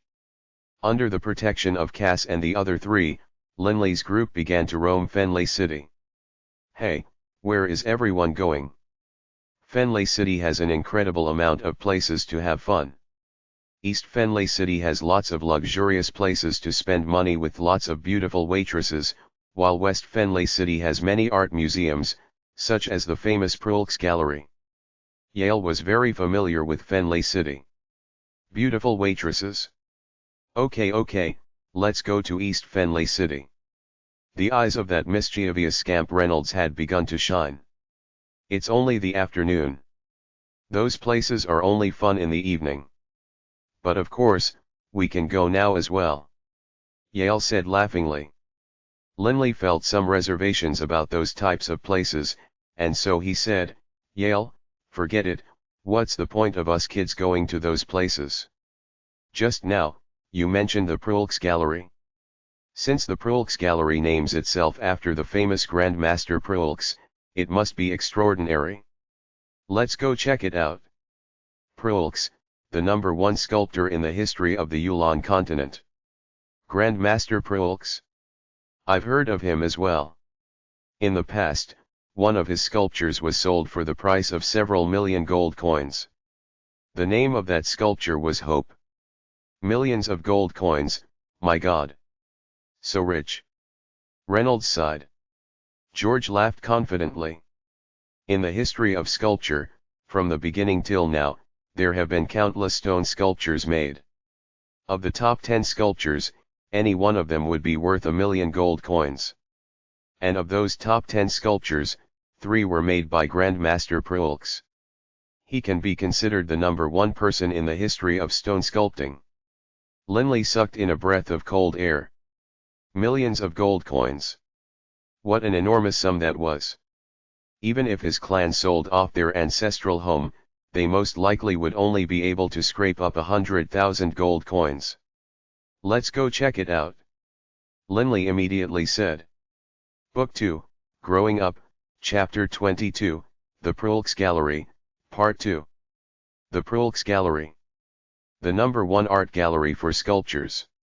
Each of the largest cities in the Yulan Continent had a Prulks Gallery branch. The Prulks Gallery took up an extremely large space, and a great majority of those entering the gallery were people of culture and breeding. Within the Prulks Gallery, if you had too many ostentatious magic rings on your hands, the likely result would just be you being mocked and derided for having no class. Art, sophistication. This place valued these things the most. The entry fee to the Prulks Gallery was 1 gold coin per person. A ding-dong sound, as clear as the sound of a mountain spring, rang out from within the Prulks Gallery. The sound of it made listeners feel at peace. Countless people traversed the gateway, with many noblemen, noblewomen, and beautiful young girls, all dressed very tastefully. And commoners, in front of the Prulks Gallery, would almost unconsciously comport themselves. When Linley and his brothers, along with Cass and the 3 guardsmen, arrived at the Prulks Gallery. Anyone who was a decent judge of character could recognize the Ernst Institute clothing that they wore. Upon seeing the blue-eyed Thunderhawk on Cass' shoulders, they naturally would become very courteous and polite. "Uncle Cass, come in along with us. The other 3 can wait for us outside," Yale instructed. Linley, his 3 brothers, and Cass thus entered the gallery. In the main hall of the Prulks Gallery, there was a large, man-shaped sculpture. This sculpture was precisely that of the number 1 Grand Master sculptor, Prulks. The entire Prulks Gallery was extremely quiet. Virtually everyone, regardless of status, spoke in hushed tones, so as to avoid bothering anyone else. Yale, Reynolds, George, and Linley viewed one stone sculpture after another, and in their hearts they felt as though these sculptures truly were incomparably beautiful. The Prulks Gallery's exhibits are divided into 3 halls: the main hall, the experts hall, and the masters hall. This main hall is filled with sculptures that some sculptors arranged to be placed here, to be valued and bought by others as they see fit. Each work is exhibited for a month, and after a month, the highest bid wins the sculpture. These ordinary sculptures are mostly just worth a few gold coins, with particularly good ones worth a few dozen coins. Yale laughed as he explained. But the experts hall is different. The experts exhibition is divided up into many individual rooms, with each sculpture in a room by itself. Generally speaking, an expert is someone whose sculpting ability has received general acclaim, and most expert sculptures are worth around 1,000 gold coins or so. As for the Masters Hall, that's even more amazing. In the innermost sanctum of the gallery, there are a very small number of masters' sculptures. The price of these sculptures is frighteningly high.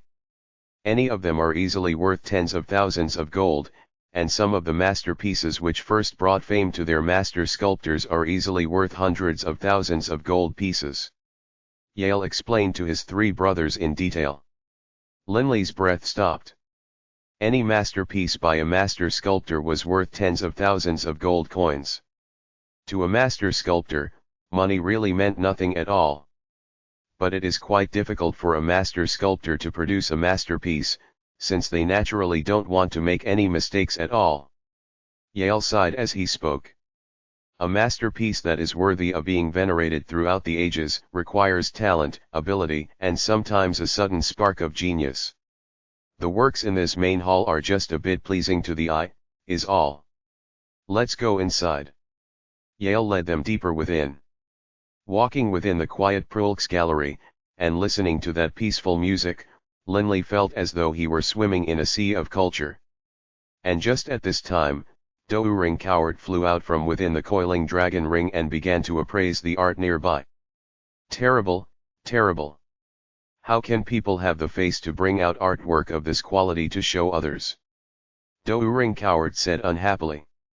Grandpa Doering, Linley turned to look at Doering Coward. This is just the main hall of the Prulks Gallery. There is an expert's hall up front, as well as a master's hall. Prulks Gallery. Doering Coward started, and then actually stopped talking. Grandpa Doering, Grandpa Doering. Linley mentally called out a few times. But seeing that Doering Coward was still lost in his thoughts, Linley no longer tried to call to him. He followed Yale, Reynolds, and George to the experts' hall. This hall really was different, as within the center of the main hall, each and every artist had their information recorded and the location of their displays recorded. Yale, Linley, and the others began to enter the individual display rooms. Although he didn't know much about sculpture, Linley could still clearly feel that the sculptures of the experts were clearly different than those in the main hall. They seemed to carry within them some sort of ineffable grace and culture. Just as Linley was falling into a reverie while enjoying the sculptures, Doering Coward's voice sounded out in his mind once again. Not bad. These at least can be considered accomplished. Doering Coward sighed with praise. But compared to the works of Prulks, there's still quite a way to go. Linley was speechless. Doering Coward, How can these people possibly compare to Grandmaster Prulx? Linley shook his head and laughed helplessly. Prulx was the #1 sculptor in the entire history of the Yulan Continent. Douring Coward frowned. Stroking his beard unhappily, he said, "What is it? Do you think that Prulx was a Grandmaster from birth? He, too, started as an ordinary sculptor and worked his way up, and becoming a true Grandmaster sculptor in the end." Linley was stunned. There was some logic to Grandpa Douring's words. After finishing inspecting the experts' hall, Linley and the other three headed for the innermost master's hall. "Everyone, remember, while within the master's hall, don't touch anything. If you break anything, it would be disastrous," Yale reminded them. Entering the master's hall. Silence. The master's hall was extremely large, but there were only very few sculptures inside. After all, only so many masters had ever existed, and each master had only 4 or 5 works of art on display. In the entire hall, there were only 20 or 30 works on display. But although there were very few sculptures, when Linley and the others saw these sculptures, they felt a spirit emanating from them, as though these sculptures had life. "Oh, not bad, not bad. I didn't expect that in 5,000 years, the art of stone sculpting would reach such a height," Douring Coward said in amazement. "If these can improve a bit more, they will be able to approximate Prulx's level." Silently mesmerized within the art gallery, Linley and the others felt their spirits be uplifted. Night. The Ernst Institute's main gate. Linley and other three dismounted the carriage. "Second bro, third bro, the two of you, ugh. I planned for us to have a good time tonight in Fenley City, but you, ugh, you guys are so thin-skinned. I started having fun in those places when I was 6 years old." Yale was still unhappily grumbling non-stop. Right on, Reynolds said from the side. George and Linley glanced at each other, and couldn't help but chuckle bitterly. "Quick, open the gate." A furious, urgent shout rang out. Linley and the others couldn't help but swivel to take a look. They saw a curly-haired youth carrying another bloody youth, with a pretty girl by his side. The bloody youth's face was ashen white. His left arm was broken, with white bones sticking out, and chest covered with claw marks. "Looks like some of the trainees who went to the mountain range of magical beasts were wounded. What group is this? We haven't even been at the Ernst Institute for a year, but we've seen so many high-level students who were injured outside," Yale said casually. The mountain range of magical beasts was east of the Holy Union. As a matter of fact, it was quite close to the Ernst Institute, perhaps just 100 kilometers away. Generally speaking, those in good shape would be able to jog from the mountain range to the Ernst Institute in about half a day. Here at the Ernst Institute, I've seen so many magical beasts. Wow, man, there are flying beasts, running beasts, and all sorts of beasts. But most of the people who have magical beast companions at the Ernst Institute are magus instructors, and a few high-level students." George sighed in admiration. Just as the 4 brothers arrived at the main gate, suddenly, "Linley!" a familiar voice sounded out. Turning his head to look, surprised joy appeared on Linley's face. "Uncle Hillman." Book 2, Growing Up, Chapter 23, A Wonderful Surprise. Hillman was standing in a corner near the gate. Smiling, he walked over. "The Ernst Institute has extremely strict management.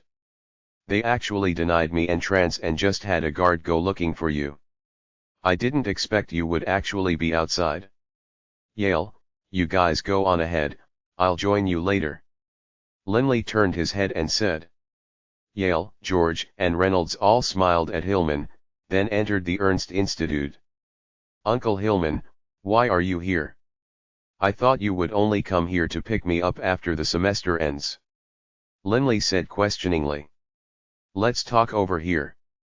Hillman pulled Linley off to a side, a look of irrepressible excitement appearing on his face. "Linley, I have wonderful news for you, extremely wonderful news. Linley's eyes shone. What news? Linley urged him. Hillman smiled. Linley, do you remember little Warden's date of birth? Of course. January 3rd. What, does this have something to do with his birthday? Linley questioned. Hillman laughed. It is December right now, so little Warden is almost 6 years old. Just last night, your father tested little Warden for the density of dragon blood in his veins in the ancestral hall. And the test result was, haha, Hillman once again began to laugh. Linley's heart rate sped up dramatically. The dragon blood density test result was. Could it be? Linley asked. Did the dragon blood density in little Warden's veins reach the cutoff? Hillman laughed loudly and nodded. Right. Your father was absolutely ecstatic. He excitedly drank wine with me until midnight. Your father said that his 2 sons are the absolute prides of his life. One is a mighty magus, and the other is a dragon blood warrior. Haha. Wonderful. Linley's heart was full of excitement. The 5 millennium-old legendary dragon blood warrior clan's prospects, prior to Warden being tested for the dragon blood density, had previously been carried on Linley's shoulders alone. The greater their former glory was, the heavier the burden Linley had been carrying. But now, his own little brother's dragon blood density was sufficiently high that with just a few decades of hard work, he could become a world-renowned dragon blood warrior. I came here today to tell you this wonderful news. Your father said to me that right now, the strongest people in Yulan Township are myself and him. We are both warriors of the 6th rank. Our level of expertise isn't enough to provide good tutelage for your little brother, and the training methods of your clan are written down but unclear. Hillman's face grew solemn. Thus your father has decided to send your little brother to the O'Brien Empire's O'Brien Academy to study. In that mighty military empire, in the finest military academy, your little brother will receive the best tutelage available. Linley agreed as well. A person who only had tremendous brute strength but lacked in technique and experience could only be considered a big, dumb ape. Wait. Linley frowned as he looked at Hillman.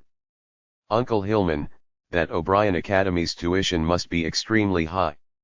Although they will allow their own students to study free of charge, no doubt they are extremely merciless in charging out of Empire students. Linley clearly remembered how much Reynolds had paid to be admitted to the Ernst Institute. Hillman nodded. The O'Brien Academy's yearly tuition is approximately 5,000 gold coins. Your father intends to have housekeeper Hyrie escort Warden there and take care of him. The tuition fee really is high. In 10 years, it'll be 50,000 gold coins. 50,000 gold coins would approximately equate to the entire value of all of the Baruch clan's possessions, if sold off. Right? Uncle Hillman. Hillman looked questioningly at Linley as he watched Linley withdraw a Magi crystal card from his pockets. Hillman was shocked. A Magi crystal card. Previously, when he was a soldier, he had seen Magi crystal cards before. Linley, how do you have a Magi crystal card? Not even your father has one. Hillman looked at Linley with surprise. Linley tugged Hillman and said, I won this Magi crystal card from a rich kid who lost a magic duel with me. Let's go to the Golden Bank of the 4 Empires. Right now, the guards at the Ernst Institute's entrance no longer attempted to bar Hillman's passage, because they recognized Linley, who had left earlier this morning. To Linley, this extra money didn't have too much usage. If he could use it to help his family, that would be enough. Yulan Township, within the Baruch clan manor's main hall. Hogg was pondering. Since his clan had produced a descendant with the requisite density of dragon blood, he must be given the best upbringing. Even if they had to beggar themselves, it would be worth it. This was without question. Who should I sell the stone carving screen in the bedroom to? Philip is too stingy, he won't give a good price. Hogg was pondering non-stop. The tuition needed to send little Wharton to the O'Brien Academy was astonishingly high. The question in Hogg's mind right now was how to sell his clan's possessions for a sufficiently high price. Suddenly, footsteps sound out. Turning his head, Hogg said, "Hillman, you are back. What's that on your shoulders?" Hillman tossed the bag across his shoulders onto the floor. The bag collided into the floor with a heavy thud sound. Clearly, it was very heavy. "Lord Hogg, Linley asked me to bring this to you." Hillman opened the bag and then poured everything out. One small, gold-colored sack after another formed a small mound on the floor, and the sound of gold coins clinking within the gold-colored sacks was very clear and crisp. These gold-colored sacks were used solely by the Golden Bank of the Four Empires. Each bag generally contained 100 gold coins. Gold coins. So much gold. There must be at least 10,000 gold coins here. Hogg stared at Hillman, astonished. "Hillman, you say that Linley asked you to bring this here?" Hillman said solemnly, "In total, 9,900 gold coins. Linley asked me to bring this to you." At the Ernst Institute, a rich young fellow engaged in a magical duel with Linley, and in losing, also lost 10,000 gold coins. Linley stored them into a Magi crystal card, and now, has withdrawn the entire balance. Hillman still remembered the words that Linley had said to the attendant at the Golden Bank of the Four Empires. "Withdraw everything. 9,900 gold coins. Linley's." Staring at the mound of gold-colored sacks, Hogg immediately grew silent. Book 2, Growing Up, Chapter 24, The Straight Chisel School. Many days later, at the Ernst Institute. It was morning. Linley had eaten breakfast, and was now headed to the back mountains, preparing to begin training. While walking on the road out of the institute, the little shadow mouse was on Linley's shoulders, scanning about in all directions. There were quite a few people at the Ernst Institute who had magical beast companions, and thus no one cared at all that Linley had a little shadow mouse as a companion. But just at that moment, "That guy is Linley, the number one magus amongst us first graders." A clear voice rang out from not too far up ahead. Linley couldn't help but stare at the direction of the voice, and saw two cute girls chatting to each other while staring at him. When Linley glanced at them, the two girls began to titter in a quiet voice. "I've become famous." Linley mocked himself. Over the past few days, he would often run into people discussing him. Since he had defeated Rand, the victor of the first grade tournament, everyone had tacitly agreed that he was the number one expert amongst first graders. "Oh, in front is." Linley suddenly saw a slender, small frame up ahead. Short golden hair, with a body as slender as that of Reynolds. A cold aura emanated from him as he calmly walked along the road. "Dixie." Linley's pupils contracted. Dixie was 9 years old as well, and in fact was actually a month younger than Linley. But this 9-year-old child had already become a magus of the 3rd rank. Although it became harder and harder to progress in the higher ranks, a 9-year-old magus of the 3rd rank was still very astonishing. "It's Dixie. I heard that yesterday at the annual magus assessment test, Dixie showed that he had already reached the requirements for the 4th rank." A number of 17 and 18-year-old girls said from the side.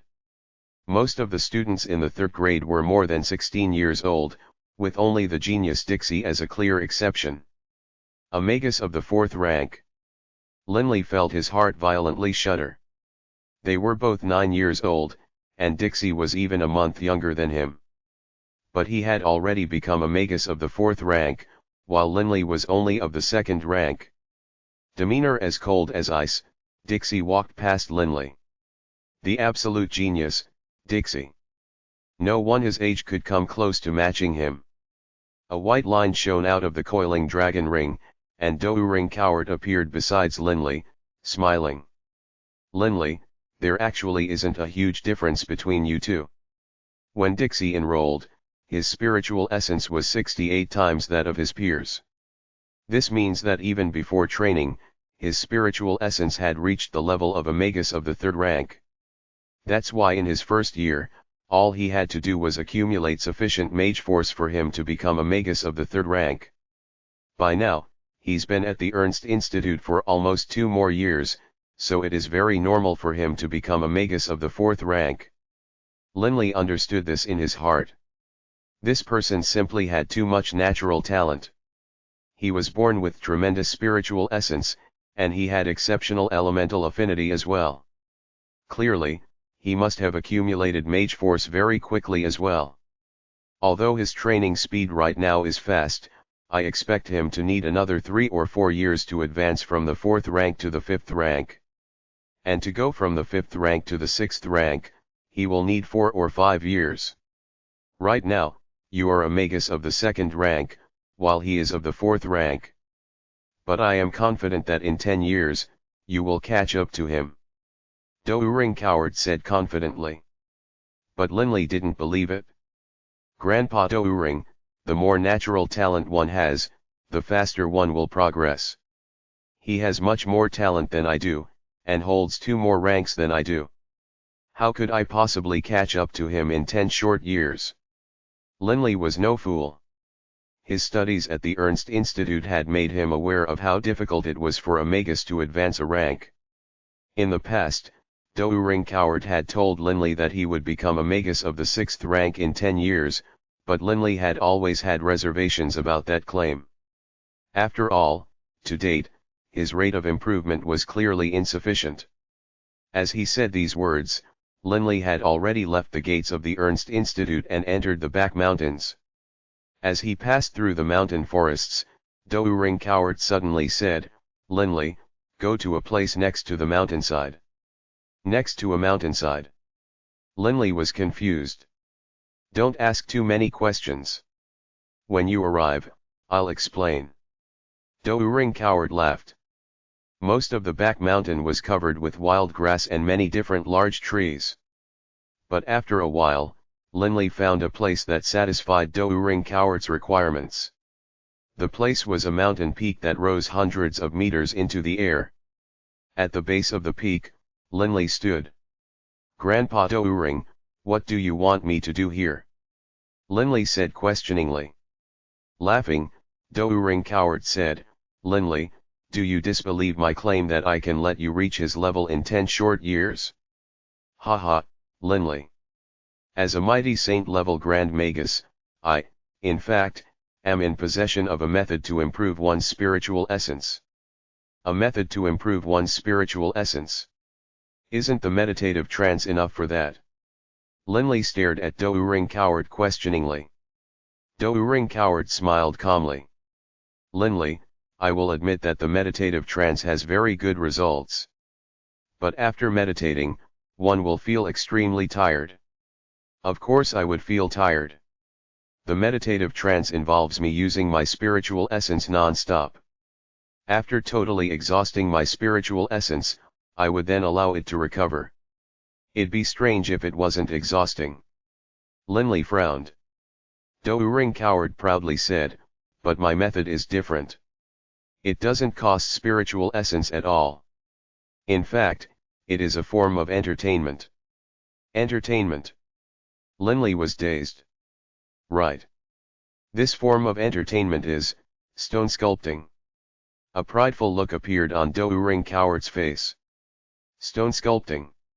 Linley said, astonished. "Like the sculptures in the Prolx Gallery?" Douring Coward smiled and said, "Right. When others sculpt stone, they will exert a lot of energy and exhaust themselves. But my stone sculpting method is different. Although it is also tiring when you first begin to train in it, towards the end, it will have extremely good results." "Are you serious?" Linley couldn't quite believe it. Douring Coward stared at him. "Linley, you don't believe me?" As a venerable saint-level Grand Magus of the Poent Empire, in the past, there were several sculptures I made which nobles offered 1,000,000 gold coins to purchase. But how could I, a saint-level Grand Magus, be willing to give the sculptures which I was the most proud of to others? You were that good? How come I've never heard of your name amongst the other Grandmaster sculptors, then, Grandpa Douring? Linley said suspiciously. Douring Coward said awkwardly, well, I hid all of my works in an underground vault which no one knew about. After 5,000 years, I'm no longer even sure where it is located. 5,000 years is enough for a sea to turn into farmland. The entire Poent Empire had been eliminated. Who knew where the vault was now? Oh ho, so no one's ever heard of you. Linley began to chortle. You don't believe me? Douring Coward stared at him. Back in the day, when Prulx was just a young kid, he came to me and earnestly begged me to allow him to view my sculptures. After analyzing my sculptures, that kid Prulx had a mental breakthrough which in the end allowed him to become a Grandmaster sculptor. As a matter of fact, he can even be considered a student of mine. Linley was stunned. Prulx. Linley was truly terrified now. Prulx, the man who had been acclaimed throughout the ages as the finest sculptor in history, could be considered a student of Douring Coward. Of course, if one can describe Prulx's works as being in pursuit of perfection, my works are in pursuit of a different extreme. I named my sculpting method the Straight Chisel School. The Straight Chisel School is totally different from all other sculpting methods. It pursues a totally different extreme. This method, in the beginning, is very exhausting, but as one masters it, you will realize its true fruits. A look of absolute confidence was on Douring Coward's face. Glancing at Linley, a smile appeared on Douring Coward's face. But of course, in the past, I was the only member of the Straight Chisel School. From today forward, you will be a second member. In his heart, Linley had total confidence in Grandpa Douring, so of course he had decided to study sculpting with him.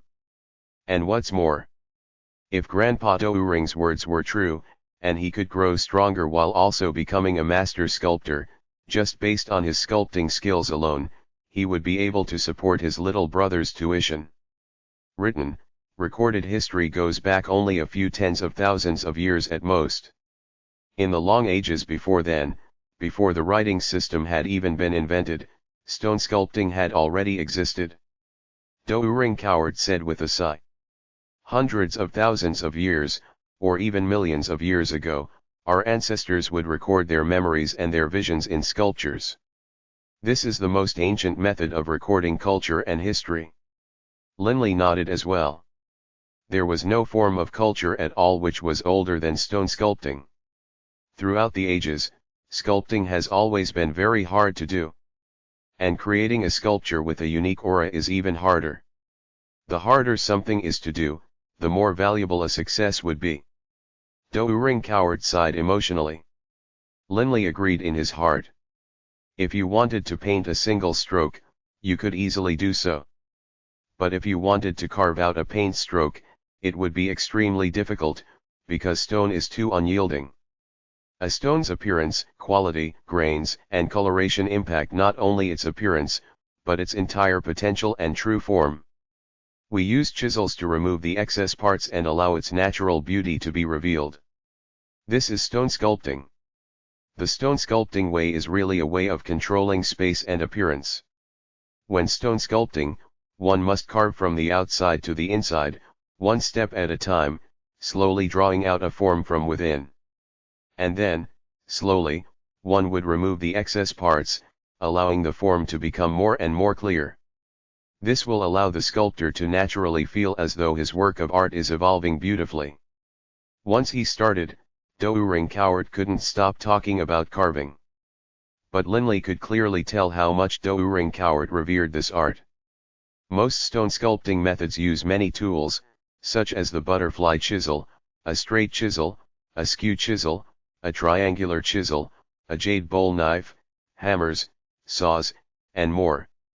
The reason there are so many tools is because stone is very firm and hard.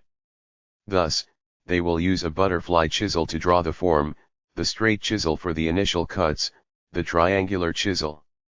Listening to him speak, Linley began to understand more about the basics of stone sculpting.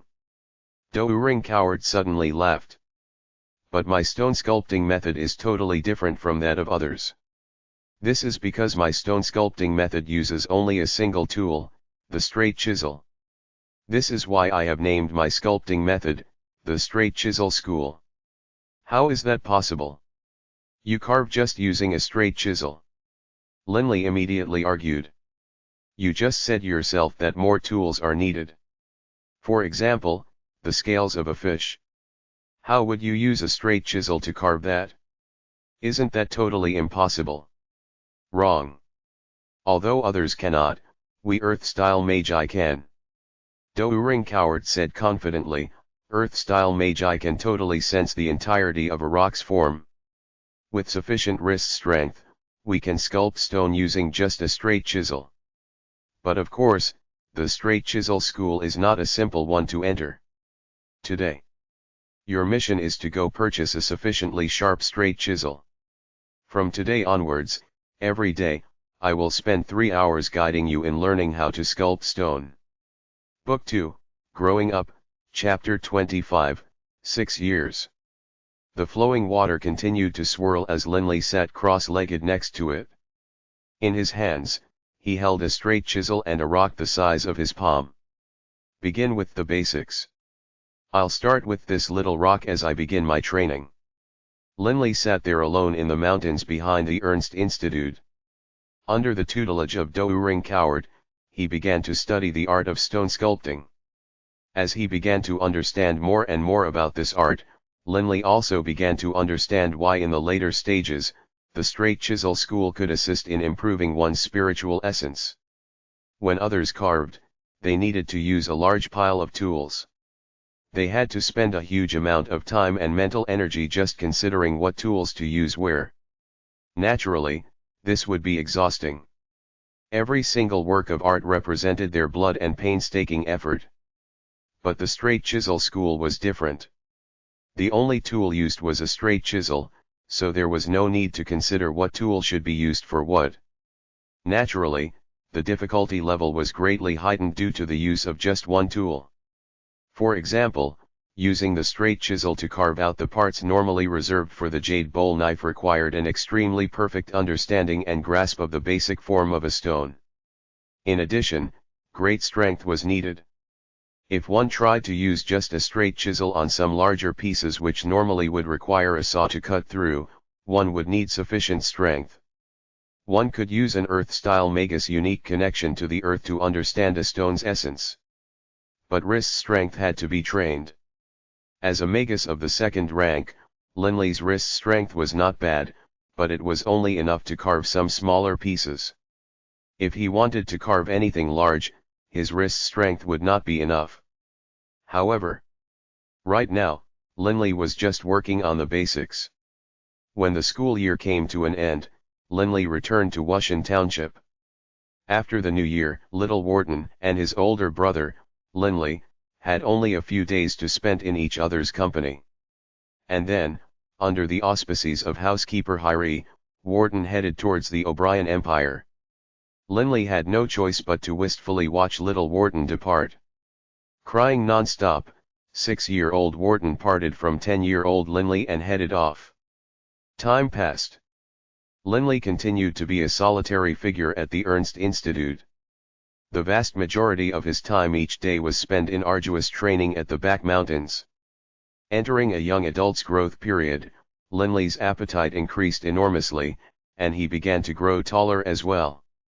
Naturally, his physical strength and musculature also improved rapidly. In the art of stone sculpting, with Ring Coward's guidance and his own hard work, Linley continued to make progress. Spring went, autumn came. Flowers blossomed, flowers withered. In the blink of an eye, 3 years passed. At a waterfall in the mountains behind the Ernst Institute. Roar, roar. Like a solid sheet of water, the waterfall poured down in torrents, smashing into the deep pool of water. Linley was right next to the waterfall, wielding a 30-centimeter straight chisel in his hand as he constantly chipped away at a man-sized block of stone. The straight chisel in his hands danced in an almost illusionary fashion. Every place the straight chisel passed saw scraps of stone detach and fall down. An embryo of a statue was beginning to take shape from the stone. He continued from morning until evening, and the statue's form began to grow clearer and clearer. Linley's gaze was totally fixed upon the stone. At this moment, his entire being was focused on the stone and permeated it, as his heart had become one with the inside of the stone. This marvelous feeling caused Linley not to even notice the passage of time. This sensation of being totally one with nature actually caused Linley's spiritual energy to begin to regenerate, and even grow organically. But Linley himself did not notice this, as he continued to wield the straight chisel and unceasingly work on the statue. Pieces of excess stone continued to fall down, causing each detail of the statue to grow more pronounced. By the time the sun had set, the straight chisel in Linley's hands finally came to a halt. Whew! Linley let out a soft breath and brushed away some small pieces of excess stone still remaining. The entire statue had taken shape. A half-meter-long lively-looking mouse stood in front of Linley. At a glance, one might mistake it for a real mouse. This caused the little shadow mouse, BB, to begin squeaking wildly. From start to finish, this was done at one go. What an amazing feeling! Only now did Linley realize that his spiritual essence had improved dramatically. A white-robed Dourang coward smiled at him cheerily from the side. Linley, starting today, you can just barely be considered to have mastered the basics. Have you felt that special feeling yet? But your work can only be considered to be a superficial pseudo-artwork. It's only worthy of being placed in the standard hall at the Prulx Institute. If you show it off there, I would be humiliated. Destroy it? Yes, Grandpa Dourang.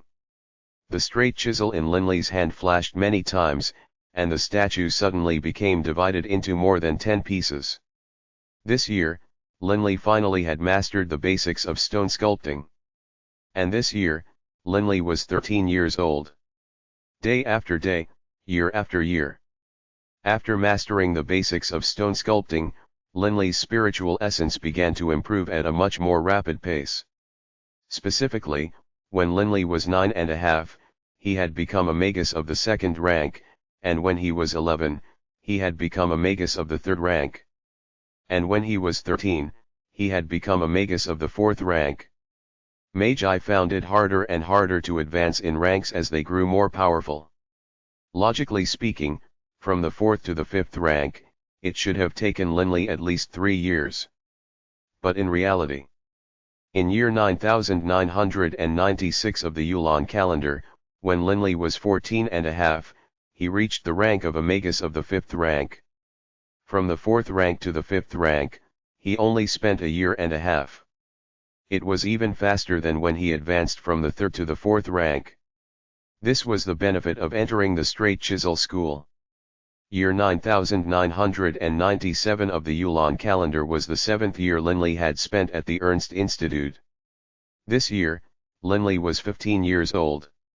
Wearing a sky blue robe, Linley was walking on a road within the Ernst Institute.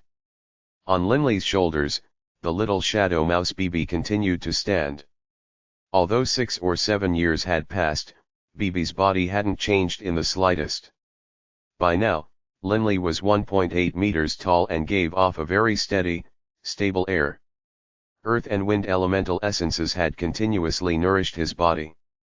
Combined with Linley's non-stop training, and the advantages provided by his Dragonblood warrior heritage, Linley had already become a warrior of the 4th rank. He could easily lift boulders which weighed hundreds of pounds, and shatter rocks with his punches. His study of the straight chisel school of stone sculpting had also caused Linley's spiritual essence to constantly improve ever since he was 13.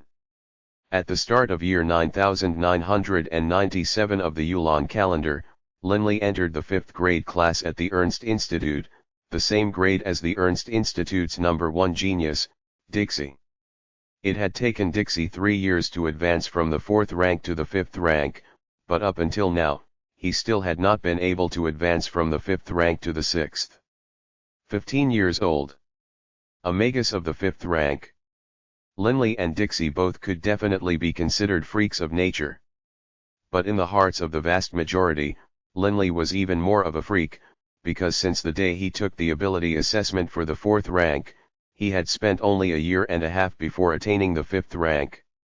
Linley's astonishing rate of improvement had shocked everyone. Now, Linley was ranked along with Dixie as being the publicly acknowledged 2 ultimate geniuses of the Ernst Institute. Look, it is Linley. 2 years ago, he became a magus of the 4th rank, and just last year, he became a magus of the 5th rank in just 1 year. Too amazing. I predict that Linley will become a magus of the 6th rank before Dixie does. Linley spends every day training in the back mountains. I hear that recently, Dixie has also begun to train hard at the rear mountains. Most likely, he's being influenced by Linley. Very possible. Given Linley's astonishing rate of improvement, very possibly he will supplant Dixie and become the #1 genius of the Ernst Institute. On the street, there were many people who, upon seeing Linley, began to discuss him amongst themselves. As the acknowledged genius of the Ernst Institute, no matter where he went, people would discuss him. But although Linley's strength continued to increase, he still refused to participate in the yearly tournaments. Genius. Linley mocked himself. Linley had never considered himself a genius. His strength came from intensive training every single day. For 6 years, he had been as steadfast as he was the first day. And that, combined with guidance from Grandpa Douring, was what gave him his current accomplishments. But right now, my strength is actually less than that of BB's. Linley glanced at BB on his shoulders. BB, what rank of power have you reached? Squeak squeak. BB smirked at Linley, then said to him mentally, I don't know either, since I've never competed against any other magical beasts. But you definitely aren't a match for me, hee hee. BB was extremely self-satisfied. Totally ignoring the worshipful gazes aimed at him by bystanders, Linley calmly left the Ernst Institute by the back gate and entered the mountains, once more beginning his solitary training. Those 6 years which went by like one day were the reason for his success. Linley quickly and casually floated through the forests, while the little shadow mouse BB continued to chat with him non-stop through their mental link. Boss. When are we gonna go to the mountain range of magical beasts to test our strength? You are already a magus of the 5th rank. You can begin to test yourself. And I, BB, will finally be able to show my awesome abilities. No rush. Linley's reply was very short. You are breaking my heart, man. I'm a magical beast, but I haven't gone to the mountain range of magical beasts a single time. What a tragedy. After 6 years, BB's abilities at self-expression had improved dramatically. Quiet. If you keep on making a fuss, then today I won't help you cook meat. As soon as Linley spoke these words, BB immediately shut his mouth and didn't make a sound. After entering the mountains, Douring Coward appeared by his side. Watching Linley, Douring Coward felt extremely gratified in his heart. Linley. Douring Coward suddenly said. Linley turned his head and smiled at Douring Coward as he engaged in mental conversation. Grandpa Douring, is something the matter? Douring Coward smiled. Based on your last few works of art, I can formally inform you that your abilities in stone sculpting have met the threshold. Linley's eyes involuntarily shone. His grandpa Douring had an eccentric temperament. Any works of art which didn't reach his exacting standards had to be destroyed immediately. Per his words, if these works of art were to appear in the world, they would lose face for my straight chisel school, and lose face for me, an honorable saint-level grand magus. Thus, Linley had been forced to destroy every single sculpture he had made, even though they could have been sold for some money. Met the threshold? Grandpa Douring, do you mean? Linley stared at Douring Coward in amazement. Douring Coward happily nodded. Right. Starting today, after you finish a stone sculpture, you don't need to destroy it. they are worthy of remaining in this world. Naturally, if you wish, you can deliver your sculptures to the Prolx Gallery to sell them and thus begin to build up a reputation for our straight chisel school. At the same time, you can make a bit of gold for yourself.